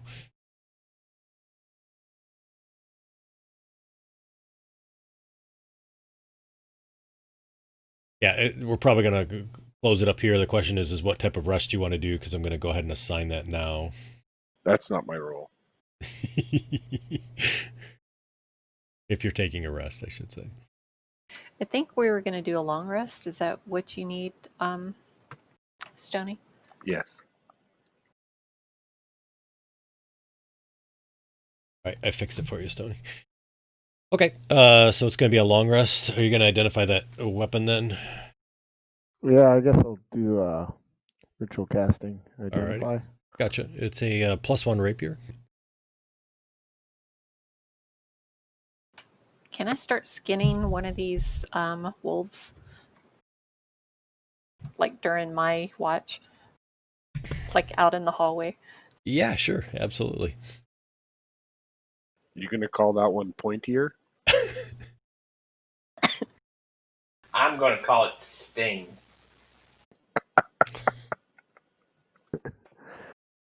Oh,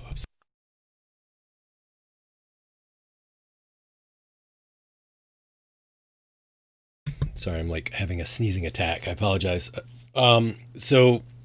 Okay, and then if everybody's going to be in that room, there you go. I'll go ahead and give the long rest. Nothing's going to bother you through the long rest because you've pretty much cleared the entire floor. So you'll be able to get through the long rest without any difficulties. Boxy, you're able to skin those animals. Are you trying to make them like really nice to sell, or I guess that was the question I didn't ask. Well, yeah, I'm trying to get it as nice as possible because that's basically what my character is out doing. Perfect. So why don't we go ahead and have you do a nature roll? Let's see how nice Sure. it looks. She's doing that on our watch. I'm practicing with my new weapon. All right. You said nature? Yes, please. Oh, nice roll. So yeah, you You're really good at it, right? So very nice skinning, and did a pristine job. I was trying to be very precise during You were. my watch. Yeah. So if you just want to put one dire wolf skin pristine would be great. Yes.